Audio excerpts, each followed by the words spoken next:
The boy always thought that he and his sister would have an ordinary life. But then dragon blood got into his eyes. Summoners have infiltrated the human world.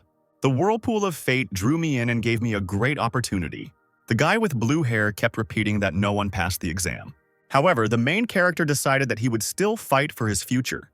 Even if his enemies mock him, his friends betray him, and those around him look down on him, he decided to prove his strength to everyone and rise above them, destroying their illusions and rising to the very top. 1,000 years ago, the magical beasts were ruled by a clan of dragons, and the one who stood above all was called the demon god. He had enormous ambitions and sowed chaos everywhere, led an army of magical beasts that conquered the human world. His greed knew no bounds, seeking to plunge every part of the universe into endless darkness. And then, in the face of death, humanity fully revealed its potential. At the dawn of the awakening of spiritual power, a select few gained the ability to control magical beasts and became known as beast hunters. The blue-haired rider, riding a lion, destroyed one dragon after another.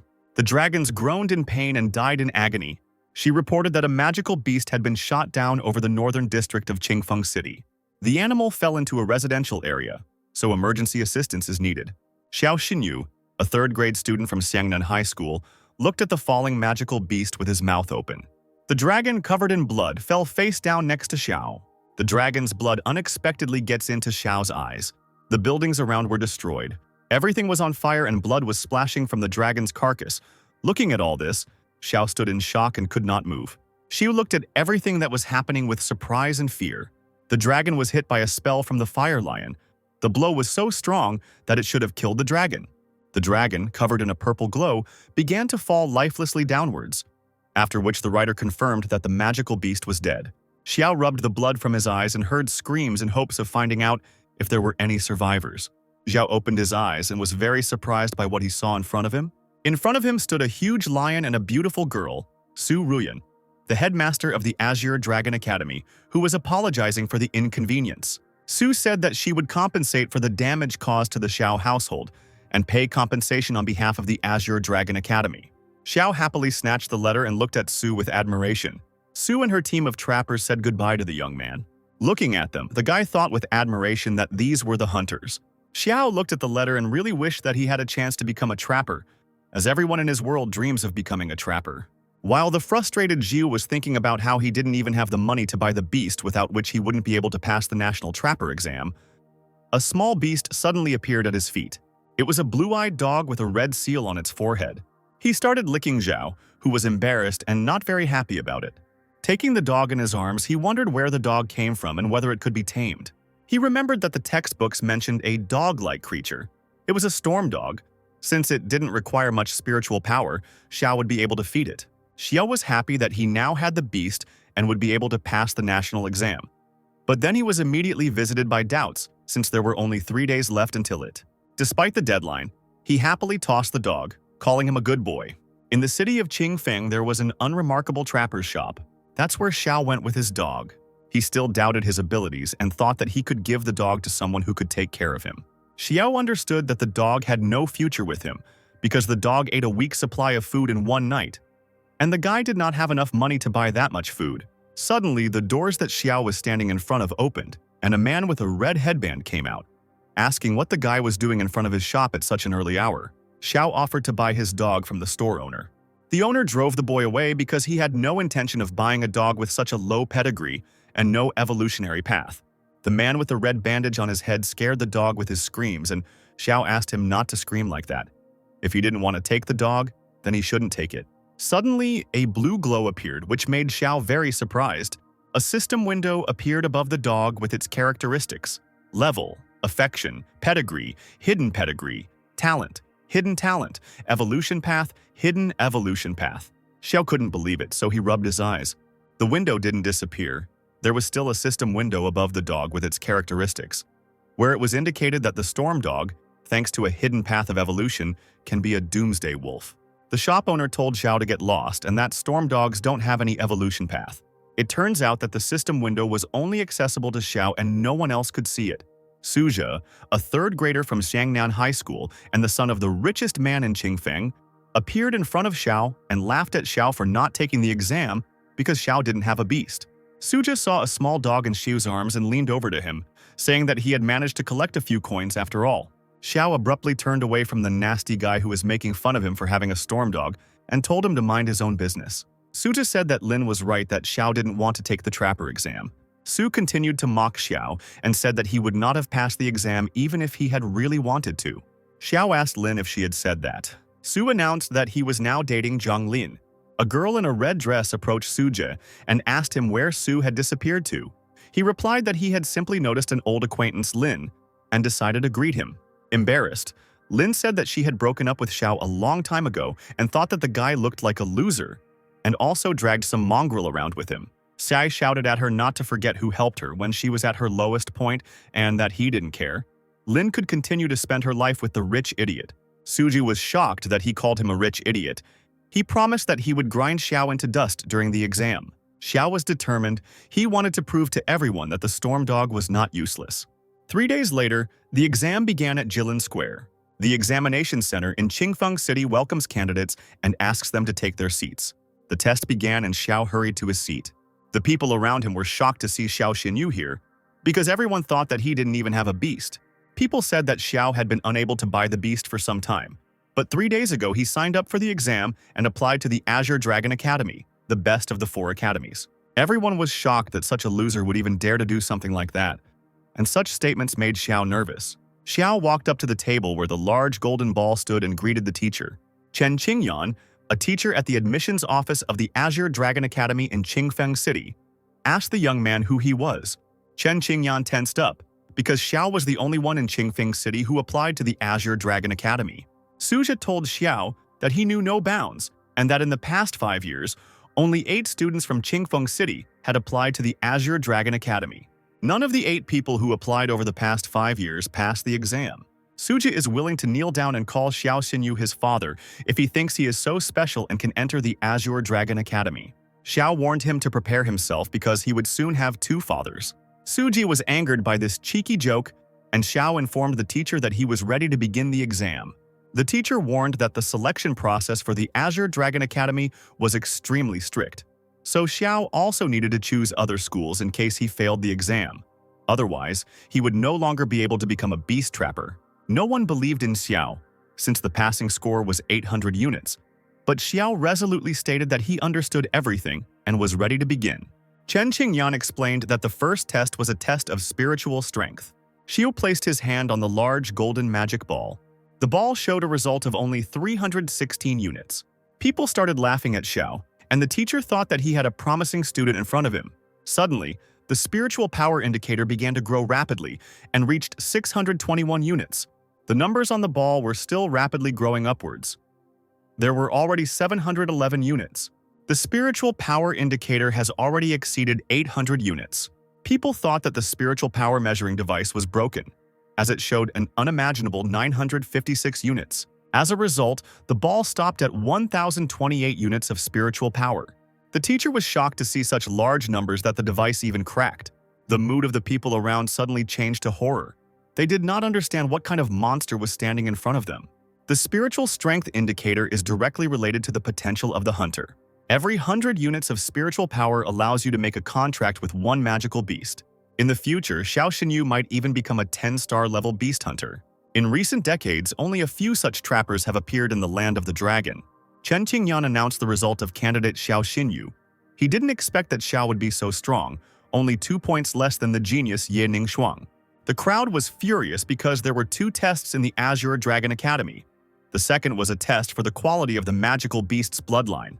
The teacher was about to announce the next test, but then his assistant approached him. The assistant reported that there was a minor malfunction in the spiritual power meter. The final result was 1,032 units. Chen Qingyan asked not to tell anyone about this because it was 2 units higher than Ye Ningxuang. The teacher announces the second test, a test of the quality of the magical beast's bloodline.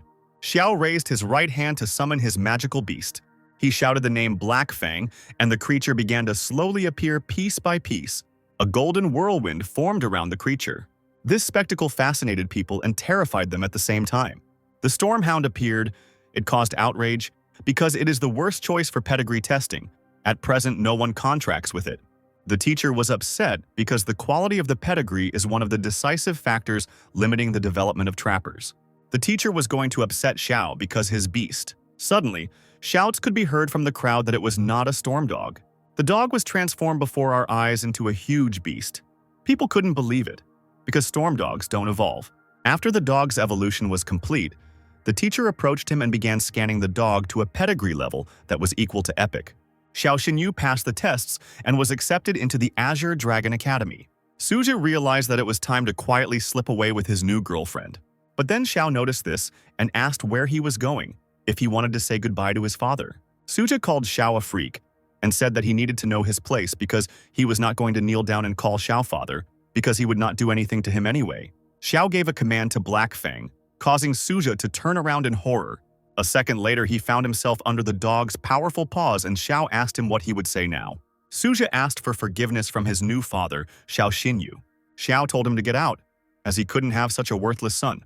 Chen Qingyan confessed to Xiao that she had fallen in love with him very much over the past 2 years, and she thought they still had a chance to start over. Xiao left and said that she and everything connected with her was already in the past. Chen Qingyan fell to her knees, exhausted, and begged him to forgive her because she was wrong. Xiao picked up the phone and started calling his sister to brag about getting into the Azure Dragon Academy. He greeted his sister happily, but heard nothing in response except beeps. The boy realized that his sister was in danger. On the outskirts of Qingfeng City, where there was a farmer's market, chaos reigned. People were running from monsters. Someone was trying to find their child. Hiding behind a rock, the white-haired girl hugged a crying child. Suddenly, a huge sting of a monster appeared from behind the stone. Behind them was a giant scorpion. Xiao felt that something was wrong. Something had clearly happened, so he rushed to help. After running to the farmer's market, Xiao immediately started looking for his sister.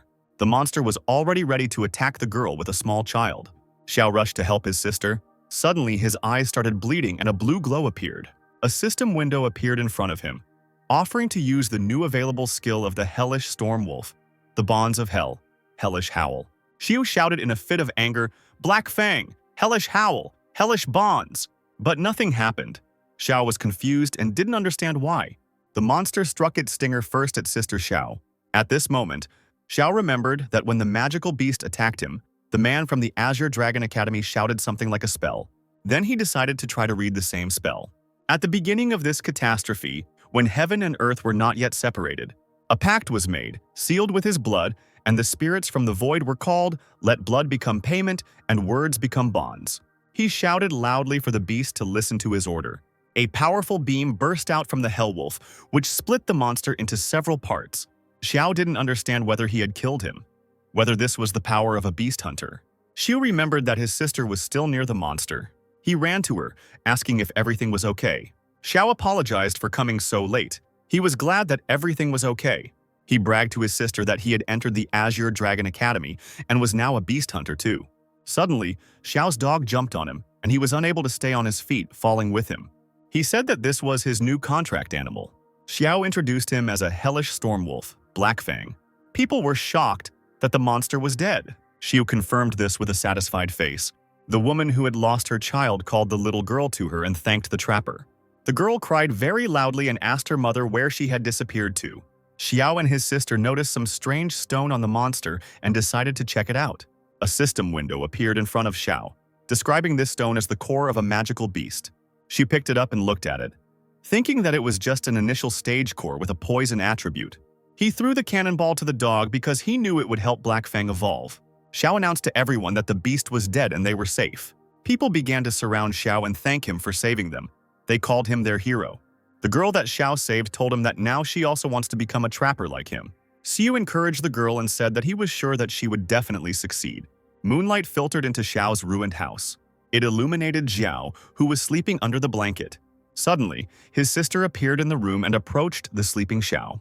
She stood behind him. Suddenly, a blue glow began to be reflected in her eyes. A strange blue rune appeared on the back between the shoulder blades. It was a rune in the shape of a blue ancient dragon. The sister called the unknown person and reported that the curse of the dragon rune was still in effect, and the seal on the essence of the Dragon King was intact. She didn't understand why Xiao was able to make a contract with a magical beast back then. It all didn't make any sense then. The stranger on the other end of the line said that this was fate, and he ordered his sister to keep an eye on Xiao. She understood the order and said that everything would be done. Xiao and his sister were at the Qingfeng railway station. The parents tried to pass on a basket of salted duck eggs that Xiao Yu loved as a child and a sealed gift. She said that he shouldn't be seen off and that he would come back during the holidays. The guy gave up his seat by the window to his sister and sat down next to her. A couple of hours into the journey, an announcement was made to the entire train. Magical beasts were spotted on a section of the railway. The carriage may shake. After a while, the train passed the dangerous section. Xie was happy that they would soon arrive in Longyan City, and his sister decided to remind him that school would soon start, so he shouldn't shirk. Suddenly, the train started shaking. All the passengers were shocked by what was happening. The loudspeaker announced that there were magical beasts ahead, a flock of three-eyed giant monkeys, and everyone needed to stay in their places. The passengers were in a panic, as there was a loud crash on the roof and cracks appeared in the ceiling. One of the monkeys fell into the carriage and people ran in panic to other carriages of the train. Xiao ordered his sister to sit still and not go anywhere. She asked him what he wanted to do. Xiao didn't answer the question, quickly turned around and started to leave, but his sister tried to stop him. Suddenly, a huge three-eyed monkey fell from the roof of the train in front of Xiao. But then the monkey was hit in the face by a golden fox, and a question came from behind Xiao asking how long he would just stand there and watch. It was Qin Yanran, the daughter of the Heaven Guild leader, who said that if Xiao didn't want to die, then he should go into hiding. Qin Yanran began to twirl her staff and chant some spell. After the spell was cast, there was a bright flash and the fox suddenly rushed forward. She saw the system window with the description of this fox. He was surprised that it was a three-tailed thunder fox. The people were glad that the hunter was fighting the monster. They considered themselves already saved. But Xiao wasn't so sure about it. He shouted to everyone to get off that carriage as quickly as possible. Three-eyed monkeys live in a pack, so the guy couldn't understand why only one attacked them. Shu told Black Fang that he needed to help the trapper. Qian fought off the monsters one after another, but she was already running out of strength. Then two monkeys attacked from behind, and Xiao shouted to the girl in the hope of warning her of danger, which made the girl turn around. Xiao decided to use the Black Fang Hellbond spell. After all the monkeys were immobilized, he asked them why they were no longer so frisky. Qian was very surprised by the fact that Xiao was also a hunter. She thanked Xiao for his help, and he said that there was no need for thanks and that any trapper in this situation would have done the same. She stared at the Qin beast. A system window appeared with status, diagnosis, and treatment. Xiao asked Qin if the fox was too active during battles, and then very sluggish and sometimes even injured itself. This question greatly surprised Qin, because it was true. He said that the fox had post-traumatic stress disorder, and the manual on magical beast diseases said that three-tailed thunder foxes were the ones most likely to suffer from it. Now Qin understood why Xiao had hardly smiled lately. She thanked Xiao by hitting him hard on the back and calling him brother, and said that she would take care of her treatment when she arrived. Qin will now call Xiao younger brother. Standing behind them was Xiao's real sister, looking annoyed. She wasn't very happy with what was happening. She decided to insert herself between Xiao and Qin. After all, Xiao is her brother. She hugged Xiao's hand tightly, so that he couldn't even move. Qin suddenly snatched Xiao from his embrace and asked if this was true. The girls began to tear Xiao apart from both sides and argue about whose brother he was. In the central square of the Azure Dragon Academy, there were first-year students. The dean of the Azure Dragon Academy, Lin Kong, and his deputy, Wang Dongsheng, addressed them. He asked the first-year students to be more patient and wait for the principal. Xiao waved goodbye to his new sister Qin. Xiao finally got into the Azure Dragon Academy. The purple giant beast emitted a purple ring with its roar. The freshmen were delighted because Principal Su arrived on her beast. She flew past the crowd of first-year students, accompanied by their enthusiastic cries. The director began to land on her purple giant lion. The dean asked if Su could say a few words to the freshmen. Xiao remembered that this was the woman who defeated the Shadow Magic Dragon. He didn't expect that Su would be the principal of the Azure Dragon Academy. Su congratulated everyone on entering the academy, but decided to remind them of one more thing. It doesn't matter whether they are from a noble family or from a poor one.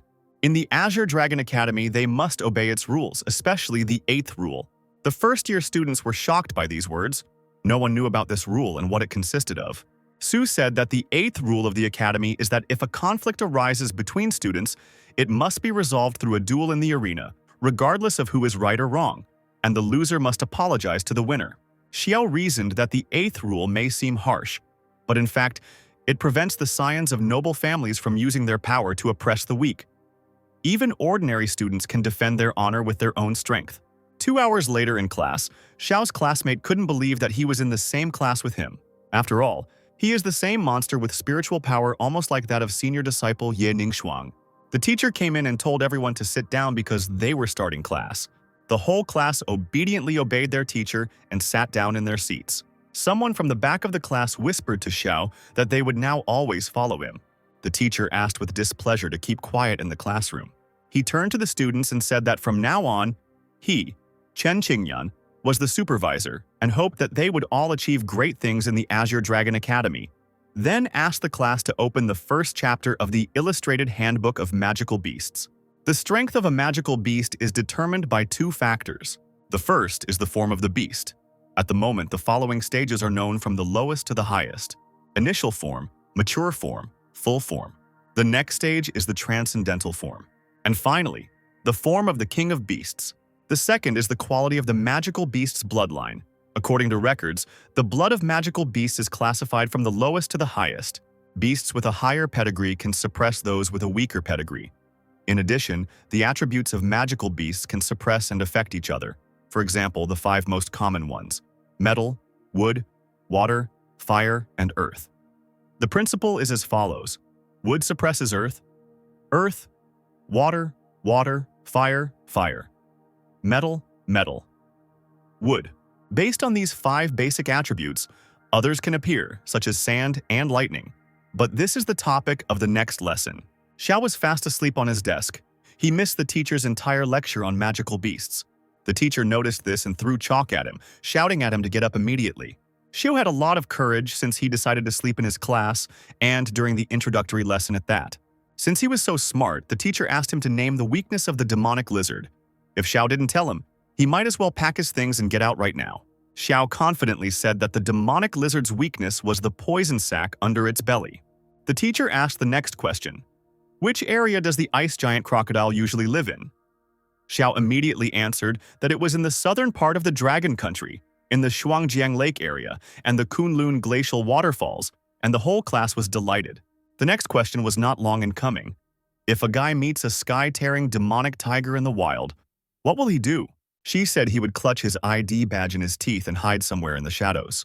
Xiao's answer caused confusion among his classmates and the teacher himself. He explained that the sky-tearing demon tiger was a magical creature at the Beast King stage, a mutated species that only a beast hunter of at least 6 stars could fight against. And if rookie beast hunters encountered it in the wild, they would die. Therefore, Xiao concluded that taking the ID tag in his teeth would be a better idea, since it would be easier to identify his body, and he would lie in the shade in order to slow down the decomposition of the body. The teacher shouted with delight that this answer was beyond all praise, and also asked how he was able to answer the questions from the following editions. Xiao, holding all the publications in his hand, replied that he had already studied them. His classmates were at a loss as to how they were supposed to keep up with Xiao and where he came from. The teacher told the class to study on their own, so that they could get closer to Xiao in knowledge, and also ordered Xiao to follow him. Xiao apologized to the teacher for sleeping during his lessons. The teacher asked if he had really learned the entire course in half a lesson. Xiao said that it was thanks to Teacher Chen's teaching talent. The teacher asked to stop this flattery and move on to more advanced materials. He gave Xiao a pass to the Azure Dragon Academy library. With this pass, he can freely visit the library and borrow any books for free. The teacher told Xiao to leave as he could not teach him anything more. The guy immediately went to study new materials in the academy library.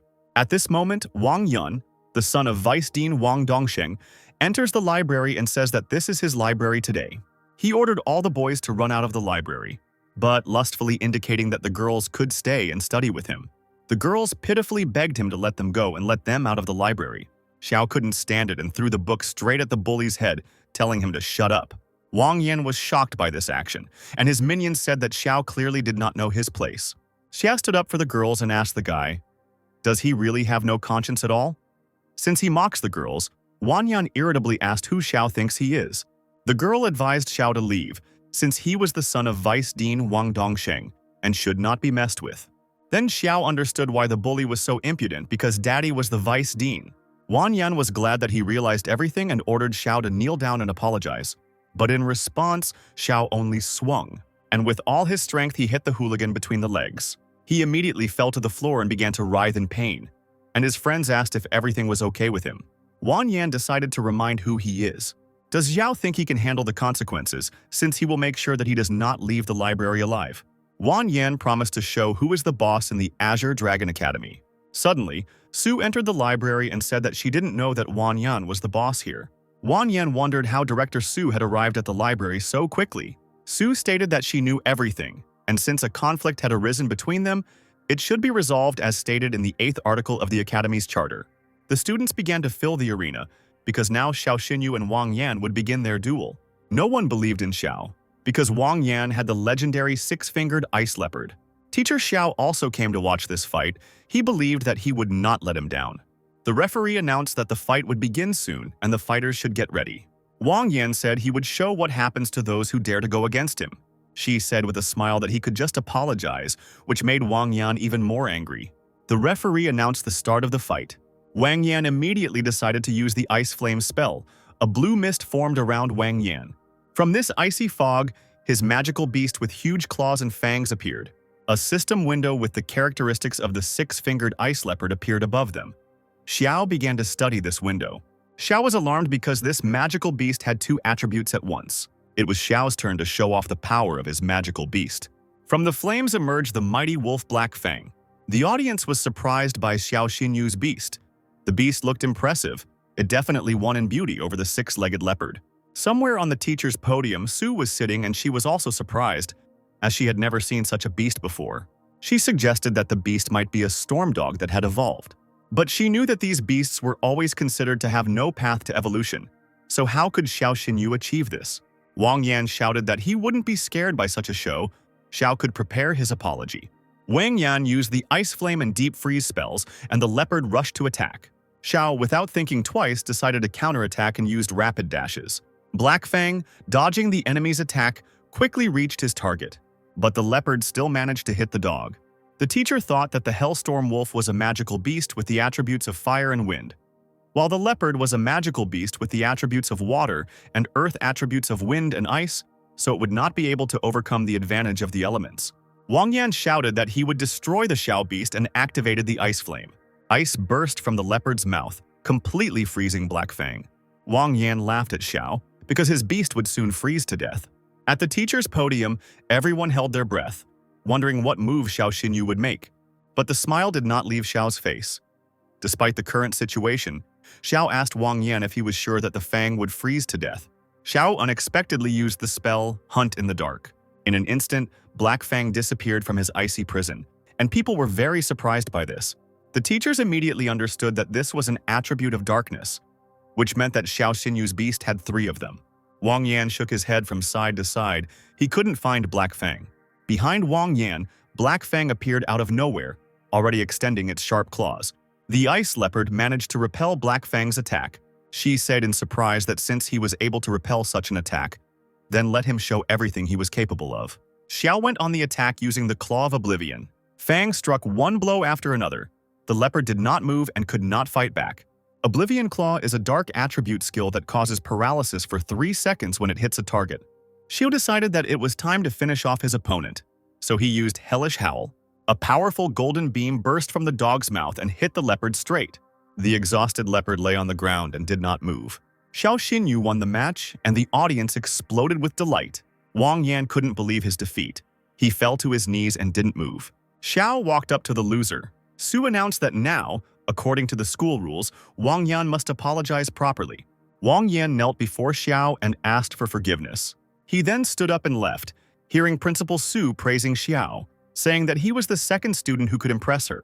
She is waiting for Xiao to perform at the freshman ranking tournament in 3 days. Xiao was embarrassed and thanked Su for the praise and asked her who was the first thing that impressed her. Director Su replied that it was a genius girl with a spiritual power level of over 1,000, Yening Shuang. Xiao heard her name again, just like he did at the entrance exam. Su knows how to appreciate talent, so she gave Xiao a spatial ring as a reward. Xiao didn't expect such a gift, because this ring can store anything you want. He happily accepted the gift and thanked Director Su. Once he got out of the gates of the Azure Dragon Academy, he knew that his sister was probably worried, so he had to get home quickly. Xiao didn't notice and crashed into the little blue-haired girl. He asked if everything was okay with the girl. The girl was clearly still a little dizzy. Xiao asked the girl to look around next time so that this doesn't happen again. But now, let her run home. But the girl said she had nowhere to go, so she asked for shelter. When Sister Xiao came home to the family dormitory, she was shocked. She thought that he had kidnapped this girl. Xiu tried to explain himself to his sister, but she kept interrupting him and saw no point in it since he had already done everything. When everyone calmed down, Xiao told them that Meng was afraid of magical beasts, so she couldn't become a trapper, and that she was constantly bullied at home, so she ran away from home. Xiao decided to bring the girl home so that she could overcome her fear. The girl asked her sister for permission to stay at their house because she did not want to return home. The sister allowed the little girl to stay at their home so that she could overcome her fear. But she set one condition for Xiao, that he should never date a girl from the Ye family. During another class at the Azure Dragon Academy, Xiao thought about why he shouldn't date a girl from the Ye family. Xiao's classmate asked him what he was muttering under his breath. Teacher Chen said that in this lesson they would be determining roles on the battlefield, so the classmate needed Xiao's help. Xiao apologized because he was lost in thought. Then he clarified the question and began to explain that the trappers acted as a team, and their roles and responsibilities were different. Marksmen have ranged combat skills, allowing them to take out enemies from a distance. Mages have well-developed crowd control skills, which give them a significant advantage in team combat. The tank has strong defense and skills that restore health. The tank is a shield for the rest of the team. The killer is endowed with high maneuverability and the ability to finish off enemies. The killer's main task is to attack those who can barely stand on their feet. Support is famous for its buffing skills that impose a variety of positive effects on all team members. A classmate was very surprised by this information and asked Xiao what role he thought his butterfly bury was suitable for. The teacher reprimanded Sheng Yu to stop chatting in class. The teacher said that according to the ordinal numbers, it is necessary to call your animals to take the test. Sun Hu summoned a magical beast that has strong defense, so he is now a tank. Sheng Yu summoned his storm butterfly, which possessed mass skills based on the water element. The teacher asked if Xiao was ready. He confirmed that he was ready and summoned the beast. The beast hit the simulator with a hellish howl and an explosion thundered. The simulator showed a triple critical hit, and the numbers on it began to grow rapidly and stopped at 6,371. Classmates were shocked by this. Someone said that they wouldn't even make it to 1,500. The teacher thought that the attacks of beginner beast hunters usually ranged from 500 to 1,500. He didn't expect the Hellstorm Wolf to deal more than 2,000 with a triple critical hit. Xiao asked the teacher if he had passed the attack test, and if the assassin class was suitable for him. Next came the range test, using the hellish howl, which hit a whole 800 meters. Then the defense test. The Fang withstood the attack of Teacher Chen's ice-armored turtle. Xiao's control test was carried out using the shackles of hell.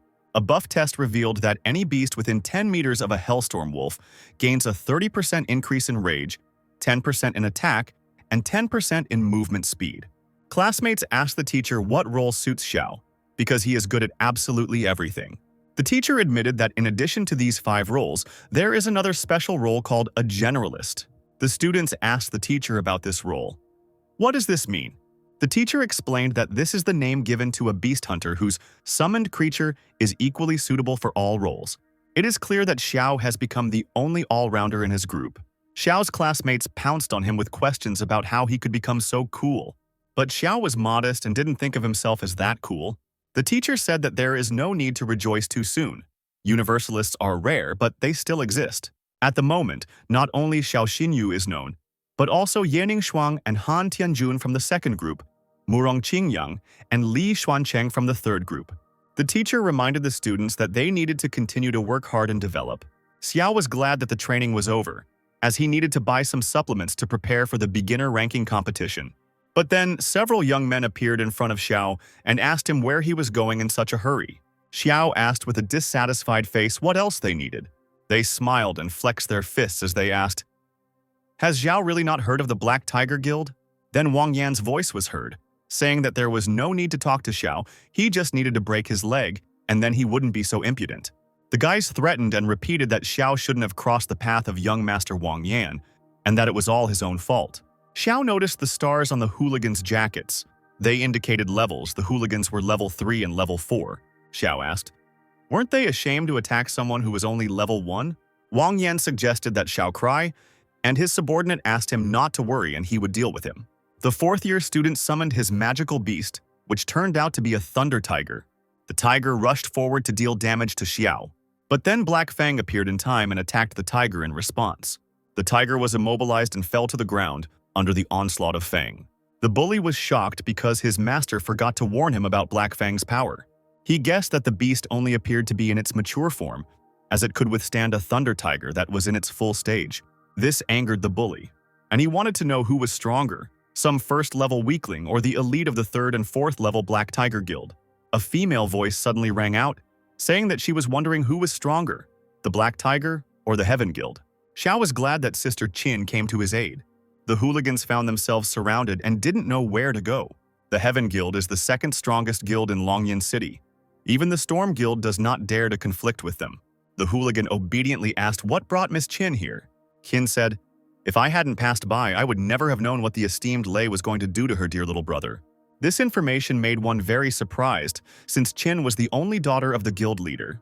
She explained that Xiao Xinyu was her adopted brother, whom Qin Yanran had acknowledged.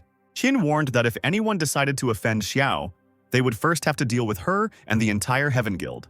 Lei meekly said that there was a big misunderstanding. Lei pointed his finger at Wang Yan and said that he was the one who hired them to cause trouble for Brother Qin. Trembling with fear, Wan said pitifully that he didn't know about Brother Qin. Qin asked Lei if he knew what to do in such a situation, and he replied that he did. Lei ordered his men to teach him a lesson since he dared to offend the young master. Wang groaned in pain and shouted, "How can you do this?" Xiao and Qin were climbing up the Heaven Guild tower. Qin asked how he ran into them, and he replied that he just wanted to buy tonics for the dog. Qin objected with displeasure because he could have simply asked her, since her guild specialized in them. She said if he ever needed tonics, he just had to say so, and the nurse would give it to him for free. Qin began to show the guild's premises, starting with the training gym, equipped with the most advanced training equipment that helps the beasts master various skills as quickly as possible. Next was a recreation area, where hunters could relax after a mission. There was even mini-golf, a sauna, and many other entertainments. Then there was a conference room, where they hold meetings on important issues and make plans for further development. The medical area had advanced equipment and a wide range of medicines. The guild's doctors are highly qualified and provide the best services for the treatment of wounded animals. Xiao asked his sister if he could join her guild and become a doctor. Then another female voice was heard. She said that he would not be able to join the guild. It was Liu Yue, the vice leader of the guild, who was surprised that Xiao wanted to join the guild even though he was still very young and had no experience. Qin turned to Liu Yue. She said that he was the one who helped her on the train. Some guy ran in and shouted that they had just delivered several seriously wounded animals. The guy was yelling about how they didn't have enough staff to help everyone. The deputy told him to ask for help from other branches and asked Qin Yanran if she could take care of this matter. The animals were lying on stretchers. The guy said that they didn't have much time since the animals were bleeding heavily. Xiao proposed his candidacy to the deputy. A horned dog with severe bleeding was being transported to the 3rd operating room, and they also brought spare bags of blood. The animal has already lost too much blood. The bleeding needs to be stopped as soon as possible. The medicine should help. Conventional methods did not help and the bleeding still did not stop. Xiao began to scan the beast with his gaze, and a system window appeared with the type of wound. Since the beast encountered the queen of poisonous bees, and their poison interferes with regeneration, the beast bled to death. She said that he knows how to stop the bleeding of the war beast. He asks the owner for permission to help the beast. The owner agreed, since he had no choice in this situation. Xiao told the doctors to mix 1 stalk of heavenly grass with a purple crystal flower to make 20 grams of medicinal mixture. Then add the core of the mature magical beast with the poison attribute and boil for 5 minutes. Doctors were perplexed because all these ingredients were highly toxic. It was like putting out a fire with gasoline. She still insisted on his own and ordered that the medicine be prepared immediately according to his prescription. Otherwise, they would simply waste time and the beast would die. The beast's owner shouted, "Why are the doctors still standing? Let them do as Xiao said." 5 minutes later, the ready green elixir was brought. Xiu put on rubber gloves, carefully opened the bottle and dipped his finger in. He then carefully applied the medicine around the beast's wound. The beast screamed sharply in pain, causing horror among the people. But eventually the bleeding stopped, and the healing process began. The owner was glad that his beast was alive. Xiao asked the deputy if she was satisfied with the work done.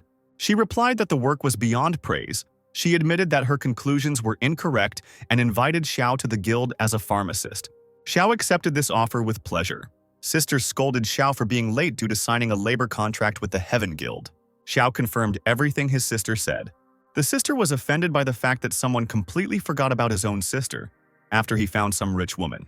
The little girl asked, "Pharmacist, is it edible?" Xiao said not really, but he would be paid well now. They were planning to visit a restaurant over the weekend. Wang Yan lay in the hospital room and cursed Xiao Xinyu. He would never forget this humiliation. Yan's father called his son a worthless weakling, to which he asked him for help. The father couldn't believe that his son lost to some country boy from a small town. Yan cried when his father said that his son had brought shame on the whole family. Yan said that Xiao was backed by the Heaven Guild, so he didn't even have a chance to take revenge. Father asked sarcastically, if Xiao Xinyu accidentally died at the hands of a magical beast during the trials on Mount Yunnan, then it wouldn't have anything to do with the Wang family? On Mount Yunnan, all the arriving students were faced with another test, which would be broadcast in real time on all screens. The vice dean announced that the bracelets that the test subjects would wear would record the number of magical beasts killed, and would also keep a log of combat actions. Killing 1 to 10 magical beasts will result in a C rating. For killing between 11 and 30 magical beasts, a B grade is awarded. For killing 31 to 50 magical beasts, a grade of A is awarded. From 51 to 80 magical beasts are given an S rating. Killing more than 80 magical beasts will result in an S+ rating. Su asked the deputy to announce the particularly gifted participants among this year's recruits. The deputy announced that, according to the results of the entrance tests, 3 particularly gifted students would be singled out this year. Murong Yangshuo, the eldest son of the Murong family, first class. Murong Xin, the youngest daughter of the Murong family, first grade. Xiao Xinyu is a third-grade student. There are 4 great trapper dynasties in the country, the Ye, Li, Murong, and Shangguan clans. In the broadcast studio of the Azure Dragon Academy, everyone was greeted by the host of this test, Yang Shu. Su asked the deputy, how many magical beasts did he think Xiao Xinyu could kill? He replied that it was 50, and that he had taken that with extra. The teacher categorically disagreed with the deputy, because if you take into account his talent, he would be able to kill at least 80. Su said that they were wrong. She believed that Xiao would perform a real miracle and break Ye Ningxuang's record. Newcomers began to enter the testing area. The host announced the start of the test, and less than half an hour had passed before second-grade student Wang Lin successfully killed a short-tailed bear. Sun Tianhao, of the 5th grade, had already killed 20 magical beasts. Surprisingly, just an hour after the test began, Murong Yangshuo of the first class had already killed 43 magical beasts. His griffin is the only beast to achieve full form in this test. The griffin's ability, Spatial Dash, not only instantly reduces the distance to the target, but also enhances any attack by adding a penetration effect. Although the silver-fanged snake has exceptional regeneration abilities, it was unlucky to encounter the white griffin, whose attack completely ignores its regeneration. Murong decided to extract the magic core from the beast and move on. At the moment, the Murong family was in the leading position with scores of 50 and 49, and Xiao was in 3rd place. The camera moved to the battlefield where a young girl from the Murong family was fighting. Her beast is a bone-winged wyvern of legendary bloodline, the only undead beast in this trial. She met the bloodthirsty lion, a second-stage mature magical beast with an epic bloodline. Its attacks deal 5 times the damage. If the girl kills this bloodthirsty lion, the total number of her victims will be 51. Elder brother Murong was at a loss as to whether she would be the one to take first place in this test. But then he saw that someone had overtaken his sister, which caused him confusion. His sister was fighting a lion, and her beast fired a powerful beam towards the lion. Suddenly, she heard someone ordering Black Fang to attack. Black Fang suddenly jumped on the lion and cut off his head with the claws of hell. Xiao, riding on the Fang, thanked his younger sister Murong for distracting the beast. This made Murong's younger sister extremely angry, and she wanted to kill the impudent boy. With his cunning, he managed to steal the beast from Murong and thus top the table. But it's too early to relax, as a dangerous beast has appeared, namely the 3-eyed magic ant. The presenter said that he felt danger coming from the beast, and he did not know who would dare to challenge such a ferocious creature. The first to attack was Xiao with his Black Fang. He used the Bonds of Hell. The ant has a very strong shell, but the Hell Wolf's fire ignores armor and still deals damage to the monster.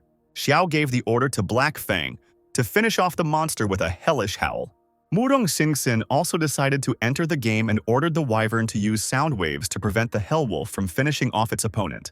She pulled this trick to use necrotic flame and kill the 3-eyed ant herself. After the murder, she walked up to the stone, bent down and picked it up.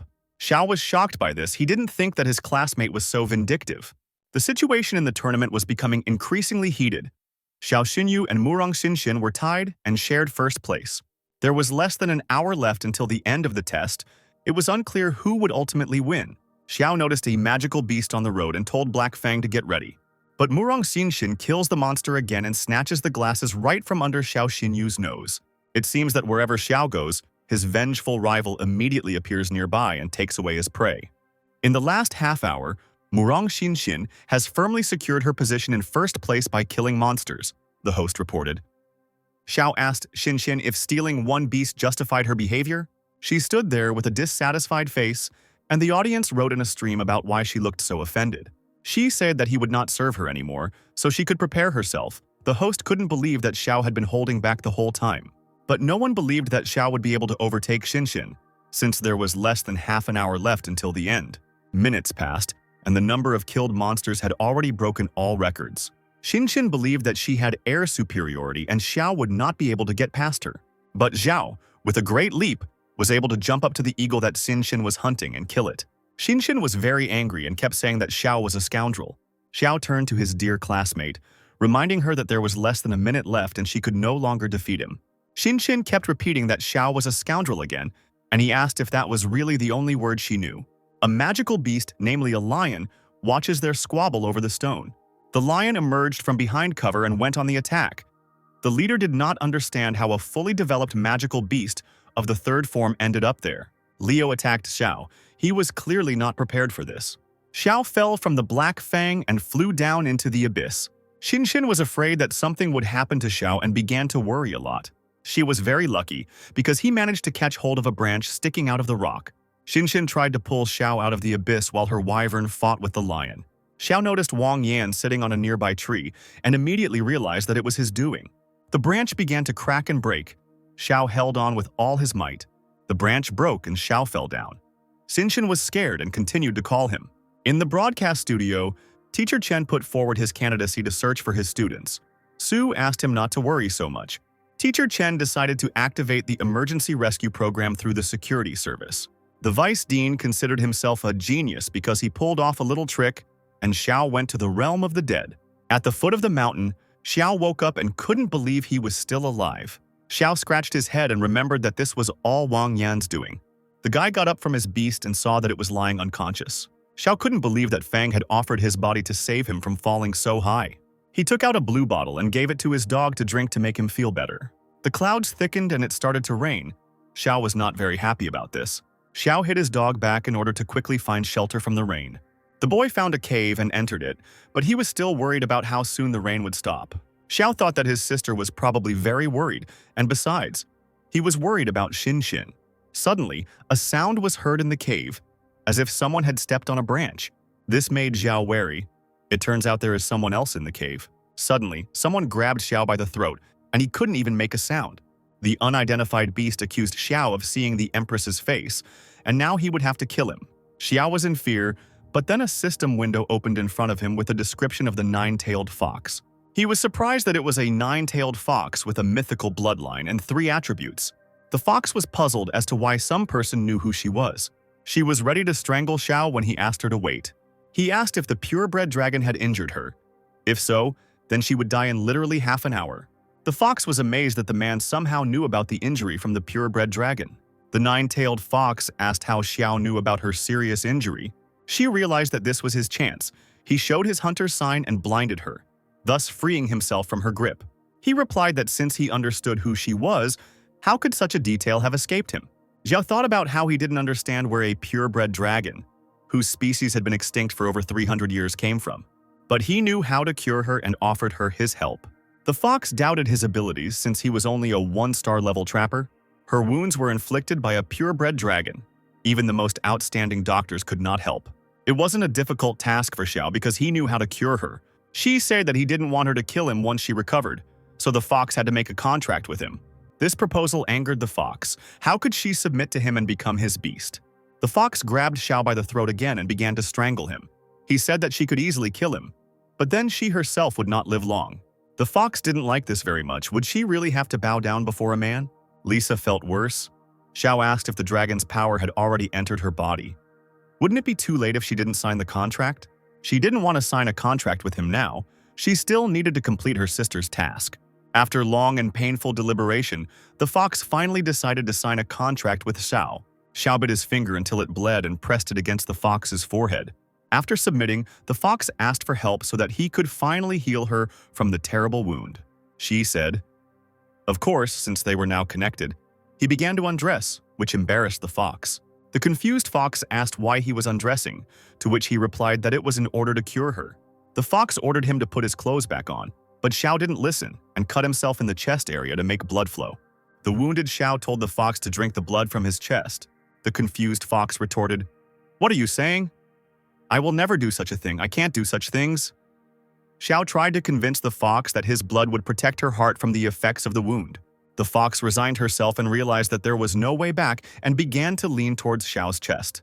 She began to lick the blood from Xiao's chest, and her heart began to fill with some kind of power. She said that it would help her for a while, and she could now say her name. The fox introduced herself as Dailu. Dailu asked Xiao, since he became her master, how did he know that her wound was inflicted by a purebred dragon?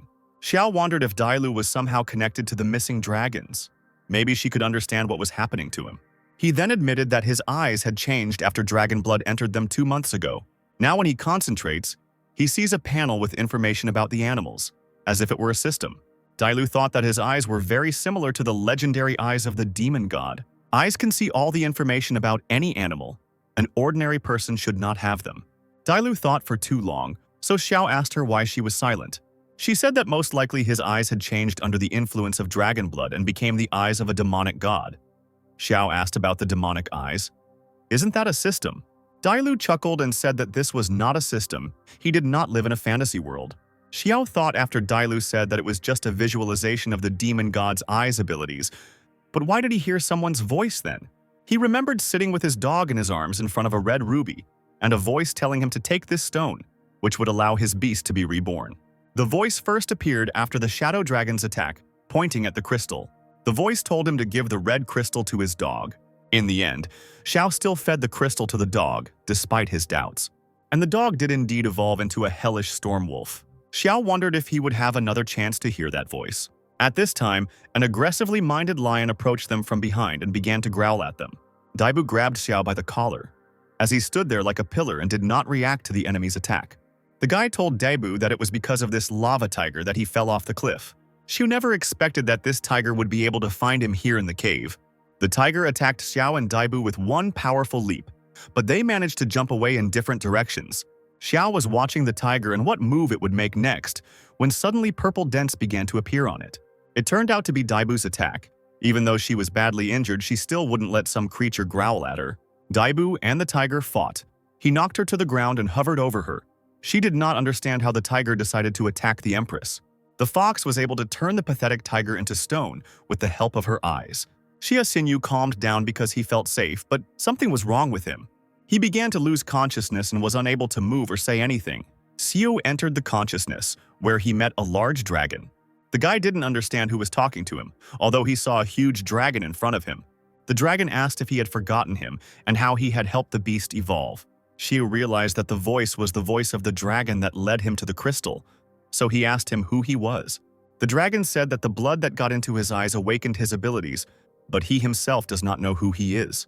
But he knows how to help Xiao achieve greatness.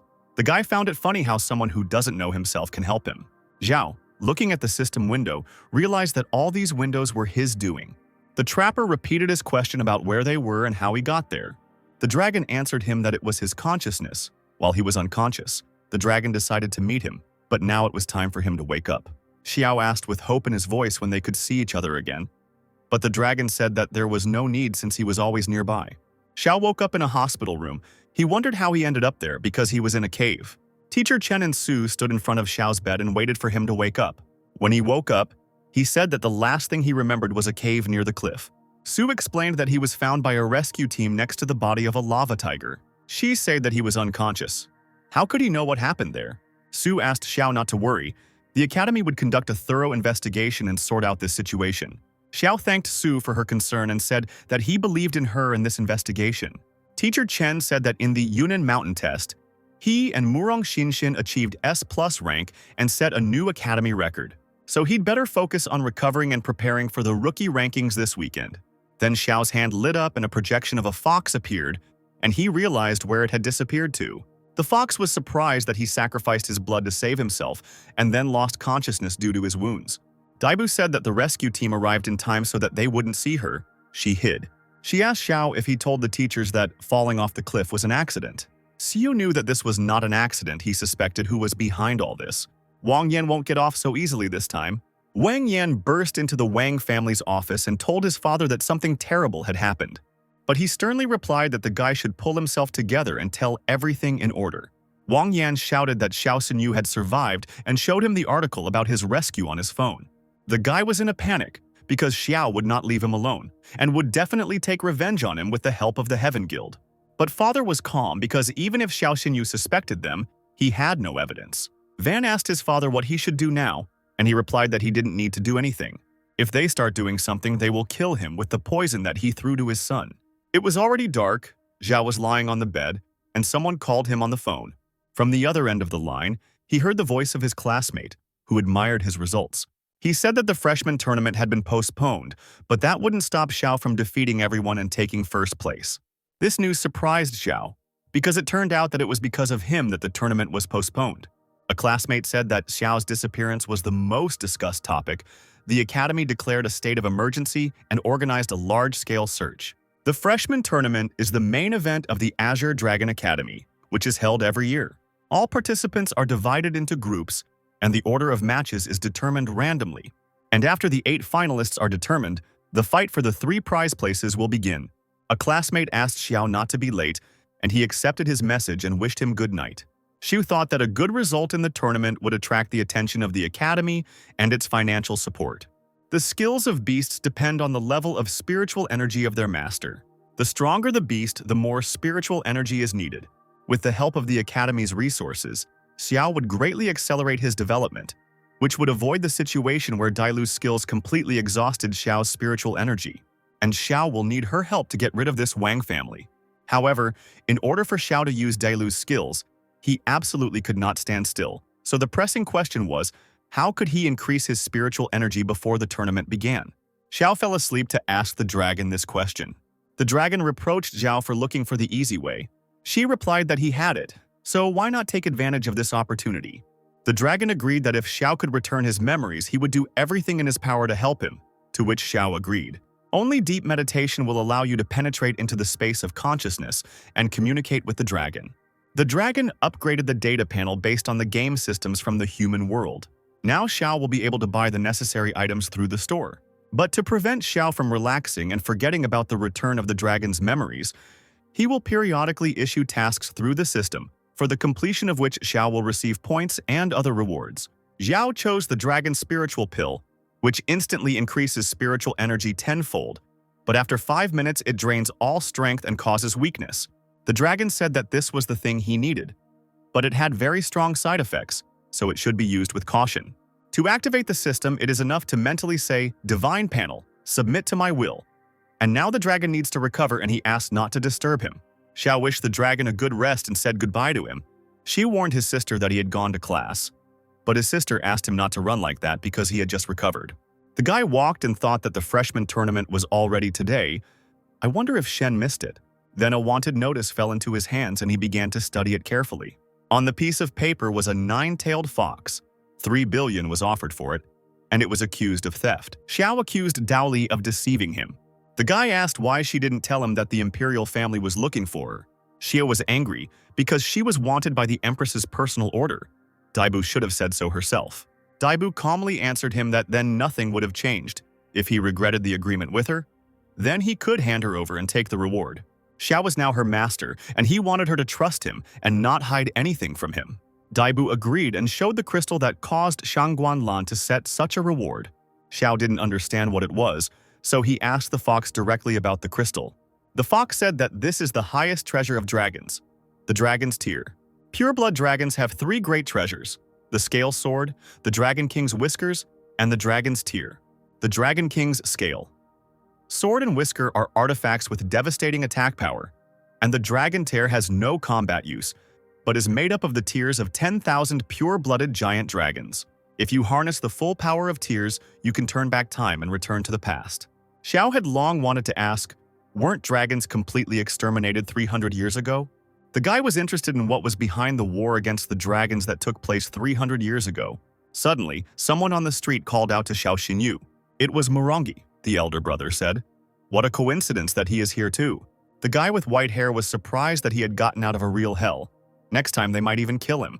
The guy said that after Xiao fell off the cliff, his sister was very worried and couldn't eat because of it.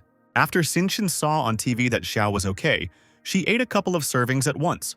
Brother Xinxian tried to say something to make him think about the consequences, otherwise his sister would lose her appetite again. But Xinxian shut his mouth. Xiu confidently said that this would not happen again. He could not make such a girl worry. Then Xiu suggested going to the freshman tournament together. The guy told him that they were not close enough to him to go together. Besides, he stole Xinxian's points for killing a monster during the test.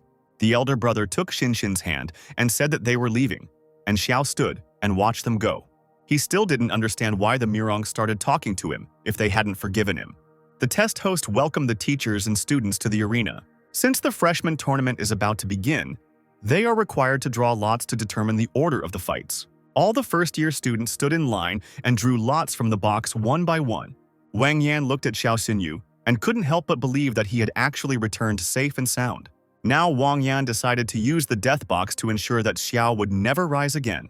It was Wang Yan's turn to draw lots, and the people around him were not very happy about him. The freshman said that he was taking advantage of his father's status, but Xiao beat him up, causing Yan to lose all dignity, and now he is a disgrace to the academy. Wang Yan was ashamed by these cries, and he understood how much humiliation Xiao had brought upon him. But now he is ready to trample Xiao and bring him 100 times more humiliation. Since Wang Yan drew Xiao Xinyu in the draw, fate itself brought the sworn enemies together. Now Wang Yan could not let his father down, since he had helped him by attaching the lot to the wall of the box in advance. Yan told Xiao that he would personally destroy the pet in the arena, to which Xiao simply chuckled and said that he wasn't sure about that. In the arena stood two sworn enemies, Xiao Xinyu and Wang Yan, both ready to fight to the death. Brother Murong asked his sister why she kept looking at Xiao Xinyu. She explained to him that she felt that after falling from the cliff, Xiao Xinyu had become much stronger. Su thought about the horrors Xiao had to go through in these few days to become so strong. The host of the match announced the first round of the match between Xiao Xinyu and Wang Yan and gave the command to begin the battle. The opponents immediately summoned their magical beasts. Xiao summoned Black Fang and Yan summoned Ice Flame. Information about the animals obtained using a scanning device was displayed on an electronic board. Xinxian didn't like something about the aura. Although the board showed the aura of a first-stage Hellstorm Wolf, it was clearly higher. At that moment, she realized that Xiao Xinyu was deliberately suppressing the level of his beast in order to use the battle to break through. Ice Flame jumped to the side, opened his mouth wide and used Ice Ball. The ball rushed towards the Black Fang, but then managed to use its hunting in the dark skill. Fang dodged and the ball hit the stands, so it became very cold there. The spectators were shaking from the cold. Black Fang used Hell Howl and struck out from the darkness at the Ice Flame. The presenter was amazed by such an exciting battle. Sometimes freezing cold, sometimes unbearable heat. Xiao Xinyu decided to use his signature move, the Claw of Oblivion. The attack hit the Ice Flame straight. He couldn't dodge and froze in one place like last time. The host commented, "The six-fingered ice leopard fell under the Claw of Oblivion and cannot use its abilities. It had the same stupid expression on its face as its owner." But then Wang Yan declared that he was not so stupid as to fall for the same trick twice. Wang Yan threw a blue ball into the leopard's open mouth. The leopard swallowed it and began to rapidly increase in strength, and he developed an icy mane. While no one was expecting it, the leopard carried out one of his most powerful attacks. Xinxian didn't pay attention to this. She was still thinking about how Xiao Xinyu could become so strong in such a short time. Xiao noticed how the leopard's strength began to increase sharply and did not understand why this happened. He decided to check something, whether Wang Yan had used a forbidden potion that temporarily strengthened the beast. Xiao turned to Wang Yang. "Did you really force your beast to take a forbidden potion in order to win?" But he told Xiao Xinyu to mind his own business, and then continued to attack him with an icy barrage. Black Fang took the blow and was wounded, but still stood on his feet. Xiao supported his beast, shouting at it to hold on a little longer. Then came another powerful attack from Wang Yan. It was an ice hammer. The ice hammer froze the Black Fang, and he couldn't even move. The audience was shocked at how the six-fingered ice leopard suddenly became so strong, and they were worried that Xiao Xinyu was losing ground. Wang Yan proudly said that he had given in to Xiao Xinyu last time, but now he would see his true strength. Wang the Elder said to Su, "Is it true that my son's talent is no less than Xiao Xinyu's?" Su was very surprised that the ice leopard had become so strong that even a blind person would notice something was wrong. She continued to think that Xiao Xinyu was in a really dire situation. If this continued, the Hellstorm Wolf would not only lose, but would also be seriously injured. Xinxin and Su couldn't believe it. They were very worried about Xiao Xinyu. They thought that everything was already decided. The teacher believed that Xiao Xinyu had a trump card that could turn the tide of the battle. Xiao knew that it was not for nothing that his Black Fang killed more than 100 magical beasts on Mount Yunnan. Xiao ordered Black Fang to use the Hellfire Lotus. This was his trump card that was supposed to help Xiao win.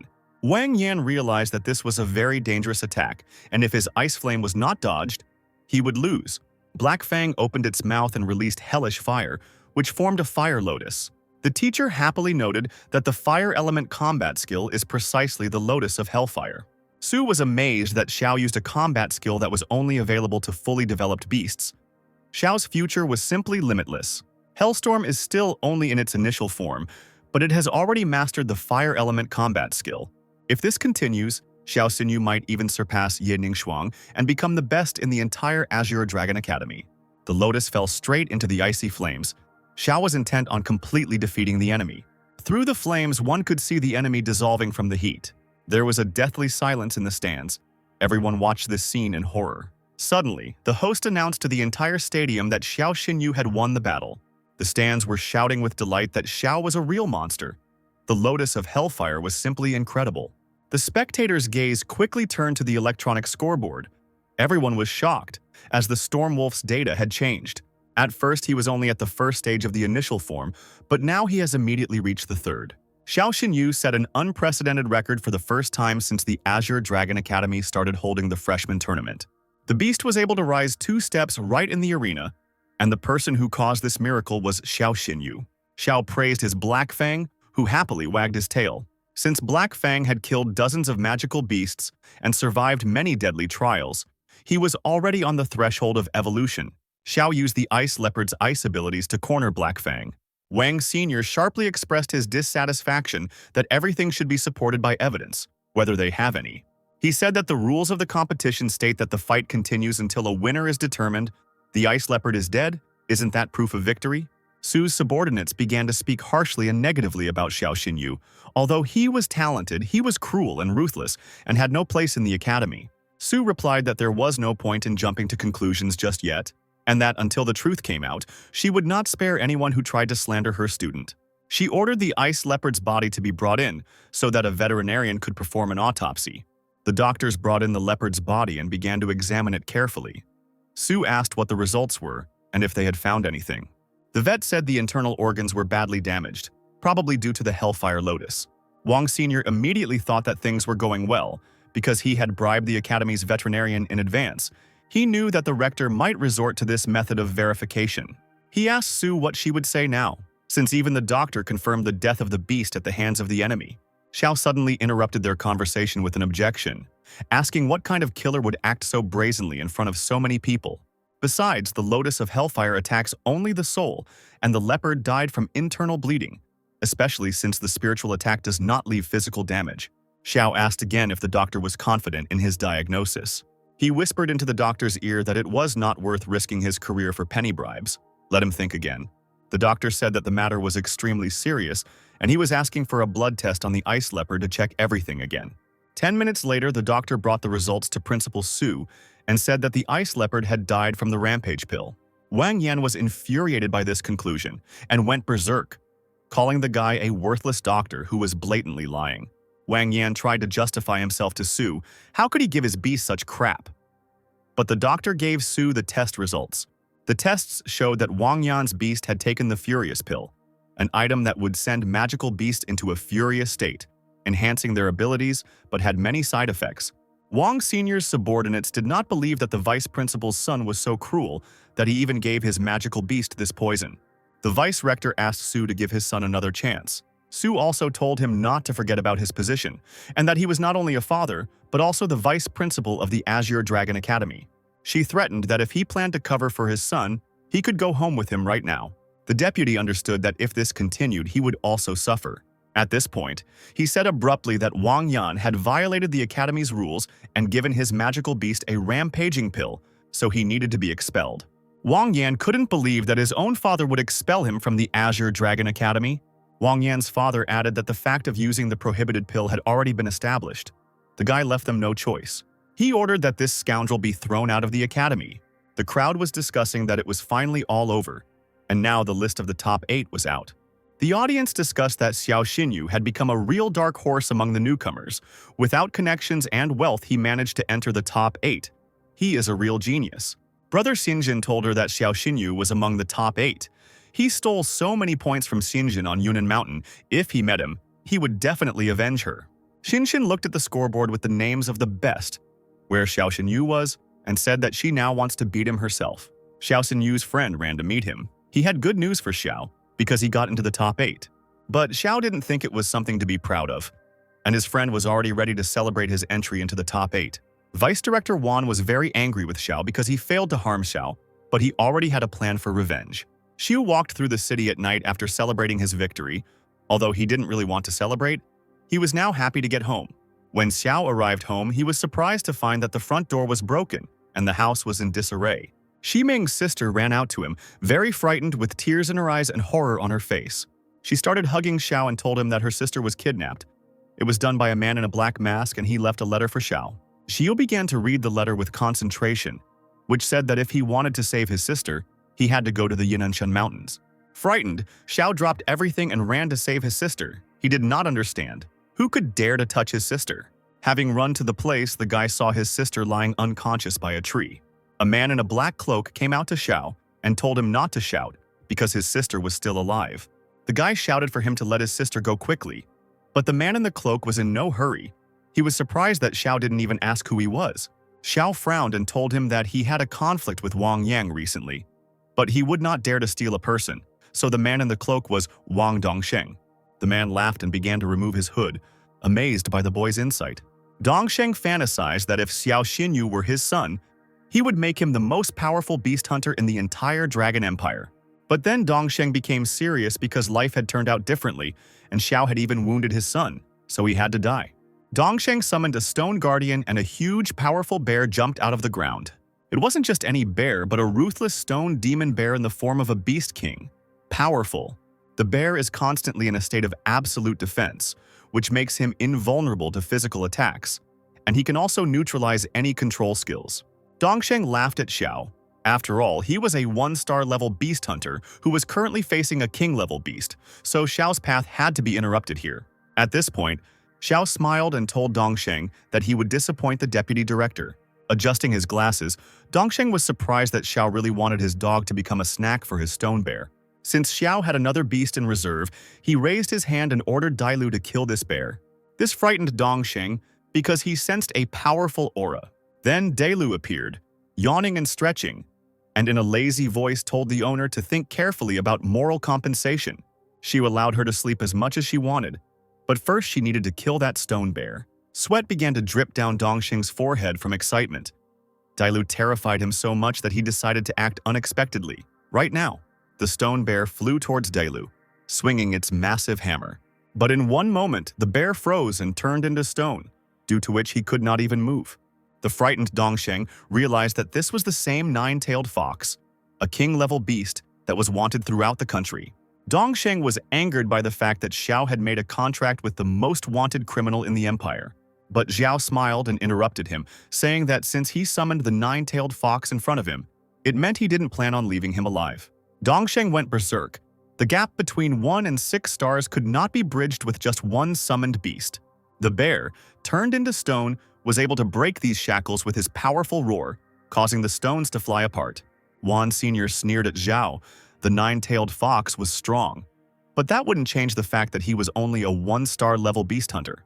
Dongsheng promised that he would now show him how difficult it was to overcome the difference between a 1-star hunter and a 6-star hunter. The stone bear suddenly became stronger. A demonic aura appeared around it and the stones began to rise up. Xiao tensed up, realizing that the opponent was using black fog, an attribute of darkness. The attribute of darkness meant that the beast had to feed on the blood of humans or other magical beasts, to replenish its energy.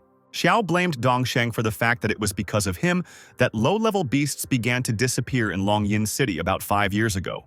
A red skull mark appeared on Dongsheng's satisfied face, and he assured him that it was a great honor to die from the fangs of his bear.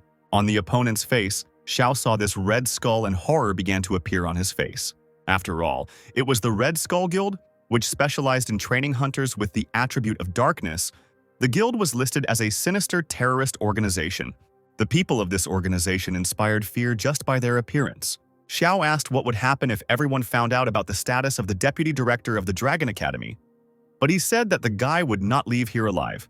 The fox was scared because she couldn't use any of her combat skills due to Xiao's low energy reserves, but he reassured her because he didn't enter into battle unless he was confident of his victory. The guy took out a purple pill and ate it without thinking. Immediately after this, Xiao felt a powerful surge of strength, and an aura of the same color began to emanate from him. His opponent put his hand forward and told him to prepare to die. After his words, the fire bear immediately rushed forward. Xiao raised his hand, on which the seal glowed, and he called Dailu, who appeared in front of him, shielding him. To repel the bear's attack, Xiao used Bloody Gaze. The fox took on a beast form. Its eyes lit up, emitting a purple glow. The purple beam pierced the bear, and his opponent threw and threw, the latter screaming in pain, falling down without strength. The blow was delivered by a huge eye that the fox had summoned. In response to this, the enemy began to summon comrades from the Dark Guild. Ye started to feel unwell, and then he realized that the side effects of taking the dragon spirit pill had begun. His eyes began to close, and the last thing he saw was Dailu, who was looking at him with fear. Sitting in front of the lying Xiao, Dailu slapped him so that he wouldn't dare fall asleep, but it didn't produce any results. Suddenly, out of nowhere, Sister Xiao appeared and grabbed the frightened Dailu by the throat. The sister, holding Dailu by the throat, addressed her saying that she was a magical beast of the form of the king of beasts. The sister could not think that Dailu would make a contract with her brother.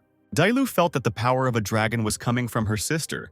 She had never encountered such a powerful aura before. The fox asked her if she wasn't Xiao's sister, even though she had the power of a dragon. Who was she really?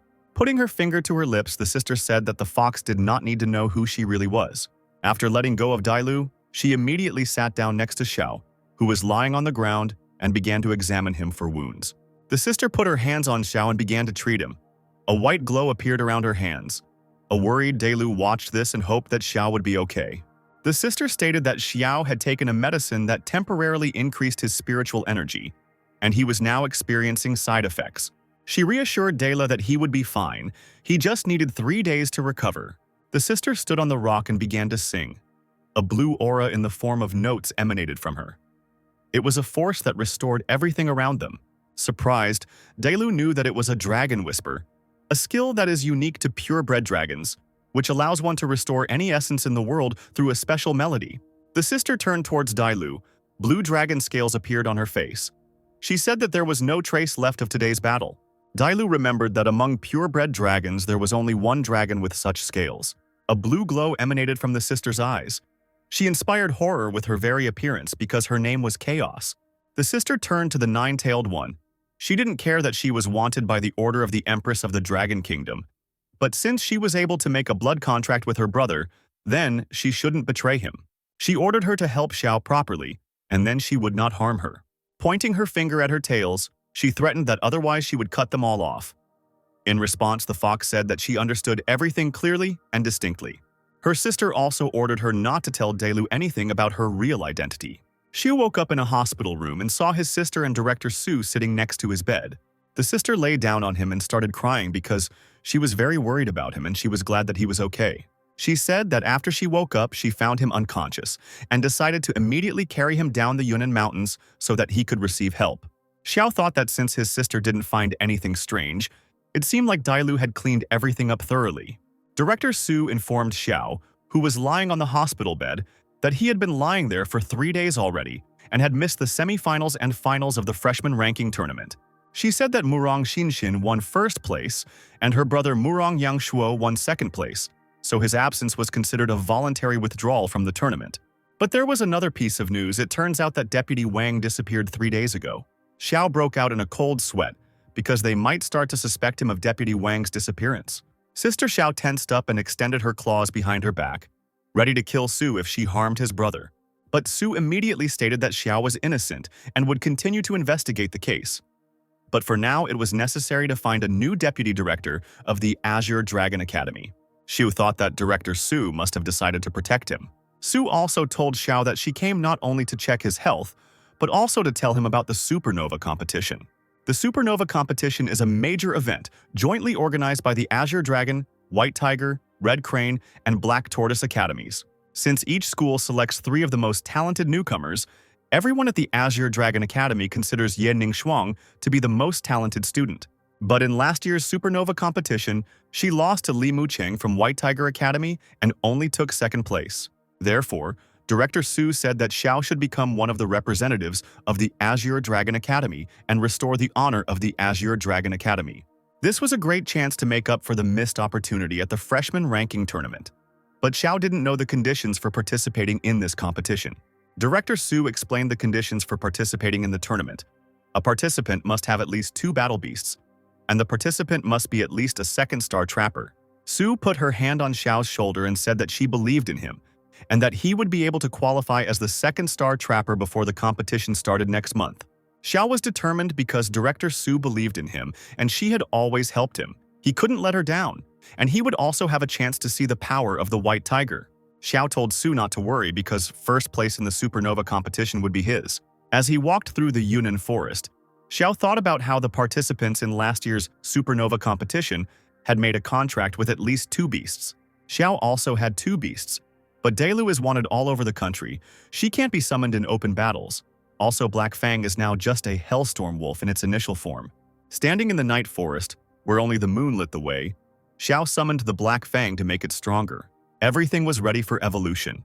As Xiao had been discharged from the hospital and had bought several fire supplements and materials with his salary as a beast doctor in the Heavenly Guild. He also earned some magic stones from Mount Yunnan and the freshman ranking tournament.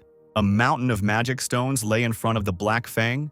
Xiao thought that this should be enough for evolution, so the Black Fang could begin to absorb all these stones.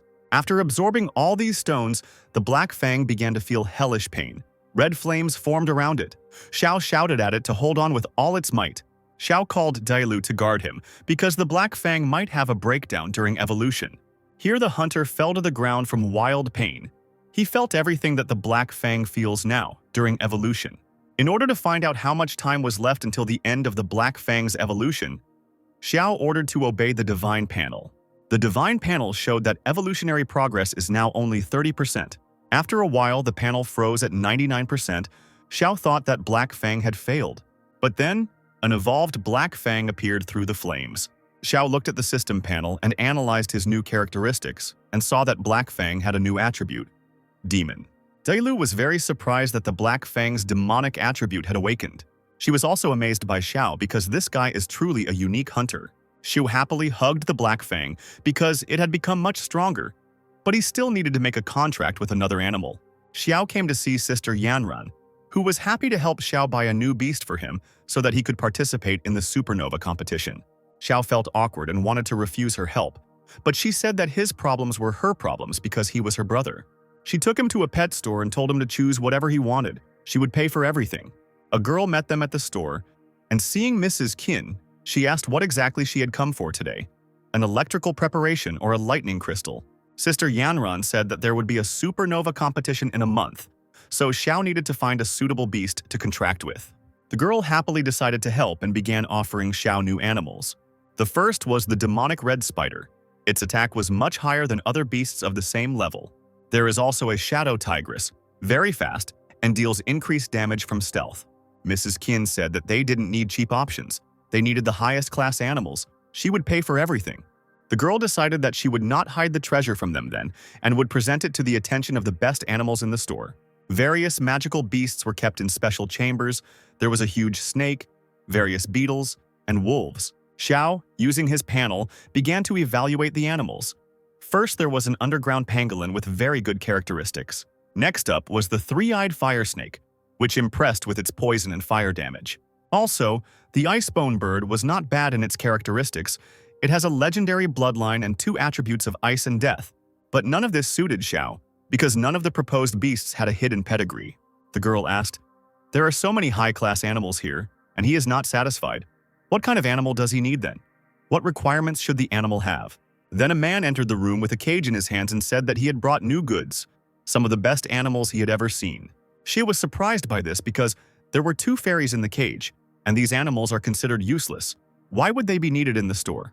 Sister explained that if they were sold as fighting animals, no one would buy them, but as pets, they would sell out in no time.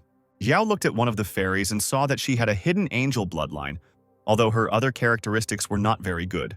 He continued to look at her thoughtfully, and Sister Yanran was confused and asked what was wrong with him. Xiao made a decision and told Yanran's sister that he was ready to buy her. Everyone was shocked by this decision because he needed a fighting beast, and no one buys this beast as a fighting beast. The guy looked at the fairy again and confidently said that he wanted to buy her, all because of her hidden pedigree. After purchasing it, Xiao went to Nanshan Mountain, opened the cage, and told the fairy not to worry, he would not harm her. The guy gave her some kind of golden pill and told her to eat it, and all her wounds would heal immediately. Then, when all her wounds were healed, Xiao raised his finger to her and asked if she would agree to make a contract and become his beast. The embarrassed fairy remembered how kind Xiao was to her, that he did not wish her harm. She agreed, and then a drop of blood fell from Xiao's finger onto her, thus meaning that the contract was successfully concluded. Xiao asked the fairy that since she agreed to accept the blood contract, it meant that she now recognized him as her master.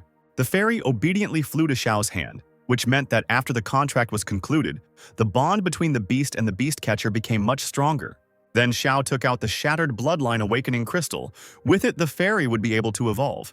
The fairy took the crystal in her hands and began to eat it, and it was clear from her face that she was very pleased. But then she dropped the crystal. She began to feel severe pain. A strange glow appeared around her. Xiao asked her to be patient a little longer. Suddenly, Dailu appeared from the purple flame in front of Xiao.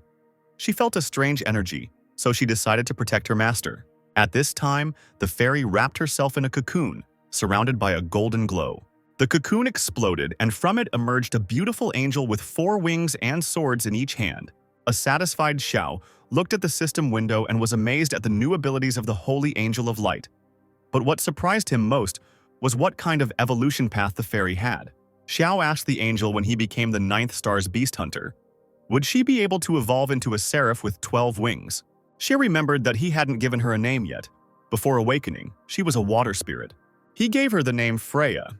As in Greek mythology, this name is associated with the spirit of water. Freya descended to the ground and knelt before Dailu and her new master. From now on, Xiao, Dailu, and Freya will fight side by side. Freya bowed to Xiao, showing her respect. Xiao took another step towards participating in the supernova competition, Dailu noted. The determined Xiao said that there was only one step left to participate in the supernova competition, which was to become the 2nd star's beast catcher. In his office, the teacher was shocked by the news that Xiao was going to become a 2nd star beast catcher. Xiao confirmed this. Since the supernova competition was about to start, he needed to do this as soon as possible. The puzzled teacher couldn't understand why the youth were so eager to grow up after all. 3 days ago, the Murong siblings had passed the 2nd star exam. Since the Black Fang had recently evolved to the 1st stage of mature form, the teacher handed the boy a bracelet to determine the level of spiritual power. If his level of spiritual power met the standard, then he would be able to take the exam. Xiao happily put on the bracelet immediately to find out if Xiao really had outstanding strength as many people said. The counter on the clock was rapidly increasing, and everyone held their breath when the counter stopped at 2,583. The students and teachers around him were amazed at the result that was shown on the device. The teacher immediately understood what was going on, because when a beast evolves, the master's strength also increases, and the average level of spiritual strength of a 2nd star beast hunter is in the range of 2,000 to 3,000. He praised Xiao because none of his former students had spiritual strength that high, so he would allow him to take the exam.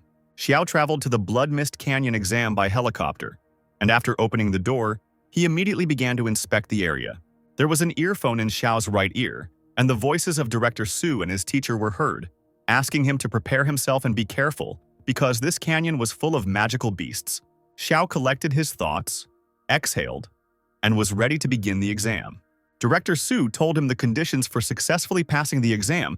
He needed to successfully reach the exit through the canyon.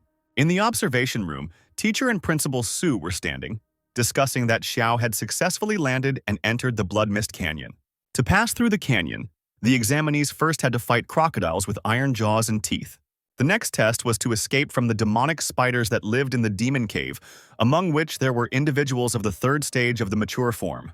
The huge spiders with powerful jaws inspired terror, just by their appearance, which Xiao Xinyu would have to deal with. Xiao was descending by parachute and saw terrifying crocodiles with iron jaws visible in the crimson swamp. The crocodiles surrounded the place where Xiao landed. The teacher told him in the earpiece that if he summoned the wolf of the underworld, there would be no danger since the crocodiles were only in their initial magical form. But Xiao ignored the hint and summoned Freya to surprise everyone and test what she was capable of. This shocked the teacher and Principal Su. Why he did not summon the Black Fang, and when did he manage to make a contract with the second beast? The teacher's face was filled with surprise as Xiao was able to form a contract with the mythical Angel of Light. This is unbelievable, since they haven't been seen for many years, and Xiao was seen 2 days ago in the animal shop with the water fairy. Director Su decided to remind Lao Chen that the nether wolf used to be just a storm dog, so perhaps the water fairy had also evolved. The teacher recognized Xiao Xinyu as a true beast catcher, as he always makes the impossible possible. At this time, Xiao was attacked by crocodiles, but Freya destroyed all the crocodiles with one powerful blow. The teacher was amazed that Freya was able to defeat the iron-toothed crocodile with just one blow, which confirmed the power of the Angel of Light and her mythical lineage.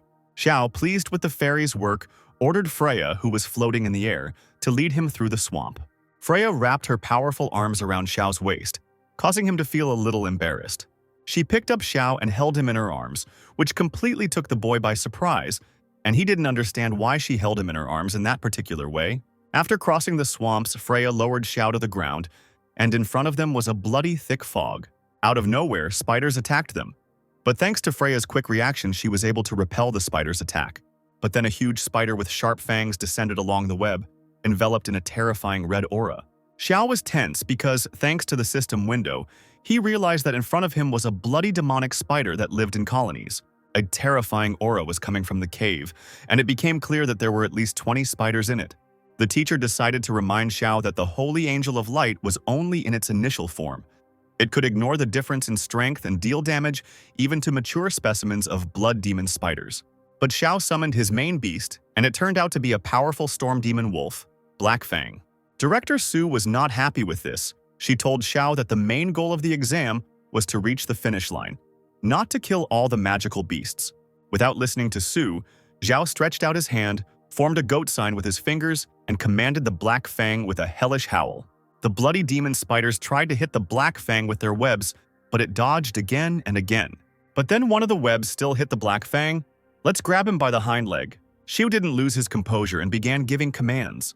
First to Freya to activate the sacred shield of light on the Black Fang, then to the Fang to spin around and use the Lotus of Hellfire. The animals obediently began to carry out their master's orders. Thanks to this, none of the attacks were able to reach the Black Fang, all because of the purple shield. Then this purple shield turned into a real tornado, which blew away the spider one by one. Black Fang destroyed all the blood demon spiders. There were only 25 of them. Suddenly, the ground beneath Xiao shook. Rocks began to rise up, and a Black Fang began to howl, all because of the terrifying aura. The cause of these disasters was a fully evolved magical beast that had emerged to the surface. The teacher advised Xiao to retreat quickly. Since yesterday's rainfall had attracted a crypto spider, the boy would not be able to defeat it. But Xiao did not want to retreat, since then he would fail the exam. Xiao folded his hands into fists and said that even if God or Buddha himself stood between him and successfully passing the exam, he would destroy them. Black Fang opened his powerful mouth and released a piercing purple flame. And Freya, with her swords, released a golden beam. But the spider looked unharmed. He managed to make a shield from his thin red web. Xiao was annoyed because he couldn't harm the spider, and the teacher was also distracting him by constantly telling him not to risk his life. Dailu also didn't like the idea of fighting the spider.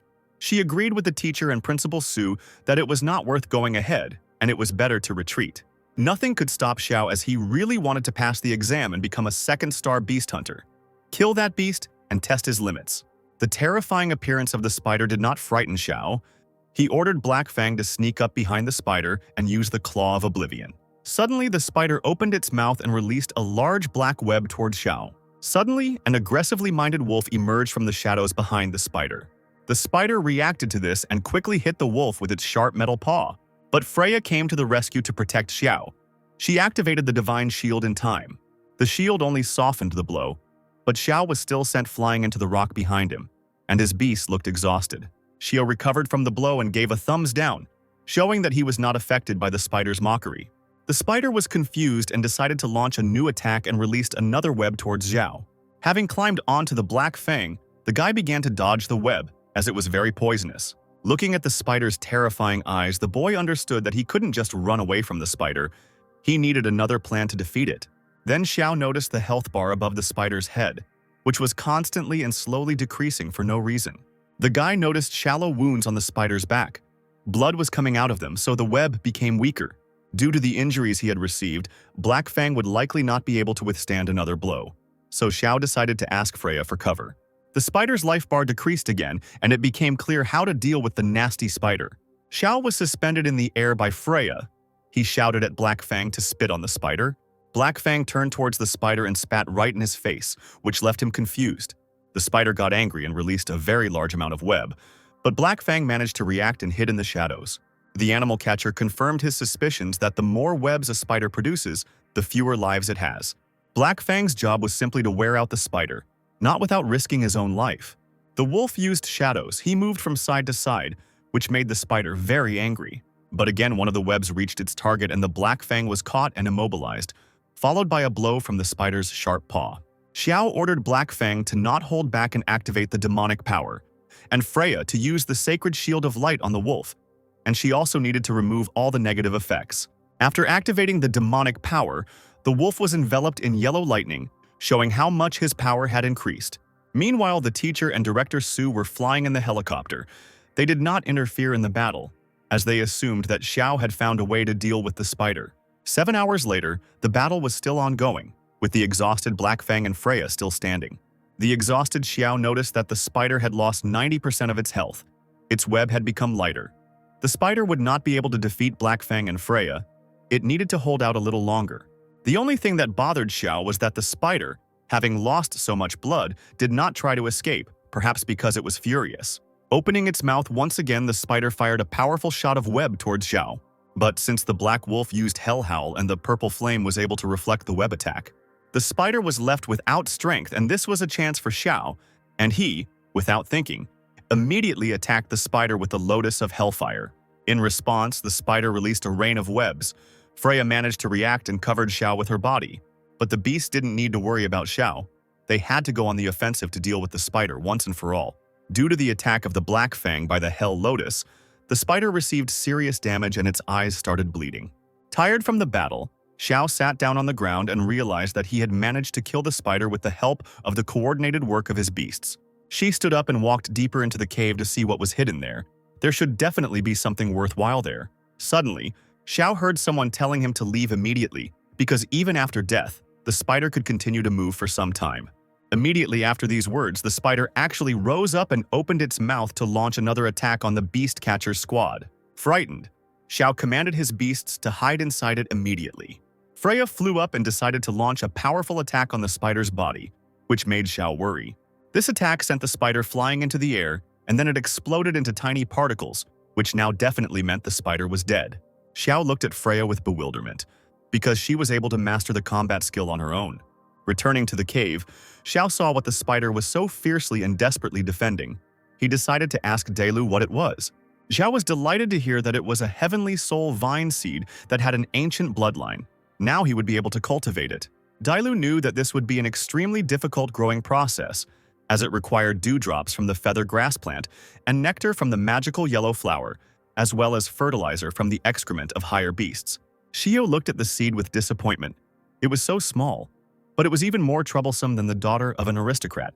Since Dailu is the form of the king of beasts and is being sought by the empress of this country, she can simply ask for help from other beasts of the same high level. After leaving the cave, Zhao waved to the helicopter and said that he was okay. 2 weeks later, in the city of Xiling, as expected from a national competition, the atmosphere and scale were amazing.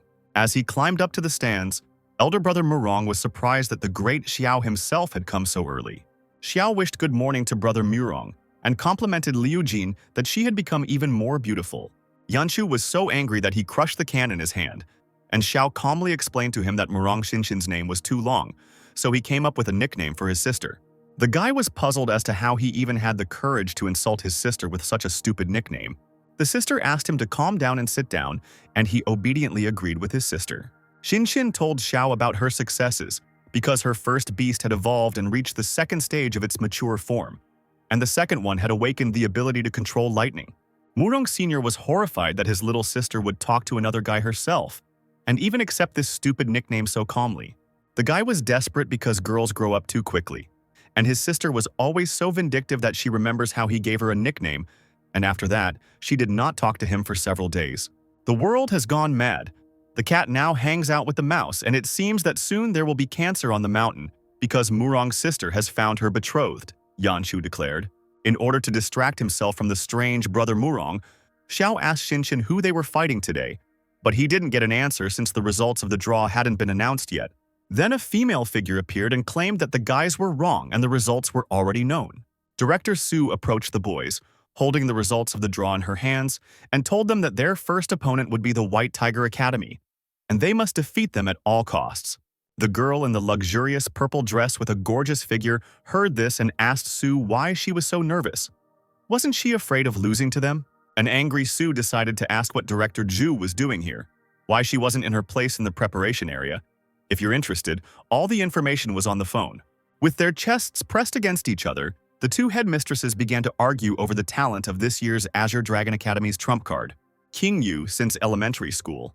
The teacher interrupted the headmistress's argument as he announced that the Empress had arrived.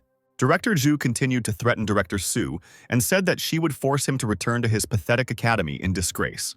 There was a roar of excitement in the stands as the Empress descended from the heavens. People believed that she was the most beautiful and powerful woman in the country. Shangguanlan was the Empress of the Dragon State, dressed in a beautiful white kimono and riding a qilin. Xiao watched her with admiration, because she was the strongest beast catcher in the Dragon State, and her presence alone caused awe. The Empress had the mark of 11 stars on her, which meant that she was above all the 10th star hunters. The difference with Xiao was a real abyss. Xiao looked at the 7-colored sacred qilin and saw terrifying characteristics that even he couldn't analyze. There was horror on Xiao's face as he expected. The gap between them was too big. Even the dragon's eye could not appreciate the strength of this beast. Xiao asked Delu, since the Empress ordered the capture of the fox with 9 tails, how could it survive? She should be grateful that Xiao made a contract with her. The qilin was not the only powerful beast the Empress had under her control. She had even more powerful beasts under her command.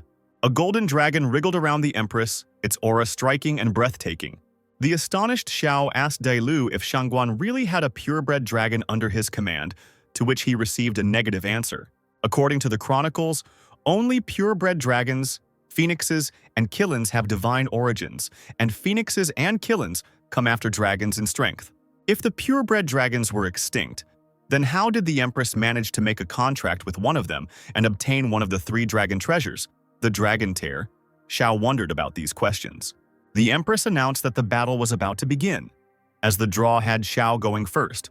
On the left side of the arena stood the White Tiger Academy's participant, Lin Tianxi, the guild leader's son, dressed in an orange suit, and on the right stood the Azure Dragon Academy's representative, Xiao Xinyu. Without a second's delay, Xiao summoned Black Fang, a purple wolf that announced its appearance with a roar, while the opponent summoned a red snake with a long tongue sticking out and an aggressive hiss. Xinshin and Yang Shuo were surprised by this clash of beasts, fearing that the fight would not be easy, considering that Red Snake and Black Fang were each other's opponents. The Red Snake used a hurricane blade, illuminating the arena with a bright yellow light, directing a fiery whirlwind towards Black Fang. Black Fang, without hesitation, released a purple light from his toothy mouth, the so-called hellish howl.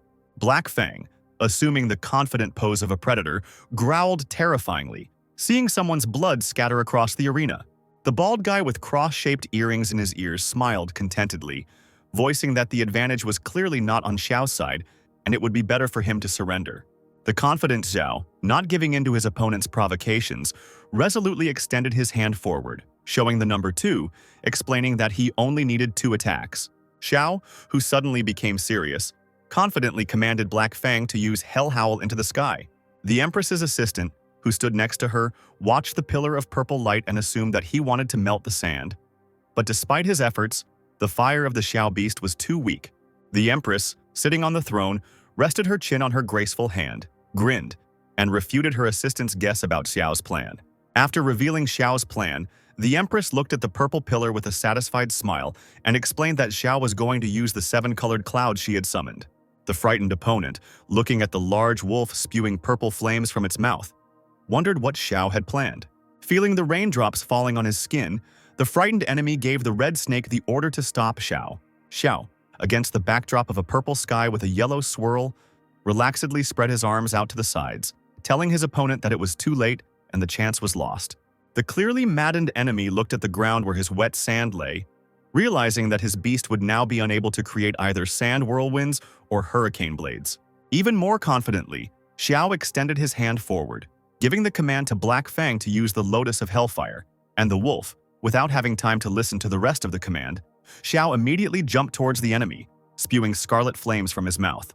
The fire lotus flower hit the target straight on, causing the snake to hiss in pain, and, opening its mouth, the snake fell to the ground without strength. The red snake, lying on the ground with blood flowing from its mouth, only heard the commentator's words about winning with 2 attacks. The battered opponent fell to his knees, hearing only how great Xiao's idea of artificial rain was. Dressed in golden and white clothes, the Empress looked at the arena with satisfaction, not hesitating to praise Xiao's intelligence. The assistant, who came up from behind with a file on Xiao in her hands, announced that there was nothing strange in his past. And upon hearing this, the Empress said that the invitation to the training camp of the Emperor's Souls should be given to Xiao. Xiao, who was returning from the arena, was already waiting for Xinjin and Yang Shuo, who congratulated him on his victory and praised him. Inspired by Xiao's victory, Director Su, dressed in blue as always, jumped up from her seat in the stands, waved her hand happily, and promised to reward him later. Dailu's inner voice told Xiao that he smelled the scent of phoenix grass, which made Xiao very wary because he knew very well that this grass did not grow on the western border. Confused by Xiao's intention to leave, Xinxin asked if he was sure he didn't want to watch the next fight. After receiving a negative answer, Xinxin reminded him that the next fight was hers, and while Yang Shuo tried to scold Xiao for flirting with his sister, he wished her luck and said that he would root for her.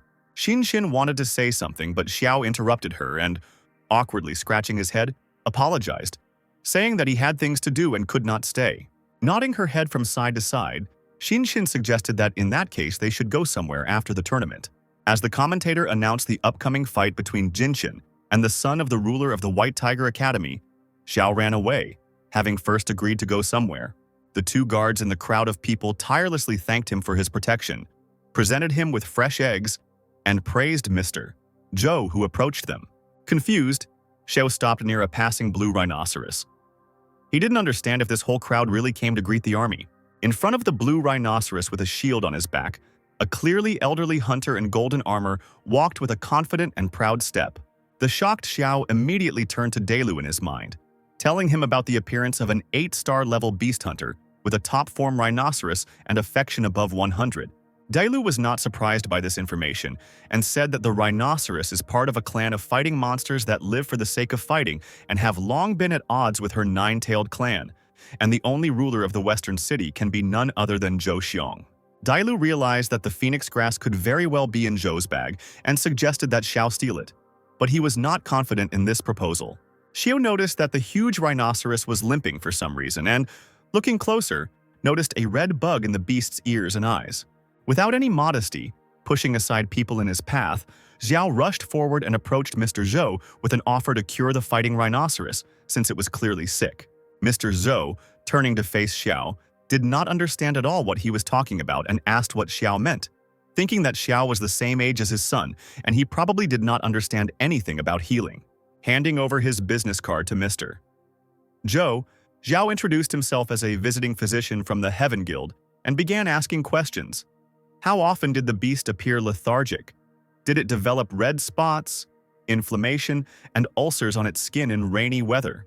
Surprised by the correct questions, Mr. Zhou accepted Xiao's business card, replying that he had come for precisely this reason, but did not consider him a truly worthy doctor and asked him to name the cause of the illness in order to compare whether his answer would match that of other doctors.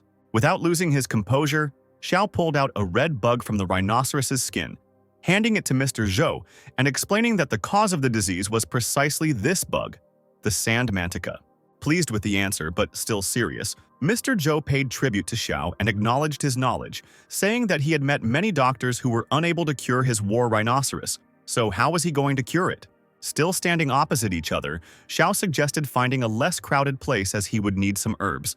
And Mr. Zhou, truly worried about his beast, suggested going to his house and getting everything he needed, and if the beast was cured, he would be willing to fulfill Xiao's every wish. Satisfied, Xiao looked at Mr. Zhou's back, thinking that he would not only receive the phoenix grass but also make a useful acquaintance. Standing in front of a large number of small boxes, Xiao recited out loud that for the purple soul extract, he needed 15 grams of silver lotus petals, 20 grams of sacred grass, 25 grams of poria, and he also needed to add a secret ingredient, and then he could brew a medicinal decoction. Standing directly in front of Mr. Zhou and holding a test tube of purple liquid, Xiao explained that this was the purple soul extract, half of which was to be drunk, and the remaining half was to be applied externally. And if the master did not trust him, he could try the elixir on another beast. Mr. Zhou said he trusted people and knelt down in front of the rhinoceros's face, opened its mouth and poured in the purple liquid. The elixir worked immediately, driving the sandy manticas out from under the smooth blue skin of the peacefully sleeping fighting rhinoceros.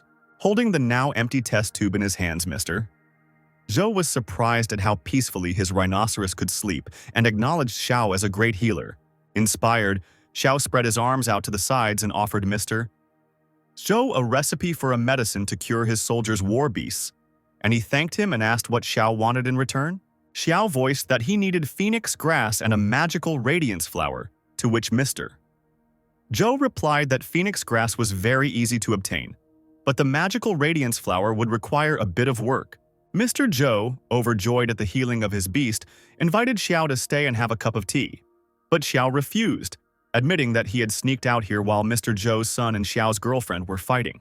Hearing about his son's fight, Lord Zhou thought that this would be a great opportunity to visit the Empress and suggested that they go together.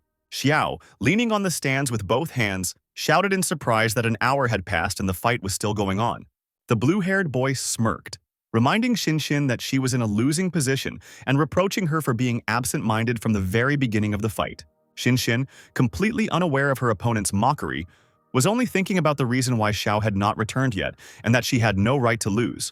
Otherwise, she would be incredibly ashamed of her weakness. Xinxin immediately turned towards the stands at Xiao's familiar cry, who was surprised that she was still holding on. Xiao quickly assessed the condition of his opponents and concluded that they were almost on the verge of exhaustion, which was both a plus and a minus for each other. Xiao noticed the Xinxin beast, which looked like a bird with icy wings and blue tints, and realized that this was her trump card. Opposing the Xinxin beast was the demonic wolf of darkness, a snow-white wolf with blue eyes and a golden horn on its head, capable of creating 12 shadow clones. Xinxin gave the command to her beast, and it immediately used its icy wings to release sharp ice chips at the enemy, hitting several clones, receiving an angry growl and a counterattack in response. Xiao watched the fight with a serious face, hearing a stranger's words from the side that the shadow cloning technique was vile, since the clones were simply impossible to distinguish. As Xinxin stood there, at a loss as to what to do next, Xiao suddenly coughed, as if giving her a secret sign. Xiao, putting his palm on his chest, began to cough even louder, while the crowd did not understand what was happening. And Xinxin guessed that all this was not just like that, but a hint. Realizing Xiao's plan and hint, Xinxin immediately turned back to her opponent's beast, which was tiredly exhaling fumes from the cold, hiding somewhere behind its clones.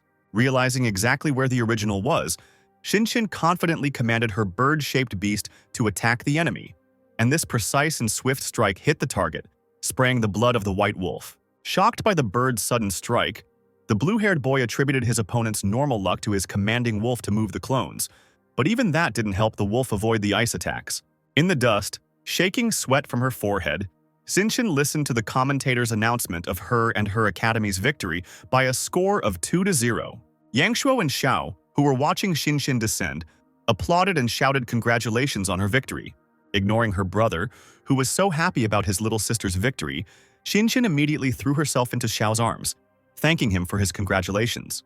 Yangshuo, who didn't understand anything, was shaking with fear, voicing his fears that Xiao had definitely done something to her. Before Xiao could say that he hadn't done anything special, Yangshuo interrupted him, ordering him to take his hands off his sister and threatening that if he went near Shinshin, Xiao would kill him without a second thought.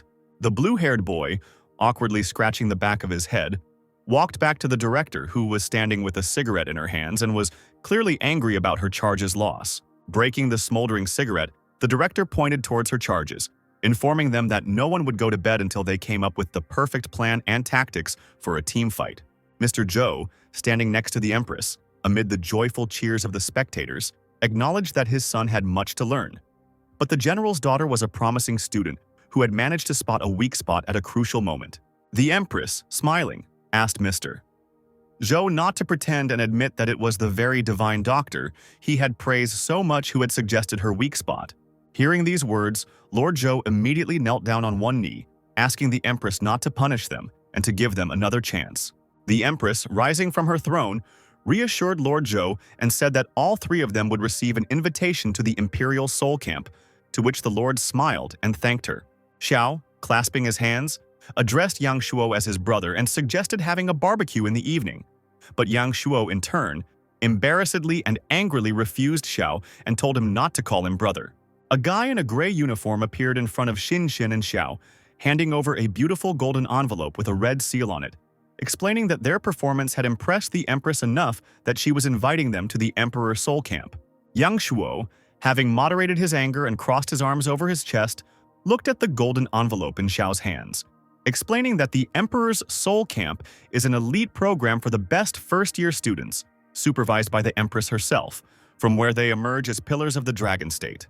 Xiao, hearing Yang Shuo's words, broke out in cold sweat, realizing that this was a great opportunity, but he was bound by a bloody contract with Dailu, and if they were discovered, there would be problems. Seeing Xiao hesitating, Shinshin put her hand on Xiao's cheek, innocently looking straight into his eyes. Smiling, Shinshin tried to calm Xiao down, asking him to stop frowning, since they were going to a barbecue today, and they could think about it later, to which Xiao still breathed out thoughtfully, agreeing with the girl. While eating barbecue with great appetite, Xiao mentioned that Shinshin and Yang Shuo were from an elite clan, but did not mind eating street food, and Yang Shuo explained that the four great clans were not monks, and that he and his sister liked to eat many other things besides barbecue. Remembering his little blue-haired sister who never ate street food, he admitted that he was sure that the descendants of great clans were accustomed to luxury. Shinshin sighed tiredly as she watched her brother drink from a can, and when Xiao asked what happened, she replied that Yang Shuo was just annoying her. Xiu sarcastically suggested giving Shinshin a massage since she looked too tense, which surprised Yang Shuo so much that he spat out the entire contents of his mouth. Brother Shinshin immediately began to threaten poor Xiao to relax and moderate his ardor. Xiao said that he would drink 3 glasses as punishment. This infuriated Yanshu even more, as he squeezed the can in his hand and said that there were no glasses, since alcohol was not water. Xiao understood everything and raised his hand up, asking the owner to bring something stronger. The owner brought them a whole box of booze, and a new insidious plan was born in Yang Shuo's head. He needed to outdrink Xiao. After drinking a lot, Yang Shuo felt sick, and it became clear that he was drunk. He had already made promises from Xiao that when he married Shinshin, he would not offend her. A pleased Xiao boasted to Shinshin that her brother was the first to get drunk and acknowledge him as his son-in-law. Embarrassed, Shinshin knew that it was because of her brother that she wasn't having as much fun today, so she suggested to Xiao that they go out together sometime. Xiao was pleasantly surprised by this proposal, so he suggested going for a walk the day after tomorrow, since they had a team tournament tomorrow. Lying on his bed, Xiao thought about what he still needed for the seed. He had the phoenix grass, and the magical fusion flower would be brought soon. All he had to do was get the droppings of the magical beast of the Beast King form. Having thought everything over, Xiao covered himself with a blanket, turned to the window and fell asleep, because the morning is wiser than the evening. Morning came and Dailu decided to wake up her master, which caught Xiao off guard. Enraged, Xiao jumped up from the bed and pressed Dailu against the wall, placing his hand on her chest. He didn't understand why she got out of the seal herself. Hearing that Dailu had gone out to get information and no one had seen her, Xiao exhaled and calmed down because his heart was about to jump out of his chest. Because Xiu kept his hand on Dailu's chest, she decided to clarify whose chest the heart almost jumped out of was hers or his. After apologizing, Xiao sat down on a chair and reproached Dailu for leaving the beast catcher's mark without permission. But since she found out something, then let her tell. Dailu told Xiao that the admiral of the Dragon State's fleet, Murong Jin, had captured a jellyfish, a spiritual snake of disasters that knew many things, and was going to be executed in 3 days on the full moon. The fox had known the jellyfish for a long time, and she was her friend, and also a magical beast in the form of the king of beasts. Xiao was amazed that it was no coincidence that Murong Jin was an admiral since he could defeat the beast king form, but it dawned on him that Dailu was going to save the jellyfish. The jellyfish had information that the Empress of the Dragon State, Shangguan Lan, had participated in the battle to exterminate the dragons, so it was necessary to save the jellyfish, Dailu explained. But Xiao flatly refused this idea. After all, the jellyfish was imprisoned in an underground prison at the fleet headquarters, with 1,000 high-level beast hunters patrolling the area. And in the headquarters itself are the hunters of the beasts of the 10th star, who control the beasts with the blood of the sea god. Xiao flatly refused to go to certain death, and since Dailu is bound by a bloody contract with him, she will listen to him and will not go either. Suddenly, a red system window popped up with the task of freeing the jellyfish, and Xiao began to reason and look for positive aspects in this operation to save the jellyfish. Since Xiao considered the fox not only his beast but also his family, he would help her, and together they would free the jellyfish. Dailu was so happy that she hugged her master's hand and thanked him. Her affection increased and now equaled 90 points. Xie received a message on his phone with the news that the execution of the jellyfish would take place in 3 days, and he asked Dailu why they had chosen that particular date. The fox explained that spiritual snakes have special blood. If you cut off its head on a full moon, you can get a whole magic crystal, but if you kill it on another day, the crystal will be incomplete. Xiao put his hand to his face because he didn't understand how a second-star beast catcher would manage to escape from a prison teeming with powerful fighters. The next day, Xiao stood in front of the blood lake next to Yang Shuo, who told him that it was the fallen dragon lake, which was formed during the battle between dragons. She said that this is a very tough test. If you lose, you will be left without skin. Under the thickness of the water there were dragon bones, from which a very powerful dragon aura emanated. The guy thought about the fact that there were dragon bones at the bottom of the lake. If he let the beast absorb them, it would be equivalent to evolution, but the question remained how to get them from the bottom of the lake. Murong reminded Xiao that there would be viewers watching the broadcast, so he should stop standing there in a daze. The transport helicopters flew off in different directions, which meant that all the participants were in their places, so the host welcomed his viewers to the team battle of the supernova competition. The Xiao sisters watched him on TV. They believed that their little brother would definitely win this competition. To show everyone what he was capable of, Xiao summoned his most powerful beast, the Black Fang. Xiao's opponents decided not to lag behind and summoned their magical beasts to show the results of their numerous trainings. Xiao was confused that the guy in the black t-shirt stood motionless and didn't even summon his magical beast. Yang Shuo decided to strike first before his opponents had time to summon all of their magical beasts. But then something invisible hit his griffin, causing blood to flow from its wing, which frightened Yang Shuo. The invisible creature turned out to be a powerful shadow ninja monkey who could control shadows. Yang Shuo noted the ability to instantly teleport multiple times in a row within a limited area. The red snake released a hurricane blade, and a powerful beam burst out from its mouth, and the demonic wolf of darkness used a shadow clone. Yang Shuo was cursing because he couldn't see anything because of the hurricane blade. He asked his sister to deal with the wolf herself. The guy in the black t-shirt gave Zhou the order to have his demonic dark wolf focus on the netherworld wolf. Black Fang had to continue to push through the sandstorm as Xiao had ordered. But the guy in the black shirt who controlled the shadow ninja monkey said that this would not happen and used the kunai of darkness. To avoid the kunai of darkness, Black Fang used dark hunting, which allows him to disappear into the shadows without a trace. Xinjin was worried about whether Xiao was okay, but since he had foreseen this scenario, he was fine. The Murongs realized that their opponents were using a sneaky strategy of focusing all their attacks on Xiao, so they had to stop them. The White Griffin's heavenly lightning struck the Dark Devil Wolf to destroy its clones. At this time, the Shadow Monkey Ninja continued to attack with his Darkness Kunai. A wyvern came to the aid of the Wolf of the Underworld and protected the wolf with its breath. The guy in the black t-shirt said that they were wasting their energy and couldn't protect Xiao forever, so Xiao Xinyu's star would be the first to go out today. Hearing the intentions of his opponents, Xiao decided to take action and activated the demon power of the Black Fang. All of the Wolf of the Underworld's wounds were completely healed, and he was restored to a perfect state. The guy in the black t-shirt tensed up, because the three of them attacked only the Wolf of the Underworld. If it had been another beast, it would have collapsed long ago, exhausted. All the animals began to fear the Wolf of the Underworld. He also had a mental effect on them. Black Fang raised his head up and prepared the Hellfire Lotus. Powerful fire was coming out of his mouth.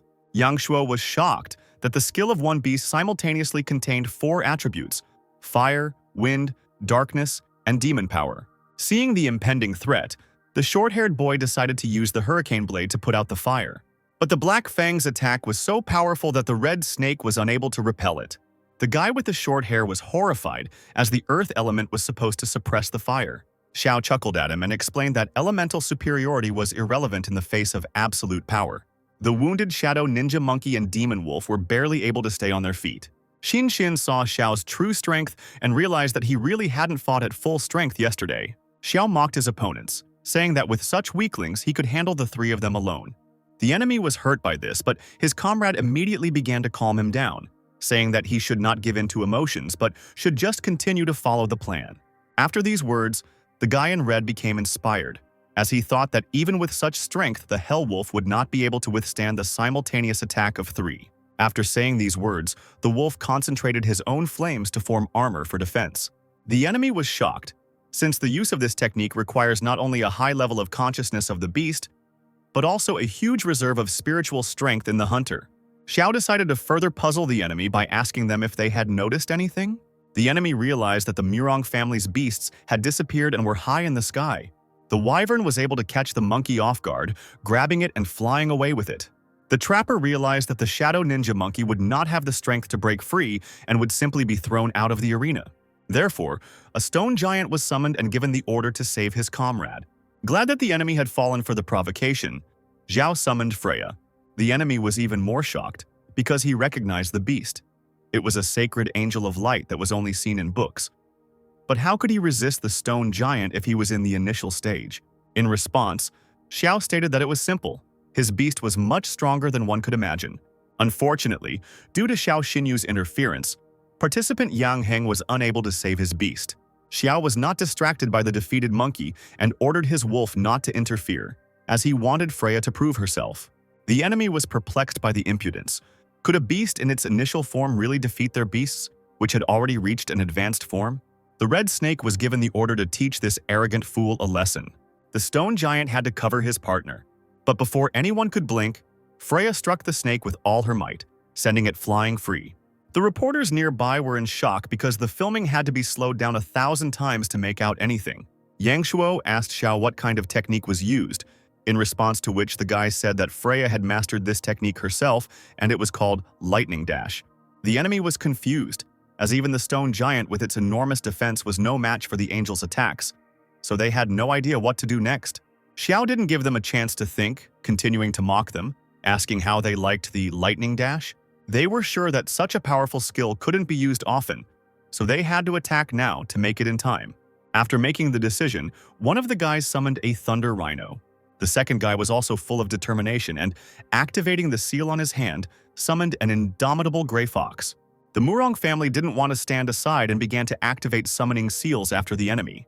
Xiao did not expect help from his allies and ordered Freya to deal with the smallest one and remove the gray fox from the arena. In response to the angel's attack, a stone giant stood in front of her to protect the fox.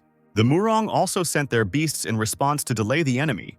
The enemy was on the verge of exhaustion, but since they had almost no spiritual energy left, then Xiao Xinyu's should also be running low. The bald guy supported this statement, saying that he had only enough energy for one more session. So they decided to use their signature technique. It was their last chance to win. Xiao and the Murong family realized that the enemy was running out of steam, so they would launch a final attack that they had to repel in order to win. The stone golem began to grow greatly in size. The dark demon wolf used its shadow clone ability on the stone giant. They intended to all attack the Black Fang at once, but the attack was not successful, as the griffin managed to pick up the Black Fang at the very last moment. Xiao, with a satisfied grin, ordered his beast to finish off the enemy. Xinshin ordered the wyvern to ignite the flames of souls, and brother Yang Shuo was about to unleash the full power of lightning. All the skills were used to combine the power of the 3 beasts, directing everything to attack the Black Fang. The combined attack with enormous force rushed downward so quickly that it broke the sound barrier. The animals below didn't even have time to react. They were all defeated at once. The participants in the battle experienced different emotions from what happened, but one thing was clear: they lost this battle. and the Azure Dragon Academy achieved a crushing victory without a single loss. Xiao was delighted with what they had accomplished and began to congratulate Liu Jin, hugging her around the waist. Yang Shuo was furious that Xiao allowed himself to grope his sister on live TV. The opponent also congratulated Xiao's team on their well-deserved victory, calling him a real monster. Xiao was embarrassed and thanked the compliment. Changing his smile to a serious expression, Xiao thanked Director Zhu, because the whole country was talking about their academy only because of the director and the White Tiger Academy. But at this time, the directors only shook hands vigorously, laughing in each other's faces. Principal Zhu mockingly warned Principal Su to keep a closer eye on her star student in case he transferred to their academy next year. To which Su expressed doubt that Zhu was capable of luring away her student. Su called her favorite student to her. Xiao didn't even realize what was happening, as the director's hand suddenly pulled the guy towards him, and he found himself pressed against the director's chest, which embarrassed him greatly, but he could not break free from the director's strong grip. Su said that she saved his life so he would never betray her, but the guy just asked the director to control himself since they were on live television. Looking at the TV screen, Sister Xiao gripped the remote control in her hand in anger, calling Director Su a vile bitch. After that, the team went to celebrate the victory, but this time it was Xiao who was drunk, not Yang Shuo, so they took him home and put him to bed to sleep it off. But it was just a game, and as soon as the Murong family left, Xiao summoned Dailu. Dailu didn't understand where the guy was going in the middle of the night, especially since he was drunk.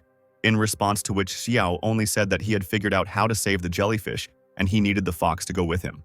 Xiao intended to give Dailu a purebred dragon bone to evolve her because she was stuck at the third stage of the Beast King form.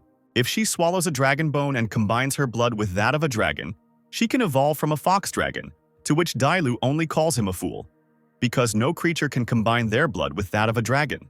Xiao agreed, but immediately said that he had a way to do this. Dailu didn't believe that the guy was speaking seriously, thinking that he was joking because he had been drinking that evening. Still, they set off. Xiao was serious and asked Dailu to protect him with foxfire when he went down into the water. Even though it was impossible to see where to swim, Xiao guided Dailu because he could feel where the dragon bone was located. He continued to guide Dailu, sinking lower and lower. Seeing the bone, Xiao said that it was a heart bone, the smallest, but the densest and hardest part of the dragon, while Dailu voiced her doubts about the boy being 18 years old. While the bone ring was absorbing it, Xiao warned the fox that they would go to the forest to merge, as no one would disturb them there. They managed to get the dragon bone, but it wasn't enough for Dailu to evolve, so Xiao took out something else and held it in his hand. Xiao handed over a red pill called Blood Fusion Crystal to Dailu. The fox was astonished by it. The guy also gave her a protective pill that he bought from the system store to increase the chances of a breakthrough. She reminded the fox that eating this pill was a very risky undertaking. If the fusion with the dragon's blood failed, then Dailu would suffer a strong rebound in strength. Dailu calmed Xiao down. It was he who told her that he wanted to become the greatest hunter. Why was he so indecisive now? The fox was determined and was ready to take risks to become stronger. She wants to live freely under the rays of the sun. Hearing the fox's words, Xiao activated the ring, thereby starting the evolution process. Xiao, heading towards Dailu, warned her that the blood fusion crystal had begun to take effect. Dailu immediately went berserk after the evolution began, but Xiao managed to run up to her, saying words of encouragement. Xiao looked resolutely into Dailu's frightened, bright purple eyes, reminding her that if she failed, everything would be lost. Xiao's reflection in Dailu's fiery purple eyes convinced him that he would help him become stronger, take revenge, and would always be there. Dailu's roar, filled with strength, determination, and fury, sent Xiao flying backwards. Xiao, standing confidently on his feet, was puzzled, wondering if everything had worked out and if Dailu was okay. Before Xiao's eyes surrounded by dust, Dailu confidently appeared naked, with blushing cheeks in human form. Still with a slight blush on her cheeks and the veins on her forehead swollen with anger, Dailu sighed angrily. Xiao, with a smile on his face, joyfully shouted out an enthusiastic statement that everything worked out. At that very moment, Xiao's expression changed to one of confusion when he saw Dailu quickly approaching him. Without a trace of embarrassment from her naked body, the determined Dailu pounced mercilessly on Xiao and pushed him to the ground, sitting on top of him. The guy found himself pinned to the ground, with a completely naked fox sitting on top of him.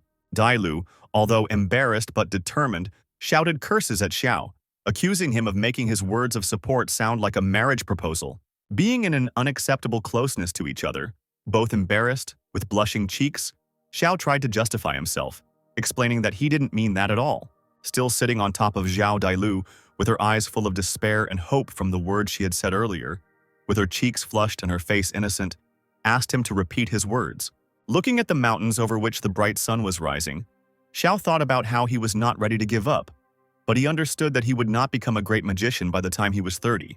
Sitting on a huge rock, Xiao, with a sunken face, was spinning dark thoughts in his head, scolding himself for giving Dale dragon blood, knowing that it would strengthen her, but forgetting that a dragon is lustful by nature and a mere human cannot cope with a nine-tailed dragon fox. Continuing to ponder in his head, Xiao decided for himself that this situation was worse than waking up in someone else's bed after drinking, and he couldn't restrain himself only because that was the nature of men. Accompanying the curses with her thin arms moving towards Xiao, Dailu suddenly grabbed his neck, scaring him to death. While Xiao was trying to clear his throat, Dailu, who was still naked, had a thoughtful expression and was scolding herself for not being able to control her powers, knowing that if anyone found out, she would definitely be laughed at. After clearing his throat, Xiao reproached Dailu for still walking around naked and used the power of his golden ring, which flashed with yellow light and materialized a very ordinary gray cloak. Happy Dailu, smiling, reproached the owner that he had already seen and done everything that was possible, and there was no point in pretending to be a gentleman. Finally putting the gray cloak on Dailu, Xiao awkwardly tried to explain that they were both old enough now. Holding Dailu by the shoulders, Xiao explained that in the event of unforeseen consequences, he was ready to take responsibility for the little fox's life. Enraged by Xiao Dailu's words, she threw a rock straight at his head, screaming at him to get out of her sight. Awkwardly, but with a smile on his face, he scratched the bruised area, taking his phone out of his pants pocket. Turning sharply to face Dailu, Xiao joyfully shoved the phone in her face, congratulating her on her breakthrough and successful evolution. Finally noticing her reflection on the phone screen, Dailu was surprised to see golden dragon horns on her head. A happy Dailu, with a beaming smile on her face, was surprised that, apart from her horns, all her injuries were healed. A divine panel appeared in front of Xiao, describing Dailu's improvements. The ability Dragon Power that helps deal physical and mental damage to the enemy, Dragon Soul that automatically blocks a fatal attack during critical wounds, increasing affection to 88, as well as the skills Divine Dragon Strike and Dragon Breath. Xiu extended his hand with a thumbs up, indicating that luck was on their side. But instead of luck, Dailu heard about pregnancy. Spreading her arms at her sides in displeasure, she warned Xiao that she would send him to the next world if he mentioned pregnancy even once more. Sitting in the apartment and reading the news, Xiao talked about his fears that they would only be able to save Medusa in 2 days on the ice island, and this was their only chance. Otherwise, they would have to give up this idea in order to have time to take part in the competition to avoid suspicion. Dailu thoughtfully put her hand to her face, wondering how Xiao, a second-star trapper, was going to compete with the ninth-star trappers. Encouraged, Xiao shared the idea of using the dragon elixir with Dailu, with a smile on his face. And since Dailu now had dragon blood flowing through him, he asked her for some blood. Dailu, without a second thought, took out the knife and decisively ran it across his finger, preparing to give as much blood as he needed. A neat finger with a red nail quickly and without hesitation filled a transparent bottle with its scarlet blood. Fearing for Dailu, Xiao grabbed her bleeding finger, licking all the blood and scolding Dailu's reckless disregard for his body. Surprised, Dailu called out to Xiao, who was still holding her finger in his mouth, in an embarrassed and slightly sad voice. Suddenly, the phone in Xiao's hand rang, interrupting Dailu's words before he could finish his sentence. Still embarrassed, Dailu, holding the bottle in her hands, and the surprised Xiao looked at the screen of the ringing phone. A message from Lu Jin appeared on the phone screen, telling them to meet at 7 in the evening and have barbecue with her brother. The white-haired guy, noticing Xiao walking through the night city, called out to him, beckoning him over. When Xiao asked about the guy's early arrival, Yang Shuo's brother's face distorted with displeasure, and he named his sister as the reason. Xin Xin, wearing a white short dress that showed off her large breasts, folded her hands modestly in front and said that they had been waiting for a long time. Not at all embarrassed by Xin Xin's beauty, Xiao walked closer and asked the girl to help him get some special ingredients since he couldn't afford to buy them. Standing opposite each other, Xin Xin, smiling gently, holding her left hand shyly, agreed to help Xiao. While Xiao, holding Xin Xin by the shoulders, thanked the girl for her help and confessed his adoration. Her brother, with slight aggression, reminded her that he was there and would not let anyone harm his sister. An inspired Jinxin, with a glint in her eyes, warned her brother that she would go with Xiao to get some herbs. Not wanting to disturb Xiao and Xinxin, brother Yang Shuo referred to business, but not before pointing his finger to the side at Xiao and asking him to step aside and talk. Putting his hand on Xiao's shoulder in a supposedly friendly manner, Yang Shuo poked him in the chest, warning him that he could tolerate Xiao touching his sister, but he shouldn't think about dragging her to the hotel. Yang Shuo waved goodbye to them, and Xinxin did not forget to remind her brother to return home as early as possible. The herbs were lying on the table, and a satisfied Xinxin, with a bright smile on her face, accepted Xiao's sincere gratitude and promises to prepare strengthening elixirs for her beasts. Still inspired, Xinxin clasped her hands in front of her and asked Xiao if he had noticed anything else. A satisfied Xiao looked at the smiling Xinxin, sure that she was expecting praise for how beautifully she was dressed today, and replied that he didn't notice anything. Surprised, Xinxin looked at Xiao's back as he turned around and walked away, asking again if he was joking. Frustrated, Xinxin sighed, not believing that he really hadn't noticed anything. Xiao and Xinxin were walking around the city at night and came across a very scary-looking dark alley. The frightened Xinxin suddenly screamed in fear, which made Xiao nervous. Xinxin, who was sitting on the ground, assured Xiao that she was okay and was just scared of the kitten. Xiao, like a true gentleman, leaned over to Xinxin and began to help her. Since she had sprained her ankle, she needed to be more careful. The guy turned his back and offered to carry Xinxin on his back, since the street was quite slippery. But she refused because she was able to walk on her own. But the persistent Xiao asked her not to be naughty and took her on his back, which greatly embarrassed Xinxin. Because it was pouring rain outside, Xiao started running with Xinxin on his back so that they wouldn't get soaked to the skin. Finally reaching home, Xiao sat Xinxin down on the bed and began to dry her wet hair with a towel. Noticing Xinxin, Xiao threw her a towel to dry herself off so she wouldn't get sick and offered to massage her ankle. Xiao lowered himself to Xinxin's feet and began to slowly and pleasantly massage her leg. Because of his demonic eye, Xiao knew that Xinxin had twisted her ankle for the first time because of a magical beast. Xinxin began to tell the story of how she ended up at the sea with her father when she was 5 years old. During a severe storm, the Navy ships were attacked by magical beasts, and because of this, Xinxin fell overboard. But her father was able to save her from a black and gold armored shark with the cost of one of his hands. She thought about how tomorrow he would go to the naval headquarters prison to meet her father. Having risen to his feet, the guy began to walk away and asked Xinxin not to strain her leg, and then she would definitely recover before the final. Xinxin managed to grab Xiao's hand as he was leaving and asked him to carry her to the bathroom, since it was difficult for her to walk.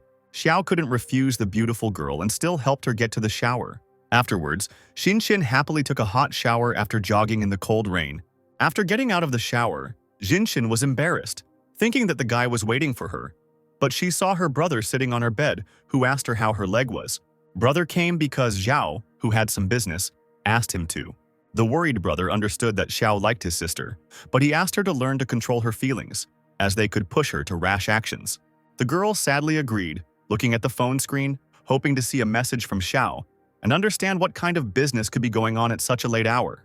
At this time, in another place, Xiao raised his hand up and the seal of Dailu lit up on it, which he asked to come out to help with the elixirs.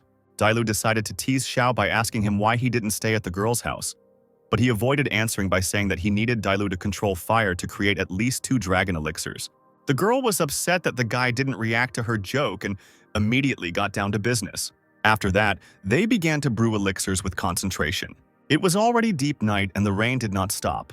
Having sent him away, Xiao, with bags under his eyes, happily reported that everything had worked out and they had 2 pills.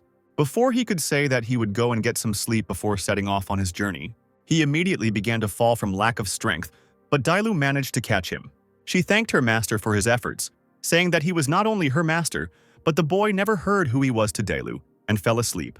After Xiao's sleep, he stood dressed in front of the mirror and realized that it was time to set off on a journey full of mortal dangers.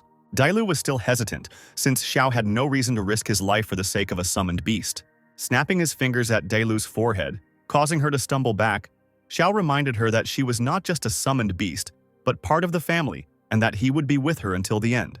There was also the question of Xiao disappearing from the Azure Dragon Academy for a few days, but the guy had already thought everything through and asked for 3 days off to go home to his sister. The sports complex announced that Xiao had taken a vacation and gone home, so he would not be attending training in the coming days.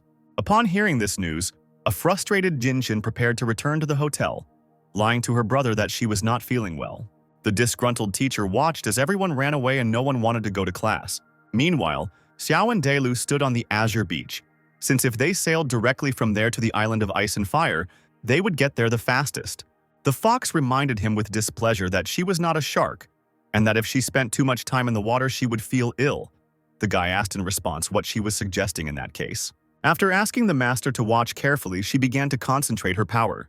The water began to rage violently, raising waves. The fish that were in the sea began to fly out of the water. The waves rose so sharply. Xiao asked Dailu to stop because with such manipulations she would attract all the sea monsters here. But this was what Dailu wanted. Whale appeared from the water, which had the form of the king of the first stage beasts. Xiao and Dailu climbed onto the whale and asked it to take them to the island of ice and fire. She sat down and Dailu noticed how her master began to get nervous. The guy confirmed this. Dailu reminded him that it was not too late to refuse, but he did not regret his choice and asked to wake him up when they reached the island.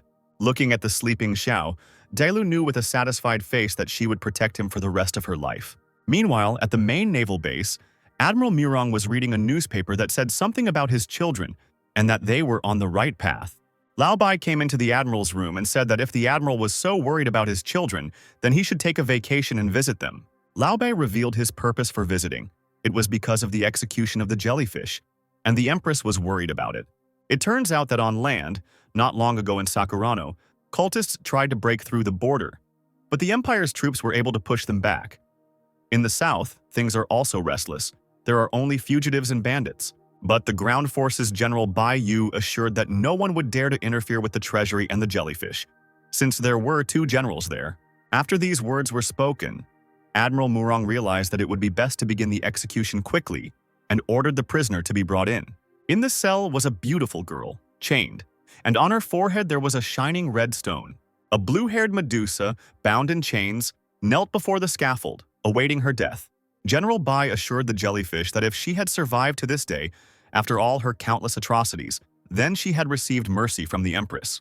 Medusa found his words funny since they considered her a monster, because Shangguanlan had the most dirty secrets in the world. When they reached the place of execution, Xiao and Dailu were surprised by the fact that the jellyfish was guarded by 2 generals, and they would not be able to fight them. Raising his only hand, General Murong gave the order to prepare the Dragon Fang execution weapon. Medusa spoke to Shangguanlan, telling him that his secrets would not remain at the bottom of the sea even after her death. Shrouded in her purple aura, the jellyfish continued to say that land sins that she committed 200 years ago would come to light. With the help of this aura, the jellyfish managed to subdue 2 guards, and one of them pointed a sword at his neck, intending to cut it. Seeing this, Bai Yu decided not to hesitate, inserted his hand and used spiritual mist. Roots flew out of the ground and enveloped the guards, not allowing them to make any unnecessary movements. General Bai noted that the jellyfish was truly incredible. Even in such a position, it could still use illusions. Medusa reminded the general that out of the 5 great clans, only his was destroyed, and now he serves Shangguanlan, betraying his ancestors. The men in cloaks approached the guards, who showed them the location of the electrical panel and gave them orders to act when they turned off the power. But then other guards noticed them and ordered them to raise their hands up, or else they would open fire on them. They realized that they had been ambushed and decided to detonate the dynamite right then and there. There was a deafening explosion that could be heard throughout the entire prison. After this, the alarm was raised, lanterns were lit, and a message about an attack on the prison was broadcast over a loudspeaker. The people in black cloaks took advantage of the moment to attack the jellyfish's guards and called on their beasts. General Murong gave the order to continue the execution, since if the jellyfish died, they would no longer have a reason to attack. Amidst all the noise and confusion, Xiao ordered Dailu to take action, to which she said that she would not let her master down. Dailu broke through the guards to the jellyfish with her powerful jerks, and no one could stop her. Having reached the jellyfish, Dailu told her not to ask anything. First, it was necessary to get out of the chains. General Murong was surprised to see the fox with 9 tails here, as it was wanted all over the Dragon State. Now he was ready to kill them both. General Bai interrupted him, asking him to wait and pay attention to the neighboring rock. On the rock stood a guy in a cloak and a terrifying mask in the form of a skull with fangs. Bai Yu raised his head to the masked stranger and asked him if this guy was from the Yan clan. The guy continued to glare at everyone around him, declaring that they didn't need to know this because he only came for this snake, and whoever stood in his way would die. Medusa immediately thought how a guy could address her like that with such spiritual power. And Daelu, showing a small smile, also noted in her thoughts that Xiao had gotten into character very well. Everyone who was watching the guy on the rock began to discuss among themselves who he was, thinking that he was one of his own and could even help him. But General Murong, still smoking a cigar, told the man in black that no matter whether he was from Yanmeng or not, the only thing that awaited him for invading the naval headquarters was death. And supporting the general, Bai Yu shouted with all his might that whoever captured the guy alive would receive a generous reward. At these words, Xiao grinned slightly, but no one could see his smile under the mask. Medusa, looking at the guy, immediately noticed that his spiritual power had just increased tenfold and continued to look at the guy with an amazing look. Finally, Xiao told Daelu that he would last for a maximum of 10 minutes, and then his life would be in her hands, and the fox only replied that she understood what the guy was talking about. Murong pointed his index finger at the rock, signaling everyone to advance. All the guards and the animals of the people in cloaks rushed towards the three figures standing on the high cliff. Almost quickly, the animals were already next to Xiao and the others, and Daelu was the first to come out to them. After commanding the fox to act, Daelu asked the boy to take care of the jellyfish before launching an attack. Later, taking a step forward, Daelu crossed her arms in front of her, and having placed them again, the fox quickly activated her powers, causing stones to fly in different directions behind her, her eyes to glow with a bright light, and magic to sparkle around her body. And at that very second, there was a powerful flash that reached right up to the sky, blinding everyone around. The soldiers could not hold back their screams from such a strong light, and everyone wanted only to turn away from the source of the light. The animals also began to whine, unable to withstand the fox's strength. The people in cloaks, seeing their summoned animals suffer, were also affected by the power, and one of them noted that this just indicated that the guy was indeed from the Flame Alliance. Murong, looking at what was happening from the side, immediately thought that the fox apparently had evolved. Lao Bei, looking at the dragon's scales, horns, claws, and pupils, immediately recognized these things as the power of the dragon that had disappeared 200 years ago. But Murong also added that this guy was extremely dangerous and could not be allowed to leave this island of ice and fire. Bai Yu crossed his arms slyly and replied that he understood this perfectly well, continuing to smile sarcastically. At this time, the rock began to crack and the earth began to tremble. Si showed all his confidence as he walked slowly along the crumbling cliff. And suddenly, when the three fugitives were walking on the stones, their feet unexpectedly found themselves on a large, predatory flower with teeth. Trying to keep Daelu on her feet, she didn't even understand at first what was happening, while the flower itself continued to rise. And as if under hypnosis, all three began to fall into the wide-open mouth of the plant. Daelu let out a cry from the unexpected fall, and right during the flight, she tried to see where they were flying. And suddenly, the flower's mouth slammed shut, leaving only a solid red light around the guy, the fox, and the jellyfish. The guards couldn't help but be surprised when they saw the cursed demonic flower, as this plant beast with an ancient lineage was truly incredible. And one of the fighters added that this was to be expected from a god among plant animals. Xiao was one of the first to come to his senses. Being inside the plant and immediately opening his eyes, the guy began to look around.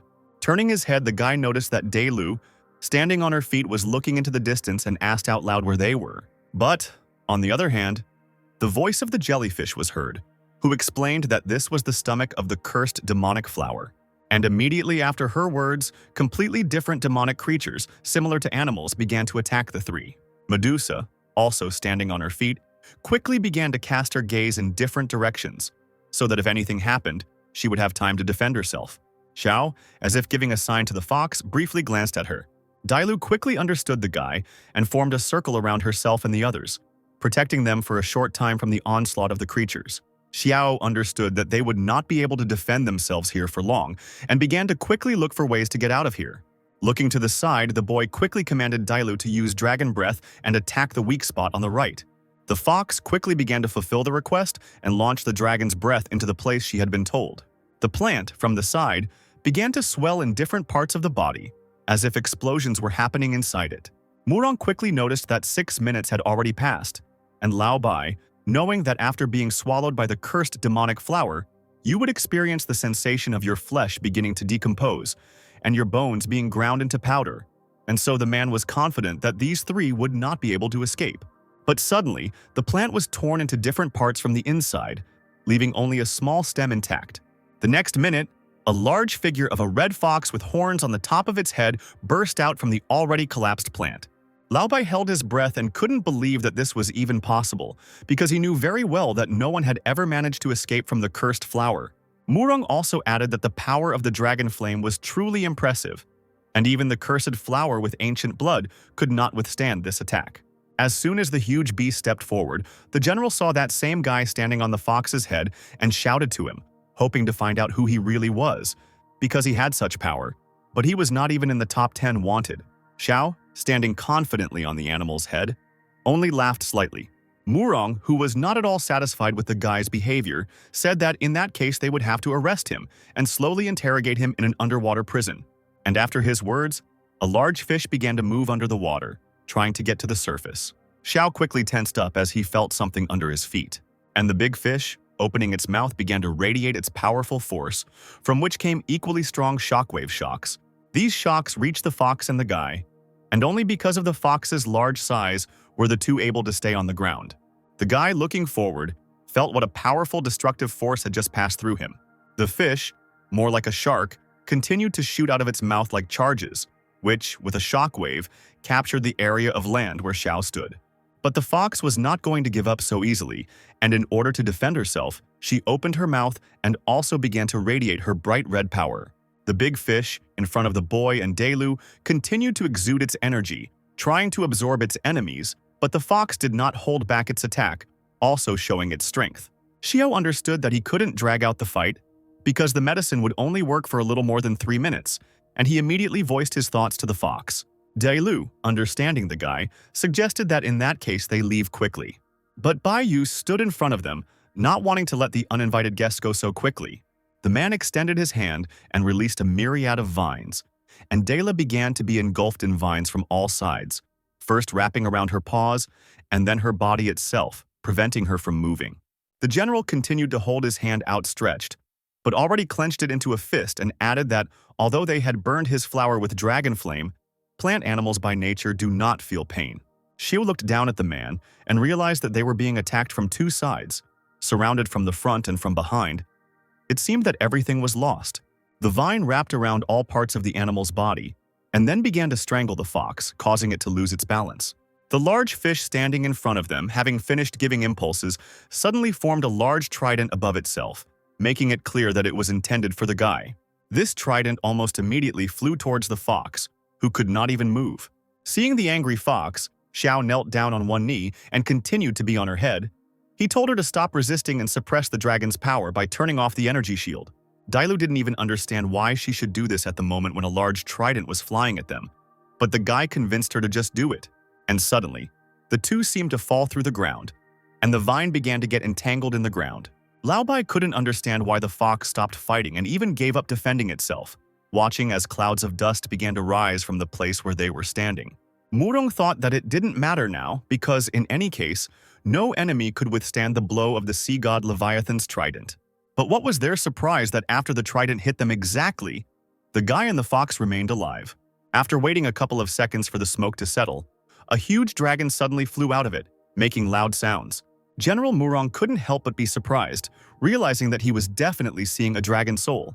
Laobai also stood in great shock. He finally made sure that the guy was able to release the dragon's soul, and then he became more and more worried about who this stranger was.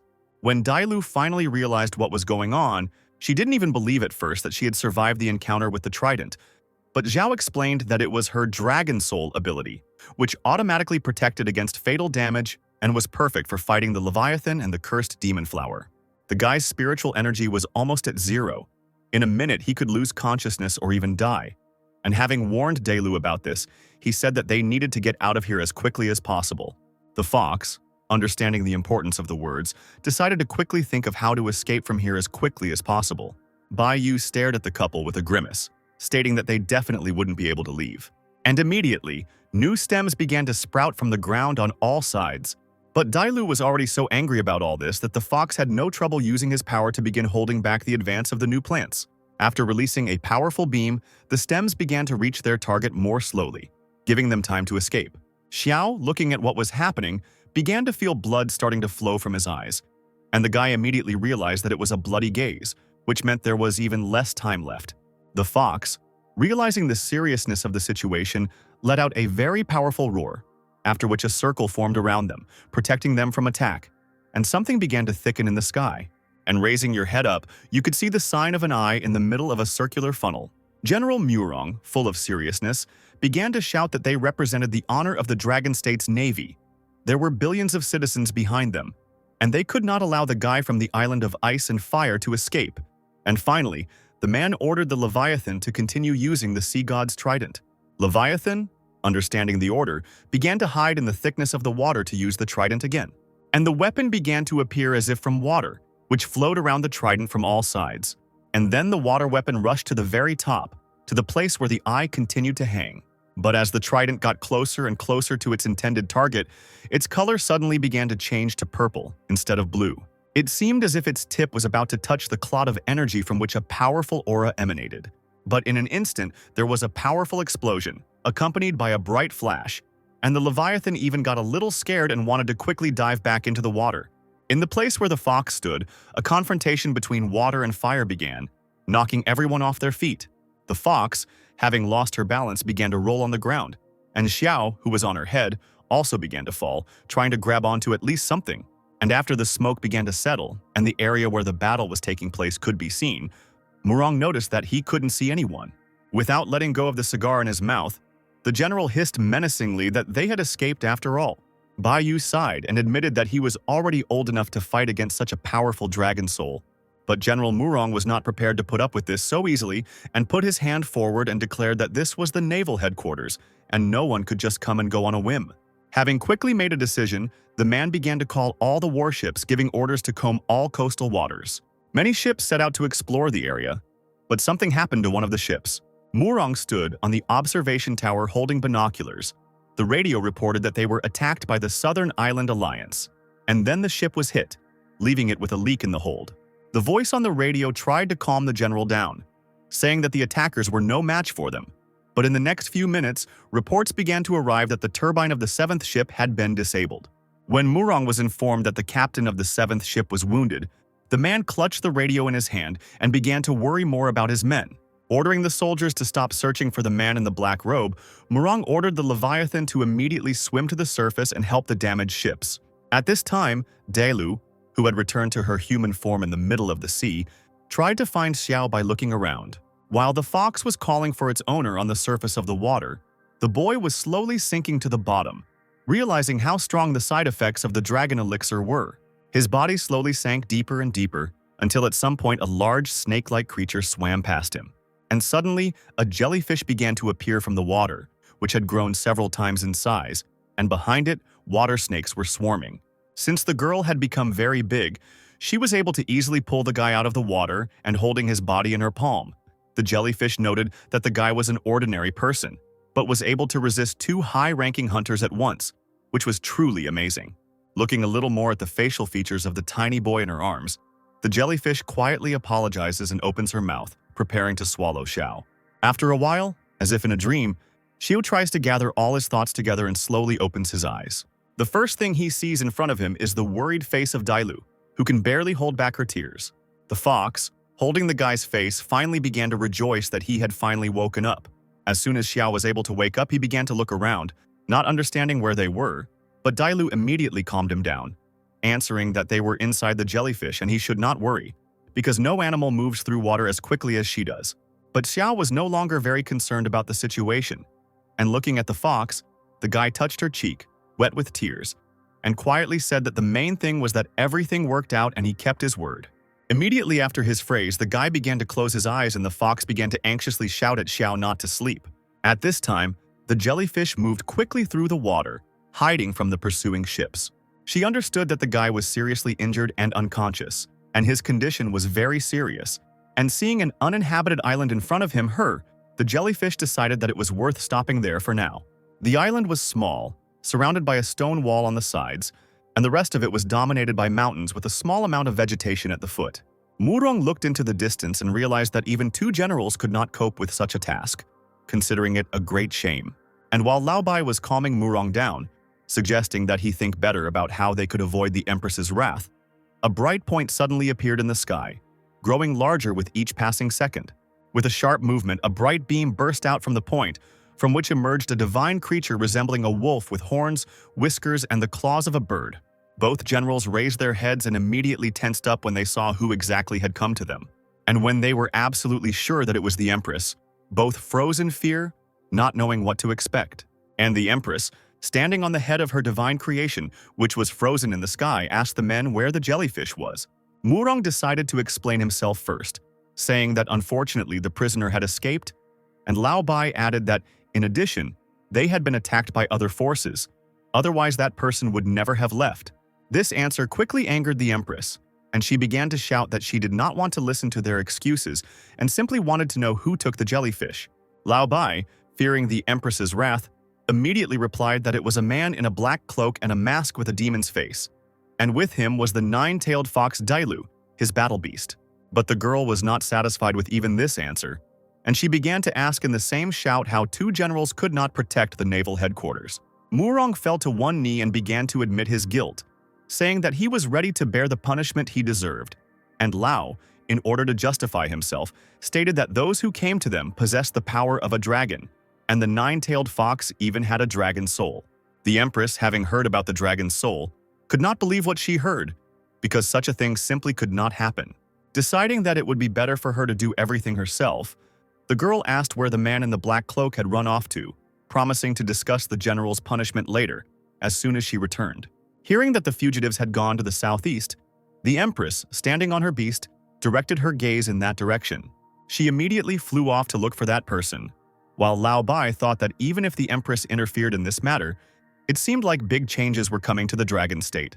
By the time everything around had become quiet, the moon lit up the night sky and it began to rain on the island.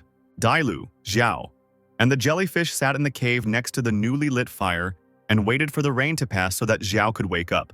Medusa, having decided to break the silence, turned to Dial, noting that she had not thought that so much would happen to her during this time, and the fox added that without her master she would have died long ago in a dark cave. But Medusa seemed surprised by this answer, considering that the fox seemed to be in too close a relationship with this guy. Their conversation was interrupted by Xiao's voice, who was almost sleepily asking for water, and the jellyfish quickly concluded that there was no fresh water on this island. Dailu had already figured out how to solve this problem, and taking a small knife, the fox made a small cut on her finger.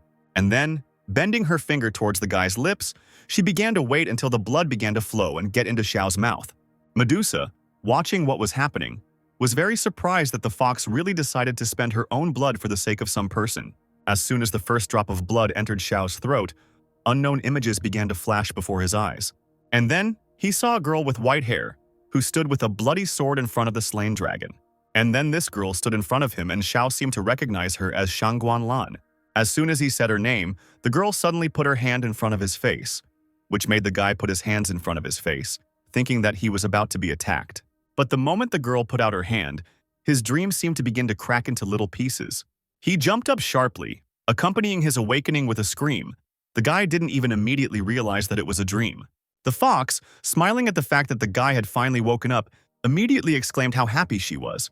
First of all, Xiao was immediately interested in where they ended up this time, and Dailu calmly supported the owner by the shoulders and explained that they were on an uninhabited island near the magical strait, and it was outside the jurisdiction of the Dragon State Fleet, so there was no need to worry about them being found.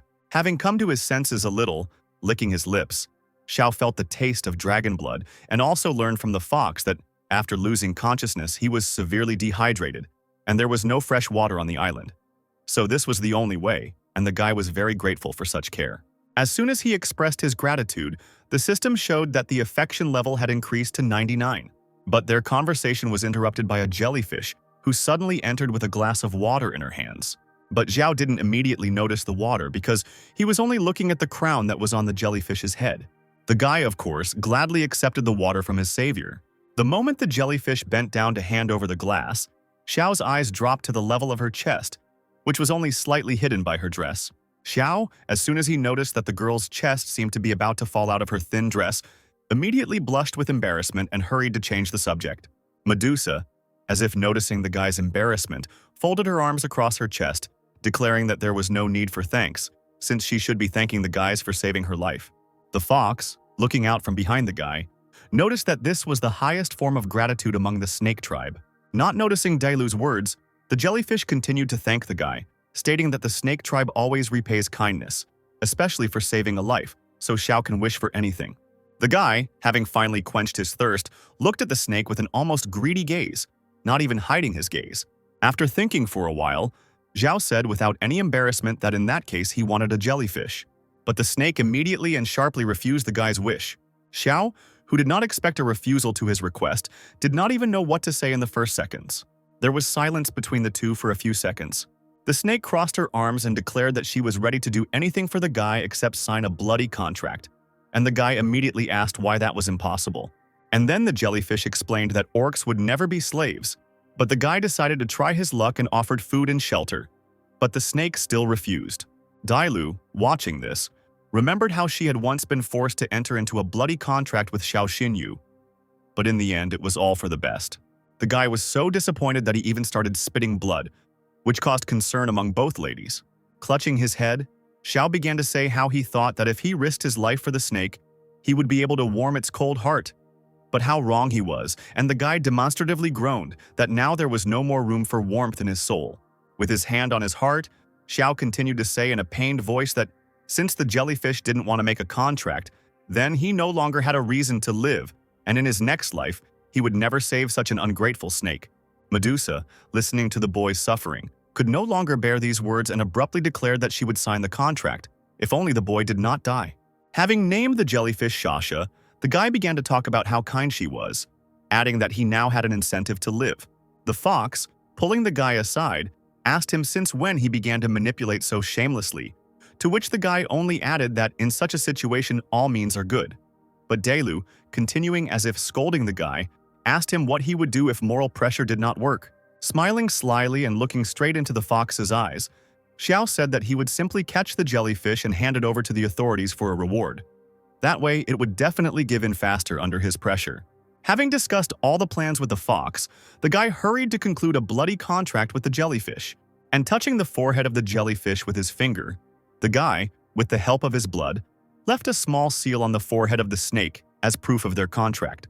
Afterwards, when the deed was done, the jellyfish stood up and almost immediately the seal began to glow underneath it.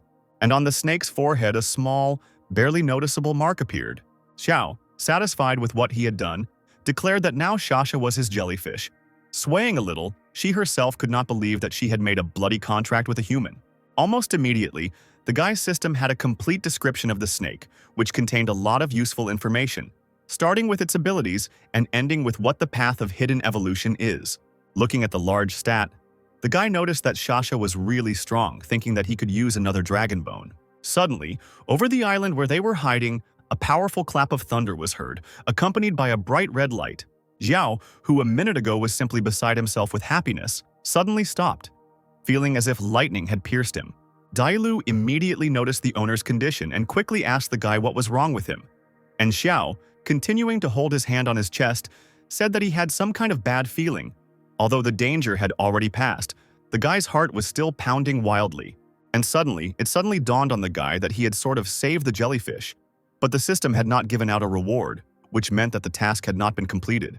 Quickly coming to his senses, Xiao commanded Dailu that they needed to quickly leave the island, but the fox and the jellyfish did not really understand why there was such a rush. The guy, putting on the mask, understood that if they didn't leave now, it would be too late later. As soon as everyone was about to leave, the jellyfish offered to sit on her back, since she swims better in water anyway. When everyone left the island and found themselves on the water, the island suddenly seemed to explode. It was as if someone had fired a large beam into the middle of the earth, blowing up every part of the island. Sitting on the snake's back, the fox turned his head and realized in horror that the island had simply been razed to the ground. Xiao, with a mask on his face, began to run his eyes in search of who did this to the island and almost immediately noticed someone in the sky. Looking up at the sky, someone's silhouette was visible. It was the Empress who, looking at the fugitive's features, immediately recognized in him exactly the one she was looking for.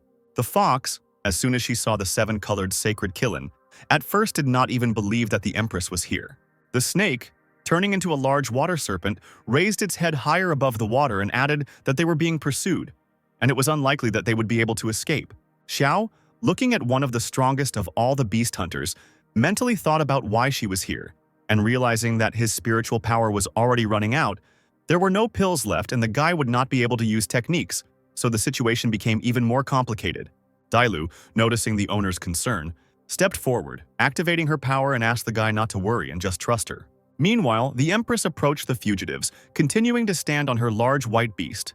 The girl, looking at the fox walking ahead, said that she was just lucky to merge with the blood of a purebred dragon, and turning to the guy, the Empress, as if ordered him to tell her who he was and then she would save his body. Lisa, realizing the danger of the situation, immediately began to stop the Empress, offering to talk, in the hope that she would not find out about Xiao's identity.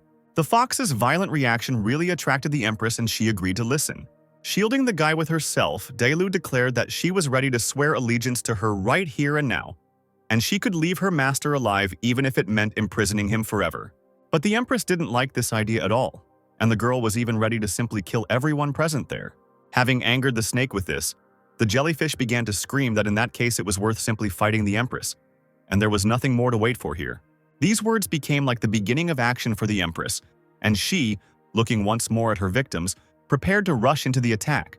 Having flown higher into the sky, the girl summoned her yellow dragon, which was many times larger than all those taken here.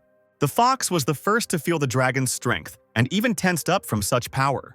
The Empress's mood changed to a more threatening one, and it became clear that she was not going to talk. As soon as she landed on her beast's head again, large black demonic wings appeared on her back.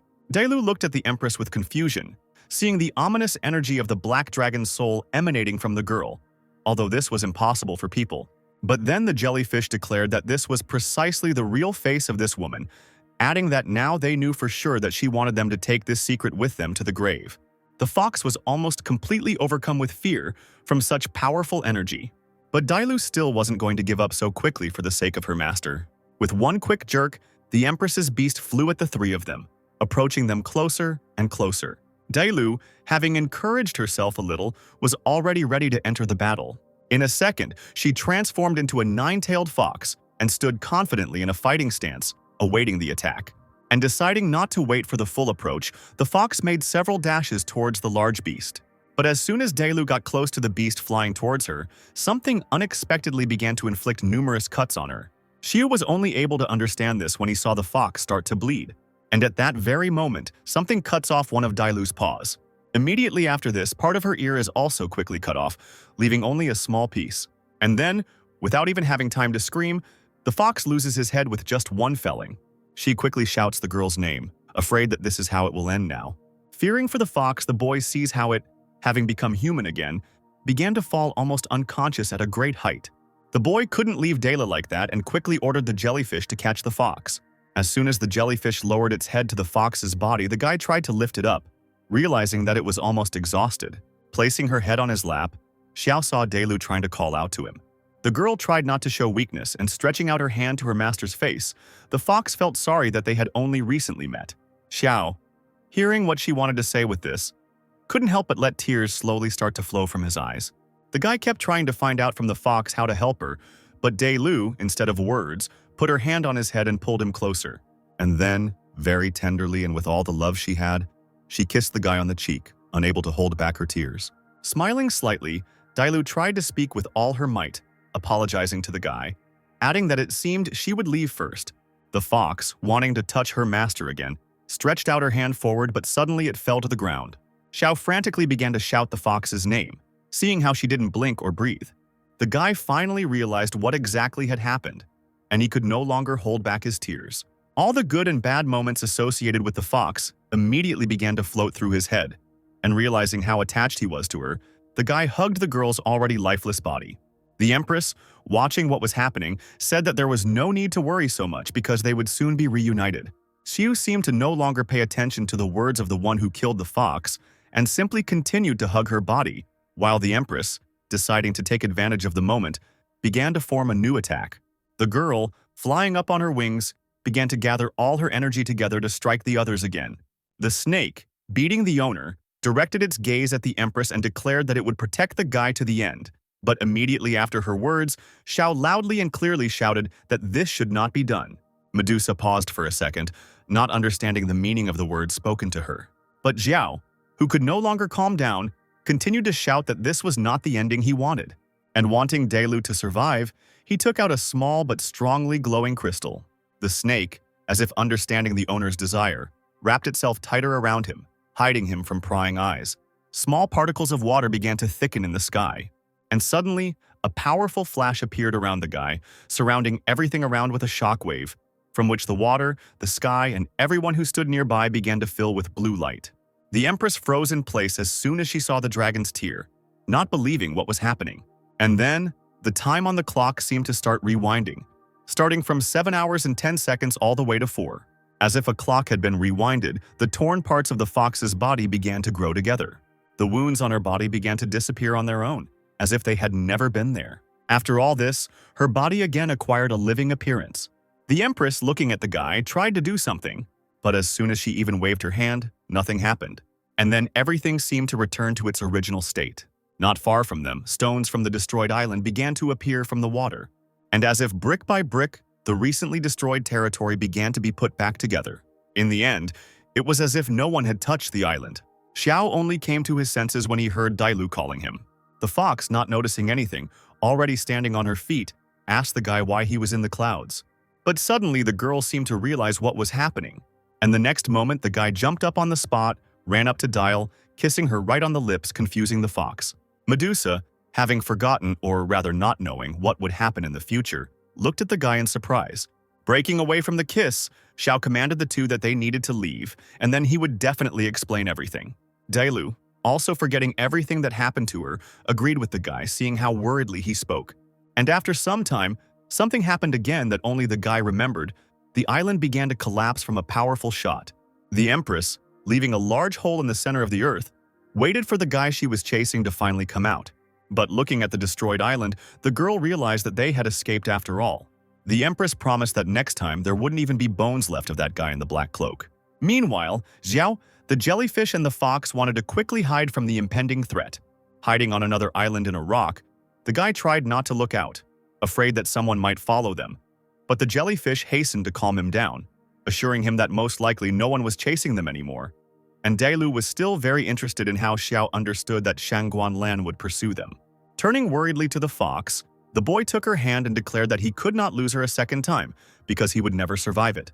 Clutching the crystal in his hand, Xiao explained that he was helped by a dragon tear that accidentally activated, and holding it closer to the girls, the guy invited them to touch it to confirm his words. Medusa was seriously about to touch the crystal, while the fox continued to show only incomprehension. As soon as Dailu touched the stone, tears flowed from her eyes, causing confusion in the snake. When everyone had come to their senses a little, the system showed the guy a notification that he had completed the task and received 1 purebred dragon egg as a reward. Realizing that, since the reward had already been given out, it meant they were finally safe, and the guy could finally breathe a sigh of relief. Turning to Shasha, the guy remembered how Dailu told him that the snake knew the secret of that battle with the dragons that happened 200 years ago, and asked the girl to tell him more about it and who Shangguan Lan was. Medusa began to remember how she once exterminated dragons in flocks, but in the end, she herself became what she fought against, an evil dragon. 90% of the strongest warriors of the dragon state participated in that war. And at that time, there were 2 strongest fighters, Shangguan Lan and Xiao Lian. And then Shangguan was not yet the empress of the dragon state, and Xiao Lian was not the leader of the rebels of the Flame Alliance. At that time, the jellyfish was just a small snake hiding in a rock. But she remembered how they fought in the Dragon Valley, where her refuge was, so she saw the whole battle with her own eyes. After Shangguan Lan killed countless dragons, she stood in the center of the valley, covered in dragon blood and laughing hysterically, and then transformed into a black dragon that was much larger than its brethren. Possessed by the thirst for blood, she destroyed the entire valley, not distinguishing between the enemy or ally in front of her. When the battle was over, the dragons were destroyed. Almost all the trappers were killed, and the only survivor was the current leader Xiao Lian, and the jellyfish, because it was far away and was able to escape death. But even despite this, Shangguan still wanted to kill it, and the guy finally understood why Xiao Lian handed over the dragon state, created the Flame Alliance, and became an enemy of Shangguan. After the girl's story, Xiao wondered how Shangguan became an evil dragon.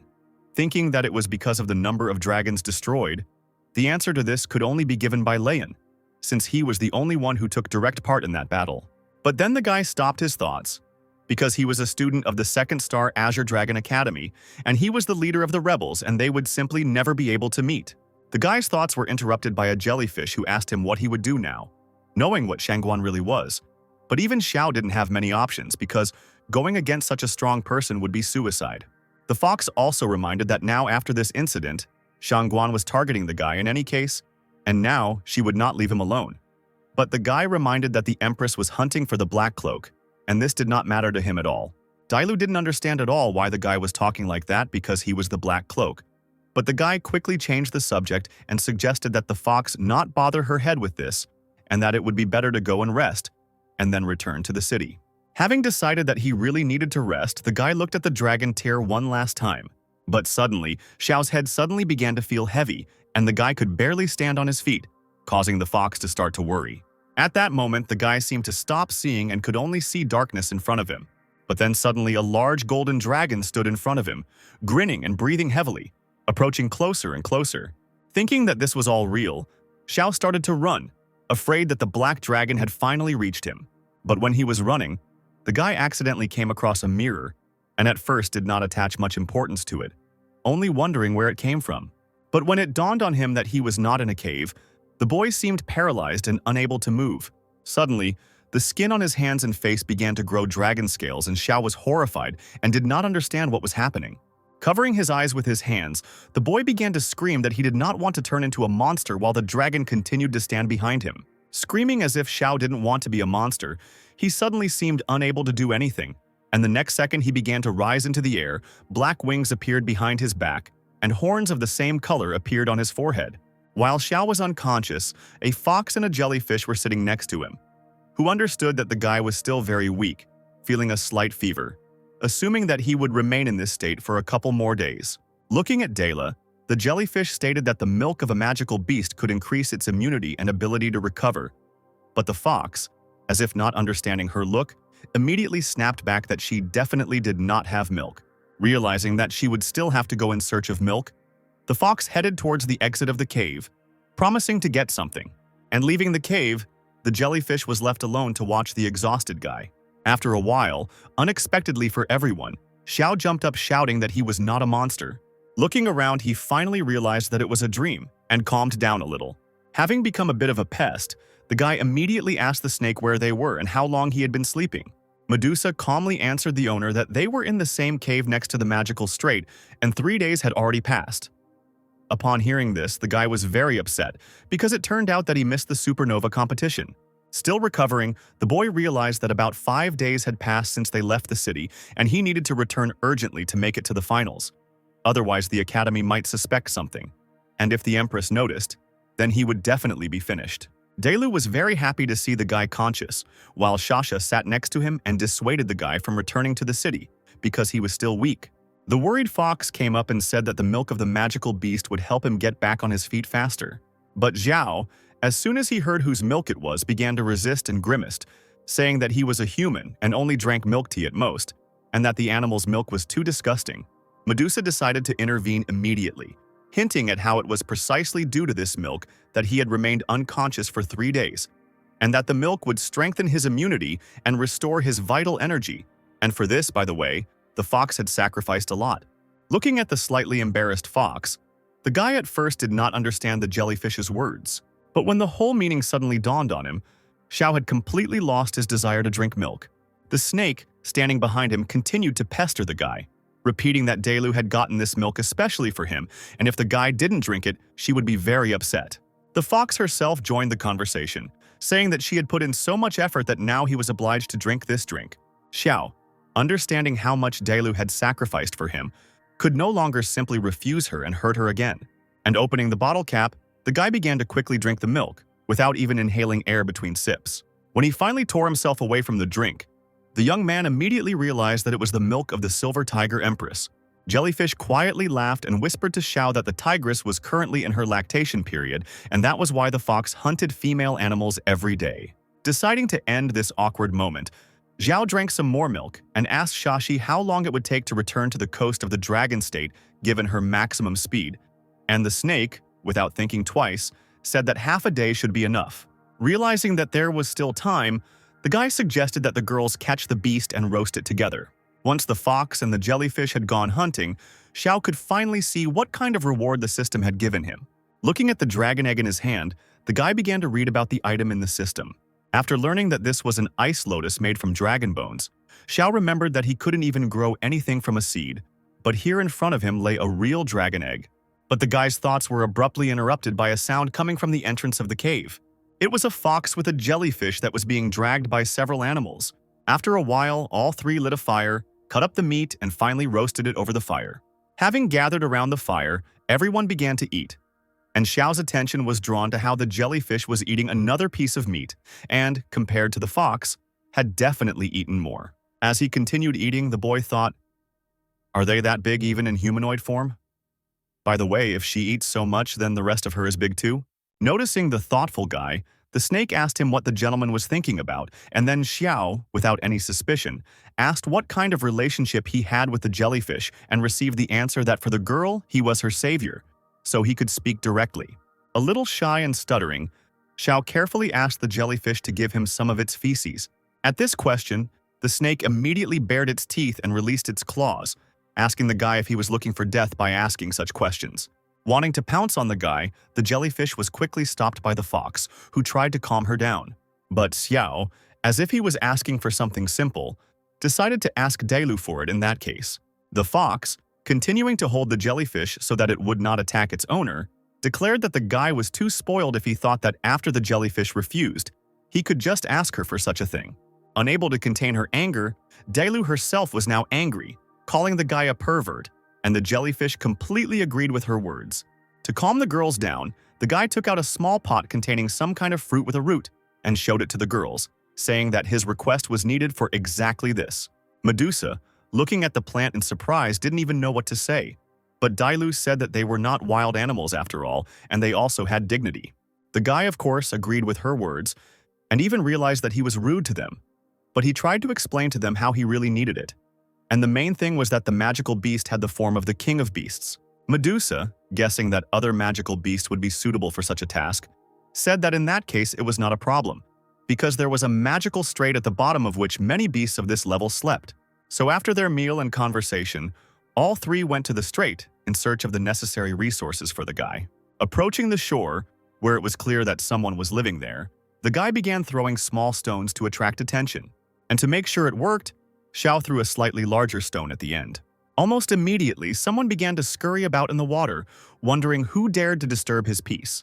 And suddenly, a little girl with blue hair appeared from the water, screaming at those who disturbed her. Xiao, as if joking, began to be surprised, calling the creature a mutated imperial whale, which was a great rarity. But the words about rarity did not make the girl happy at all. And seeing that the guy was able to anger her, he began to shout, offering to fight him. This proposal only made the girl even more angry, and she immediately jumped out onto the rock with her fishtail. And suddenly the girl stood up on her feet, staggering a little, and then stopped abruptly as soon as she saw who was standing in front of her. A jellyfish stood in front of her, who threateningly stated that if the girl wanted to touch her master, it would be very bad. And the fox, confirming the snake's words, asked if the girl had already chosen how she would die. The little sea beast quickly fell to her knees, begging her for mercy, adding that she had a mother and 3 more unhatched eggs. And then Xiao came up to her, gently stroking the girl's head. The guy said that they had no need to kill her, and slightly leaning towards the girl, Xiao declared that he just needed her to go to the toilet once, and then they would immediately let her go. The very next second, the guy was called a pervert and given a powerful slap in the face, which made the guy unable to even stand on his feet. So Xiao sailed away without getting what he needed. The guy sat quietly and could not hide his irritation, and Dailu simply laughed at him. To distract himself from his thoughts, Xiao suggested that they first take a rest, because he needed to wash himself, otherwise someone might suspect something due to the strong smell. And the snake happily replied that the right place would be when they crossed the snowy mountains. After a while, the three found themselves near a small freshwater reservoir.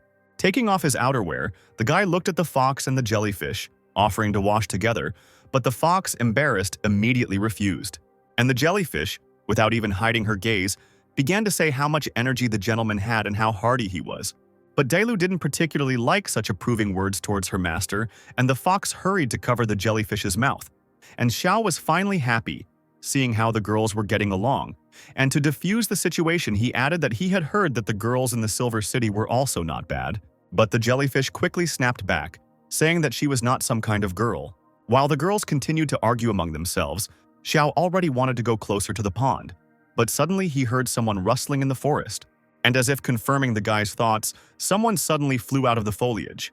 Xiao didn't have time to follow the beast, but he realized that it landed right on his head. It was a small rabbit with lightning instead of ears. Taking the animal in his hand, the boy asked Dailu what kind of animal it was, to which he received the answer that it was an electric rabbit. And later, from the forest, they heard someone approaching the guy, and it was definitely clear that a crowd was moving towards them. A whole pack of storm wolves ran out of the forest, and as soon as they reached the guy, they began to bare their teeth and show their displeasure. Xiao guessed that, apparently the wolves mistook him for a competitor in the hunt, because he was holding the hare tightly in his hands. Even a little embarrassed, the guy asked the fox and the jellyfish with a smile on his face if they would figure this out. And the girls, waiting for some more words, headed towards the wolves. Not even a minute had passed before Dailu returned to the boy, leaving behind a whole pack of wolves lying on the ground. Xiao even considered it too cruel. Having made sure that there was no more danger for the little animal, the guy released the bunny from his hands, telling him at last that the strongest survives and next time he will not be able to help him. The little animal quickly jumped off Xiao's hand and moved to the ground, but after that, for some reason, it turned around sharply, jumping towards the guy again.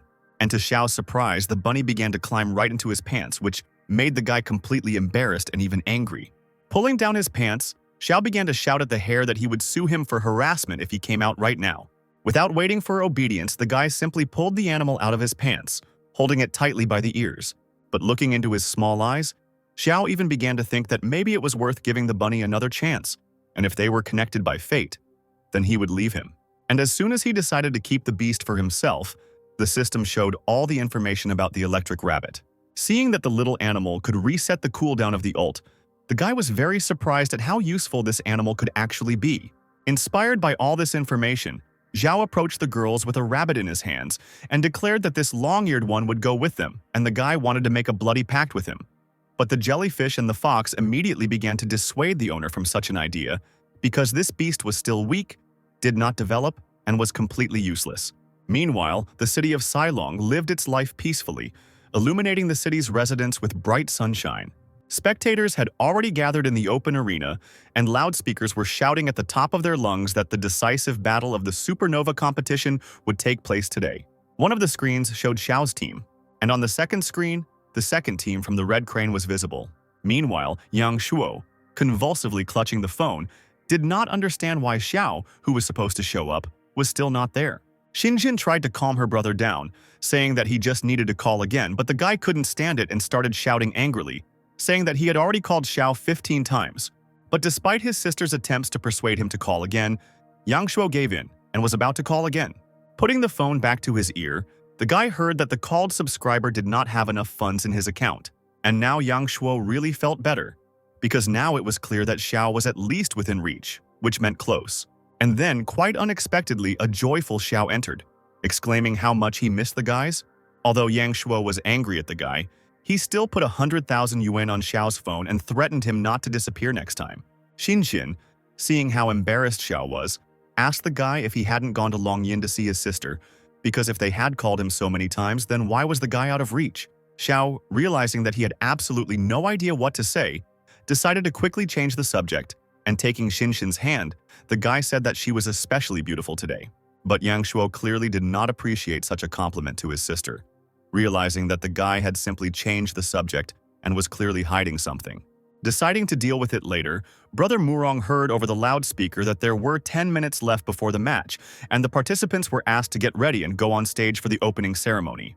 Xinxin, realizing that she would have to go out now, quickly ran to the toilet, promising to return quickly. And as soon as the girl disappeared, the guys were left alone. Xinxin went to the mirror and decided to rinse her face to calm down a little, and didn't even notice how someone was standing behind her. Standing in front of her was Zi Lian, who even scared the girl a little, and Xinxin finally realized that Lian was replacing Liu Liner in the tournament. The girl, in a sly voice, said that Linner was sick and injured and asked if it was bad that she was replacing Liu. But in order not to get involved in the conflict, Jinjin decided to remain silent. And Lian continued to say that even though they were childhood friends, there was no mercy to be expected from her. Xin came closer to the exit and said that they would see who was who. Finally, her opponent added that in this tournament, she would definitely disgrace the girl in front of everyone. When Lian came out of the toilet, her brother was already waiting for her, and he was about to enter the arena. After asking if the girl was ready, he took her hand, and together, holding hands, they walked towards the exit. The arena was noisy at this time, the spectators were jubilant, and the commentator finally announced that he was welcoming everyone to the final of the Supernova competition. The Red Crane Academy team was already standing on the left. The spectators began to shout even louder, rejoicing at the team's arrival. And everyone was especially looking at the handsome Wei An. Yang Shuo, entering the arena with the others, immediately notices the brother and sister from the Z family and begins to say that they are not ordinary people. Their father is the 10th star hunter Zizhong, one of the Empress's advisors and the chief strategist of the Dragon State. And when the Azure Dragon Academy team was announced, Yang Shuo gave the command to come out. When Xiao entered the arena, he noticed the Empress he had just fought with. She was sitting in the judge's seat and smiling as if nothing had happened. Advisor Sai stood next to her, thinking out loud about who would ultimately win. And when the conversation died down a little, the advisor quietly asked whether the Empress had managed to find out anything about the man in black. Still maintaining a calm face, the Empress stated that the Imperial Association had dispatched all the Silver Priests to secretly check all the 9th and 10th star trappers. But so far there had been no results.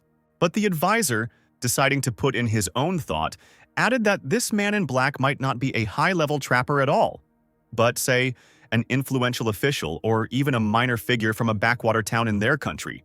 Xiao tried not to show it at this time, but the guy clearly saw the advisor looking straight at him. And then the guy's face suddenly changed, and Xiao realized who this woman was, and it was no longer possible to hide his surprise. Xin, who noticed the boy's anxiety, asked what happened to him, but Xiao, deciding to keep it a secret, quickly came to his senses and tried not to give away his appearance. Even though he had survived Shangguanlan's attack, the memories of it still frightened him, and he hoped that she would not find out that he was the man in black. Meanwhile, the first test was about to begin, and Yang Shuo volunteered to go, telling Xiao and his sister to watch and learn. The commentator in the arena asked to choose participants for the first fight, and from the Red Crane, the main trump card immediately emerged in the person of Ziwei. Yang Shuo didn't expect to see the guy, because he thought he would be fighting Dongfang Jing or Xie Lian, and he clearly didn't expect to encounter such a strong opponent from the very beginning. The guy was knocked out of his train of thought when Wei An started saying that it was all over, because as soon as he stepped into the arena, the fight was already over, and he would single-handedly destroy the opposing team. But Yang Shuo, without losing heart, declared that the guy should not dare to underestimate his team and quickly summoned a white griffin. The clouds began to thicken and, accompanied by thunder and lightning, a large white griffin appeared above the guy's head, flying around the arena. Wei An, who also decided not to wait, summoned his fiery demonic beast in the form of an animal with 3 heads, a wolf, a tiger, and a panther. Yang Shuo clearly didn't expect this and didn't immediately understand what kind of monster it was. Xiao was also afraid for his brother, not understanding what kind of monster had been summoned. Looking at the beast, the system quickly gave out all the information, and it became clear that this beast was really very strong. Although, of course, the white griffin Yang Shuo was not inferior in parameters. Xin immediately began to worry about her brother, but Xiao quickly calmed her down by saying that Yang Shuo would have time to attack the chimera's weak point, its tail. The guy understood that the advantage of the white griffin was its high explosive power and damage, and that the first 3 minutes would decide the outcome of the entire battle. If he didn't take the initiative into his own hands, the griffin's low endurance would play a cruel joke on him, and he had to figure out how to help his brother in that case. Meanwhile, Yang Shuo had already begun to attack the enemy, commanding the griffin to go on the offensive using the Thunder Spear of Heaven. But the demonic flaming beast quickly took the blow on itself at the command of its master and seemed not to even feel anything. All this time, the commentator loudly spoke about each action of the participant. And this time, the words of admiration fell on the demonic beast, who withstood the reception of the white griffin. Yang Shuo, seeing how the situation was developing, began to panic, realizing that he didn't have much choice. The way the beast took the griffin's attack was a great surprise to him. Wei An immediately began to make sarcastic remarks, saying that although the white griffin was a battle beast that relied on quick dominance, it was weak in a battle of endurance. Yang Shuo didn't want to listen to his opponent's advice at all and quickly ordered his beast to continue the attack. But this only amused Wei, who couldn't even hold back his laughter. The monster responded by quickly running towards the griffin. The griffin didn't even have time to take off before the chimera grabbed his wings with both of its heads. The griffin fell under the pressure of the enemy, covered in blood. The arena was filled with the enthusiastic cries of the spectators who praised the son of the strategist Sei. Wei An, as if mocking the guy, said that he shouldn't get so carried away and ordered the beast to release the griffin. The demonic beast quickly obeyed the order and retreated back, leaving the now weak griffin behind. Wei An suggested that he simply surrender to his opponent, but Yang Shuo confidently stated that he definitely did not plan to surrender and would fight to the end, especially with his sister watching the fight.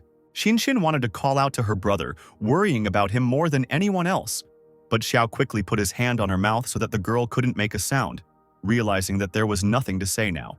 The girl, a little angry, immediately asked the guy why he stopped her. But Xiao, also not hiding his excitement, said that at that moment, Yang Shuo was not a participant in the competition, but her older brother. At this time, Yang Shuo was thinking about the damaged wings of the griffin, and to use the skill, more energy would be required, and in general, the guy could not lose to the Z family in front of his sister. Realizing that there was no other way out, the guy quickly summoned a steel gorilla, which, as soon as it appeared behind him, began to growl uncontrollably. The guy thought that he could stall for time until the white griffin came to its senses. Commanding the beast to use the steel staff, Yang Shuo aimed his hand directly at his opponent's beast. The gorilla almost immediately rushed to attack, not holding back his rage. This was followed by an order for the white griffin to use the power of thunder, and both animals ran to attack, accompanying all this with powerful flashes of thunder and a loud roar. The gorilla's fists clearly helped her move, and she was already very close to the demonic beast. Wei An commanded the three-headed beast to use absorption, and the demonic beast immediately began to blaze with fire, and one of its heads could not contain its tiger roar. The gorilla went on the offensive first, and the griffin continued to fly behind her. Yang Shuo, trying to see what was happening behind the clouds of dust, realized that it seemed that the enemy had withstood this technique. And then Wei An once again shouted uncontrollably at the beast to use the blue demon's roar. With its paws in a stable position, one of the heads let out a powerful roar, after which a blue beam flew towards the gorilla. The gorilla was immediately knocked off his rather powerful legs and fell almost dead. And a few seconds later, the entire arena was told that the fight was over in favor of the red crane. The white griffin was also lying on the ground and seemed not to even move. Yang Shuo fell to his knees, unable to contain his emotion, while Wei An smiled slyly as if his victory was too obvious. Xiao immediately realized that their opponent had such a strong beast for a reason, and perhaps it was due to his father, to which Xinxin quickly picked up on the thought, saying that the guy's father was a 10th star hunter, and with his strength, catching a beast with demon blood would be easy. The girl even remembered how, as a child, she and Zilian had an argument over a bat with bone wings. This beast was caught when the Empress and her army were fighting outside the palace. Then the two girls argued about whose beast it was, and in the end it scratched Lian, leaving a small wound. And then, the girl told Xinxin that it was her fault, and that she had disgraced her by taking what belonged to her. The girl even remembered how her friend said that the C family never forgot a grievance, and it was then that she remembered how at that moment the whole family simultaneously had red, angry eyes. Xiao remembered that the guy had gray eyes, but Xinxin explained that it was heterochromia, a genetic feature of the Z family. Nothing special except the difference in color and the frightening appearance. And suddenly, Xiao seemed to be afraid of something. Looking at Wei An, he clearly saw how the system showed that the guy had an eye of foresight that could track the enemy's movements. It was clear that Shangguan Lan and the C family, two important figures in the dragon state, were both related to the beast, and it seemed like there were still a few secrets left from the time of the dragon extermination. Before he could even think a little more, the boy heard someone shouting that the second duel was about to begin, and Xinjin confidently walked towards the arena. Before the fight, Zilian asked her brother to teach her ex-girlfriend a good lesson, but the guy said that he was a gentleman and he would do everything he could regarding the assault. Wei An put his hands forward and, just like last time, offered the girl to surrender. But Xinjin, showing her determination, shouted that she was not afraid of the guy. The fight began, and the girl immediately summoned a bone-winged wyvern. The wyvern immediately began flying around the arena, screaming menacingly and shooting acid. The blast went straight towards Wei's beast, and the demonic beast didn't even know what to do at first. But the guy quickly commanded him to dodge faster. The animal quickly dodged, jumping back, watching as the wyvern's liquid pooled on the floor. The commentator suggested that perhaps the beast was afraid of the wyvern, since it dodged, avoiding the attack. The head of the Z family realized that Zinshin had learned about the vulnerability of the demonic beast from Xiao, which made him very surprised. The Empress, interfering with the man's own thoughts, asked the advisor who, in his opinion, would win this time, and the answer was in favor of his son. The wyvern meanwhile continued to shoot acid, and at one point, the enemy beast did not have time to dodge, receiving a charge right in the face. The demonic flaming beast seemed to be drowning in the liquid. The wolf's head howled while the tigers seemed to be angry. Xiao supported the girl and shouted to Xinjin that it was a great hit. Xinjin continued to attack, and without waiting for a break, she ordered the wyvern to use a shower of necrotic arrows. The beast quickly flew to carry out the order of its mistress, and the next second, small but powerful projectiles flew from its mouth. The arrows began to pierce the demonic beast's body, causing it to writhe in pain and scream. Weiyan became very angry and almost started shouting at the beast to use Blood Whirlpool. And after the whirlpool, the order was given to use Reflection. The wyvern's arrows were reflected and flew towards her, slightly wounding her. Xinjin understood that the flaming beast had too many abilities, and each of its heads was responsible for them, and the tiger head had not even shown its capabilities yet.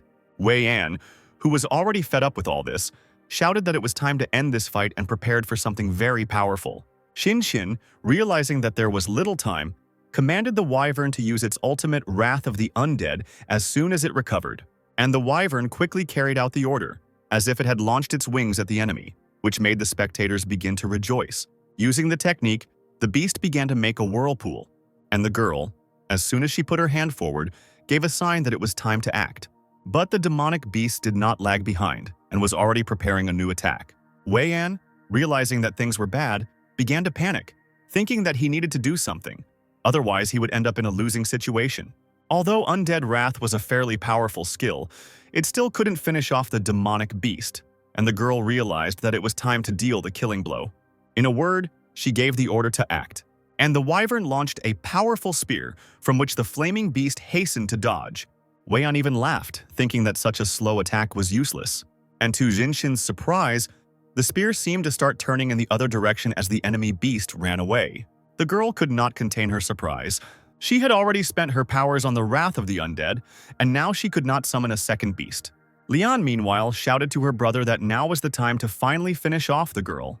Weiyan, hearing his sister, prepared to finish off the enemy without even hearing that they were trying to stop him, and his beast quickly launched a powerful charge straight at the wyvern and its mistress.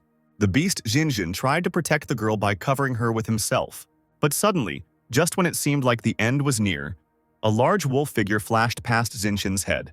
The beast quickly fired a counterbeam, preventing the demonic beast from striking the wyvern. And when the blow stopped and the smoke settled, everyone saw Xiao covering the frightened Xinjin with his body. We immediately noticed that this guy's beast easily repelled the roar of the blue demon. Xiao, not paying attention to anything, began to shout at the opponent what he was doing, because according to the rules, if one of the participants runs out of spiritual energy, he is considered the loser, but the guy completely ignored it. The audience began to pick up on Xiao's words, agreeing that it was mean. Advisor C decided to intervene, saying that it was the mistake of the referee who was unable to stop the fight in time, and the man quickly ordered the incompetent referee to be removed from the arena. Xiao didn't even seem surprised that all the blame was placed on the judge. The commentator, sitting on the high platform, calmed the spectators a little and announced that the second fight was over in Xi Weiyan's favor. Xinjin immediately began to justify herself by saying that she could have won, but Zhao quickly stopped her, promising that he would deal with the rest. Lian couldn't help but feel angry at this guy, because if it weren't for him, her brother would have been able to finish off the wyvern. Meanwhile, another judge approached Wei An and said that according to the rules, if one participant wins twice, he is given a pill. The guy quickly took the pill and sarcastically stated that he already knew this. At this time, the arena had already announced that after the defeat of the Azure Dragon, only Xiao Xinyu remained on the field, while no one from the Crane Academy had dropped out. She stepped forward and again heard Wei An's proposal to surrender. But the guy's face changed in an instant when, raising his eyes, he saw a different Xiao in front of him. The guy didn't hide his anger, as if he was on fire, and his eyes were filled with a red light. Such a terrible look frightened even Wei An himself. Xiao at this time declared that now his opponent's sister would see with her own eyes what a miserable state her brother would be in. Wei An, who had summoned the demonic beast again, was not prepared to give up so easily. The guy from the Azure Dragon's side had already managed to summon his wolf, first ordering him to do the Black Fang technique. But Wei An, not lagging behind, gave the order for a bloody whirlpool. Right in the beast's flight, Xiao ordered the use of the Oblivion Claw technique, which almost immediately hit the target. The wolf landed 28 consecutive blows, confusing his opponent while the spectators cheered. Unable to bear it any longer, Wei An ordered a retreat, realizing that the beast would not last long. But Xiao, hearing the order to retreat, decided to take advantage of the moment, commanding the wolf to attack harder, and the guy's beast firmly grabbed the enemy with its mouth. Then the wolf released chains which gradually began to surround the demonic beast, which was still trying to escape. And then, when the chains completely encircled the beast, the wolf jumped high up together with the beast, and from above he fell down on the demonic beast, which howled in pain. Wei An's beast flew down at a rapid speed, and it also quickly crashed, leaving an imprint of its landing in the ground. The demonic beast had a large number of wounds on it, and it seemed like the animal was no longer even making any sounds. Wei An couldn't believe that Xiao the wolf was able to defeat his beast. The boy's father looked at Xiao and didn't understand why his strength and aura were so different from what it was a few days ago. But to the surprise of many, the demonic beast jumped up on its paws, trying not to hold back, and, on the order of its master, began to use fiery punishment. The flaming beast finally shows its true power, and everyone around is starting to think that the wolf won't be able to resist. Xiao reacts almost quickly and gives the command to hunt in the darkness. And the wolf runs quickly towards his goal. The demonic beast fires a powerful beam at its opponent, and for a second, due to the bright flash, it becomes completely impossible to see what is happening. Meanwhile, the wolf, unexpectedly for everyone, found himself behind the animal, and, running out of hiding, the wolf bites the victim's tail with all his might. Wei An, not even suspecting what was happening now, had already begun to sarcastically say that this was the end for his opponent. But Xiao only smiles, making it clear that it seems he does have his own trump card after all. And at that moment, there is a powerful flash that prevents you from seeing anything. Wei An starts screaming that this is not his real body and realizes that it is a clone. The wolf, meanwhile, on the other side, is already running up to the enemy, preparing to attack. And with a powerful roar, the beast hits its target, knocking down everything around. The demonic beast, having fallen to the ground, cannot get up for several more minutes. And Wei An, who is fed up with everything, cannot believe how this is even possible, because it turns out the guy predicted his next move. Clapping his hands, the boy reluctantly admits that Xiao is indeed worthy of him fighting with him, because now he knows him in a completely different way. Unable to contain his anger, Wei extends his hand forward, giving the order to the second form. The demonic beast immediately rises up on its hind legs, continuing to growl menacingly, and suddenly, fur-covered arms begin to emerge from his back. The demonic beast now has 6 arms in addition to 3 heads, and the beast has completely changed. Now his appearance was more frightening, and the beast itself began to stand on its hind legs as if it were a human. Xiao, realizing that the enemy had taken on a humanoid form, thought that this was still not enough to defeat him.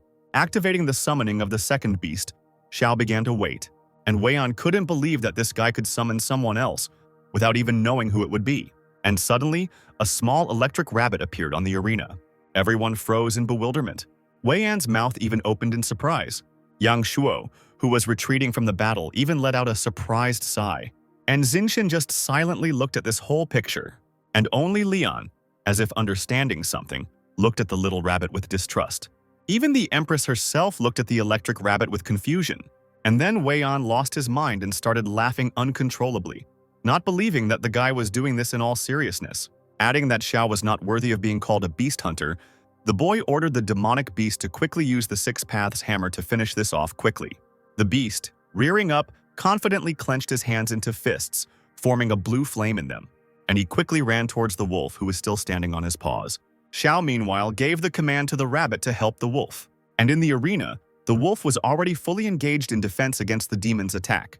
Standing confidently on his paws, the wolf began to howl, summoning a powerful beam that could knock down the enemy. But Wei An understood that it was all useless, because his beast was now 3 times stronger than before, and the Lotus of Hellfire would do nothing to him. But Xiao, hearing his opponent's anxiety, said that maybe one of them wouldn't do anything. But what would happen if there were 2 or 3 of them? Wei An didn't really believe the guy's words because this was the ultimate move of the underworld wolf, and it would take a long time to recharge. But suddenly, something happened that no one expected at all. Right in the middle of the arena, a lotus began to glow with a red light. Wei's mouth dropped open in surprise, not believing that the lotus could open so quickly, and out of fear of losing, the boy quickly commanded to use Blood Whirlpool. But Xiao stopped him, saying that it was too late, holding the little rabbit in his arms. The lotus began to act, striking the demonic beast. And suddenly, to the surprise of others, a second fiery flower appeared in the air, and then the third one, which began to completely absorb the beast. Literally a second later, a powerful explosion is heard in the arena, preventing anyone from seeing anything. And when the smoke finally clears, the end of the fight can be heard being announced in Xiao Xinyu's favor. Wei An can't believe her defeat while everyone is saying that this fight will go down in history. The guy couldn't understand how Xiao was able to summon 3 lotuses at all, thinking that maybe that was why he made a contract with the rabbit. But Xiao corrected him, saying that the attack wasn't triple at all, but rather that the ability was simply refreshed 3 times. And finally, the guy said that he could even release 1 more lotus of hellfire. Yang Shuo began to shout joyfully, unable to contain his joy. Meanwhile, the Red Crane director, seeing one of his students lose, immediately ordered Zi Lian to go out next to fight. But the girl almost immediately declared that she would simply be ground into dust. But she had no choice because her father was sitting in the stands, and showing herself in a bad light was simply unacceptable. Lian stepped forward with her crane and stated that she never expected anyone to defeat her brother. Xiao, seeing the girl, laughed and said that he had been waiting for her for a long time. And the next second, his face changed to a serious one. And the guy declared that now he must avenge Lu Jin and destroy the beast Leon. The girl said that it would be better for the guy if he simply played along with her, or just gave up, since her father was sitting in the stands. But Xiao didn't care about this at all, and the guy decided to quickly start fighting. The girl released her water peacock and immediately gave it the order to attack. But as soon as the bird flew towards the enemy, it seemed as if something pushed it away. Lian looked at her beast uncertainly, not understanding what was going on. And then Xiao reminded her that he had promised to destroy her animal. The peacock quickly gave in and, under the pressure of Xiao's attacks, quickly fell to the ground, almost lifeless. The fight ended in literally 1 attack in favor of the Azure Dragon. Lian looked at her wounded animal in fear, not believing that the firewolf was even capable of such a thing. The girl already understood that she wouldn't be able to win, but now she only needed to last 3 rounds, and then at least she wouldn't disgrace her academy and family. The judge quickly brought the girl to her senses, saying that she could summon the second beast. But she was stopped by Wei An, who said that his sister refused to participate and that they should call the next participant. The fight ended very quickly again in favor of the Laser Dragon Academy, and the third participant, Dongfang Qing, finally entered the arena. The young guy, who seemed completely harmless, had already begun to come up with a plan on how to defeat his opponent. And stretching out his hand forward, Qing clearly stated that Xiao should pray, because soon everything would end. The guy summoned 3 large birds at once, which were already ready to cling to the victim with their claws. But they all fell in a fairly short time, and Qing raised his hands and said that he surrendered. The director of the academy could not bear such shame. Xiao thought that this Qing was the strongest of his team and breathed a sigh of relief that the strongest opponent was the first one. But Qing shrugged and said that even if Wei An lost, he didn't have much of a chance. Yang Shuo and Xin Xin immediately started running up to Xiao, congratulating the guy on his victory, which had not come so easily to them. The guy, seeing how calm the girl was, even asked her the reason for her calmness because she should be happy for their victory. But without waiting for an answer, Xiao picked up Xin Xin and began to shout joyfully, suggesting to celebrate such a significant moment.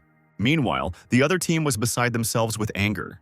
Wei An tried to vent his anger by hitting the wall, and in the arena, fireworks had already been launched in honor of the winning team, and the spectators all shouted words of congratulations. She saw that the system had finally closed the quest and received an attribute crystal and a bloodline enhancement crystal as a reward. Smiling pleasantly, the guy was very glad that the mission was finally accomplished. After looking into the system, he also learned that the attribute crystal allowed the beast to add another attribute, but the bloodline enhancement crystal improved the beast's bloodline, which could very well suit Black Fang. The Empress approached the young men and, having hung a medal on each of them, congratulated each one. Xiao leaned forward with a carefree smile and waited for his medal. But when he felt the Empress's no longer so soft hand on his head, everything in the guy's body tightened, The Empress leaned towards Xiao and whispered to him, asking if they had met before. Xiao didn't even know what to answer because now everything was at stake. But the Empress immediately moved away when the cup was brought to her. Noticing the guy's excitement, Shangguanlan immediately asked why he was so nervous, and the guy could not find anything else to do but simply answer that he was very nervous, being so close to the respected Empress for the first time. All three winners stood with medals around their necks and smiled. But only Xiao, clutching the cup tighter, could not understand why Shangguan had told him about this at all. It seemed like the guy was really in great danger. Already in the evening, near the residential complex, there was a crowd of fans waiting only for Xiao. Many people wanted to get the guy's autograph and also invite him to their guild. But without even listening to the others, the guy simply turned around and went inside the building.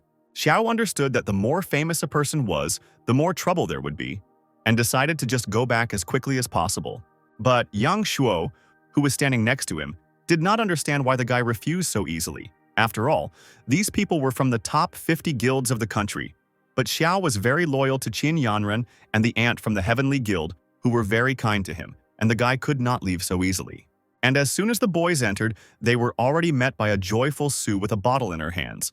And next to her was Teacher Chen, who was grumbling to the director that she herself had established the rule that students were not allowed to drink alcohol.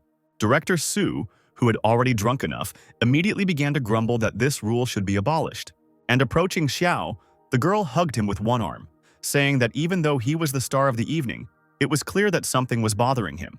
The director, having promised to help the guy relax, began to wait for Xiao's answer, but the guy simply asked the girl to show him her legs.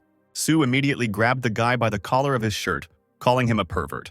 And Teacher Chen, Yang Shuo, and Xin Xin looked at the guy sarcastically, realizing that after such words he was finished. Dragging the guy along with her, Sue led him into the room and, locking the door, they were left alone. Pressing Xiao against the wall, the girl said that the guy had a lot of courage to ask for such things.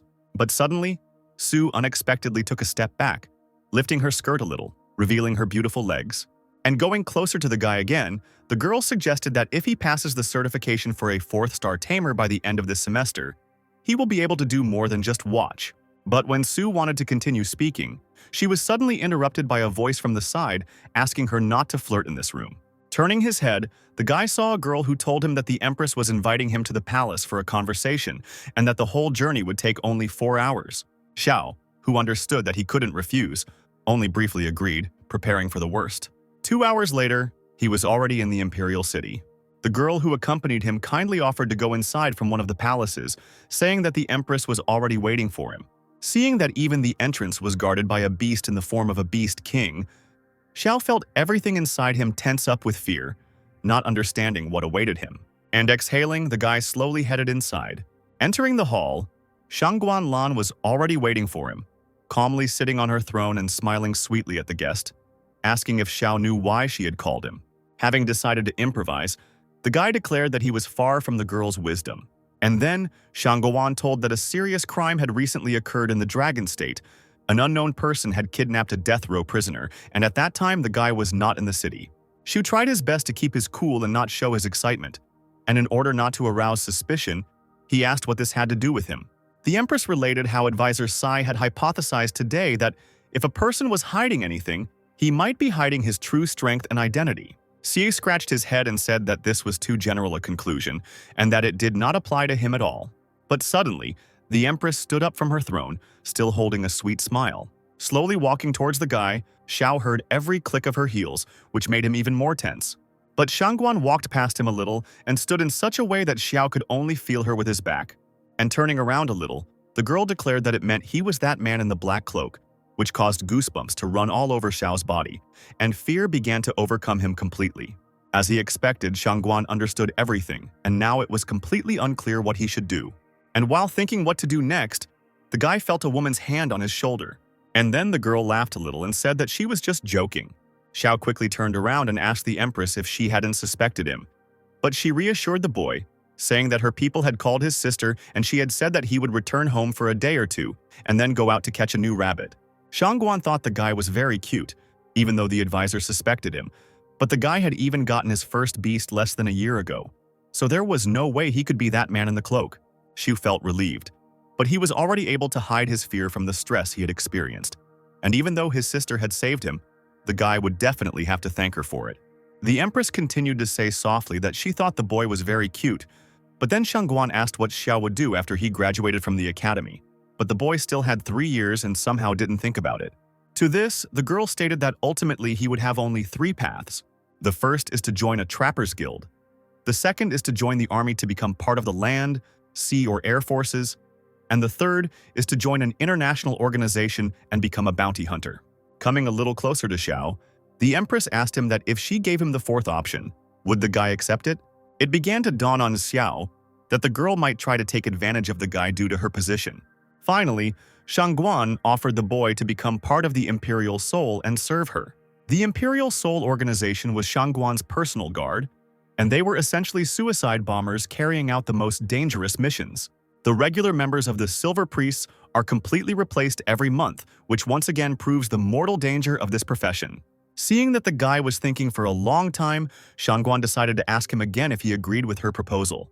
Xiao thought for a moment and thanked the Empress for this opportunity. As soon as he started to say this, Shangguan interrupted him, realizing that he wanted to refuse, but Xiao tried to assure her that he really wanted to enter the Imperial Soul. Patting the guy on the shoulder, the girl gently replied that she immediately noticed that Xiao was a smart guy and made the right choice. Exhaling, the guy realized that it was as if he had no choice.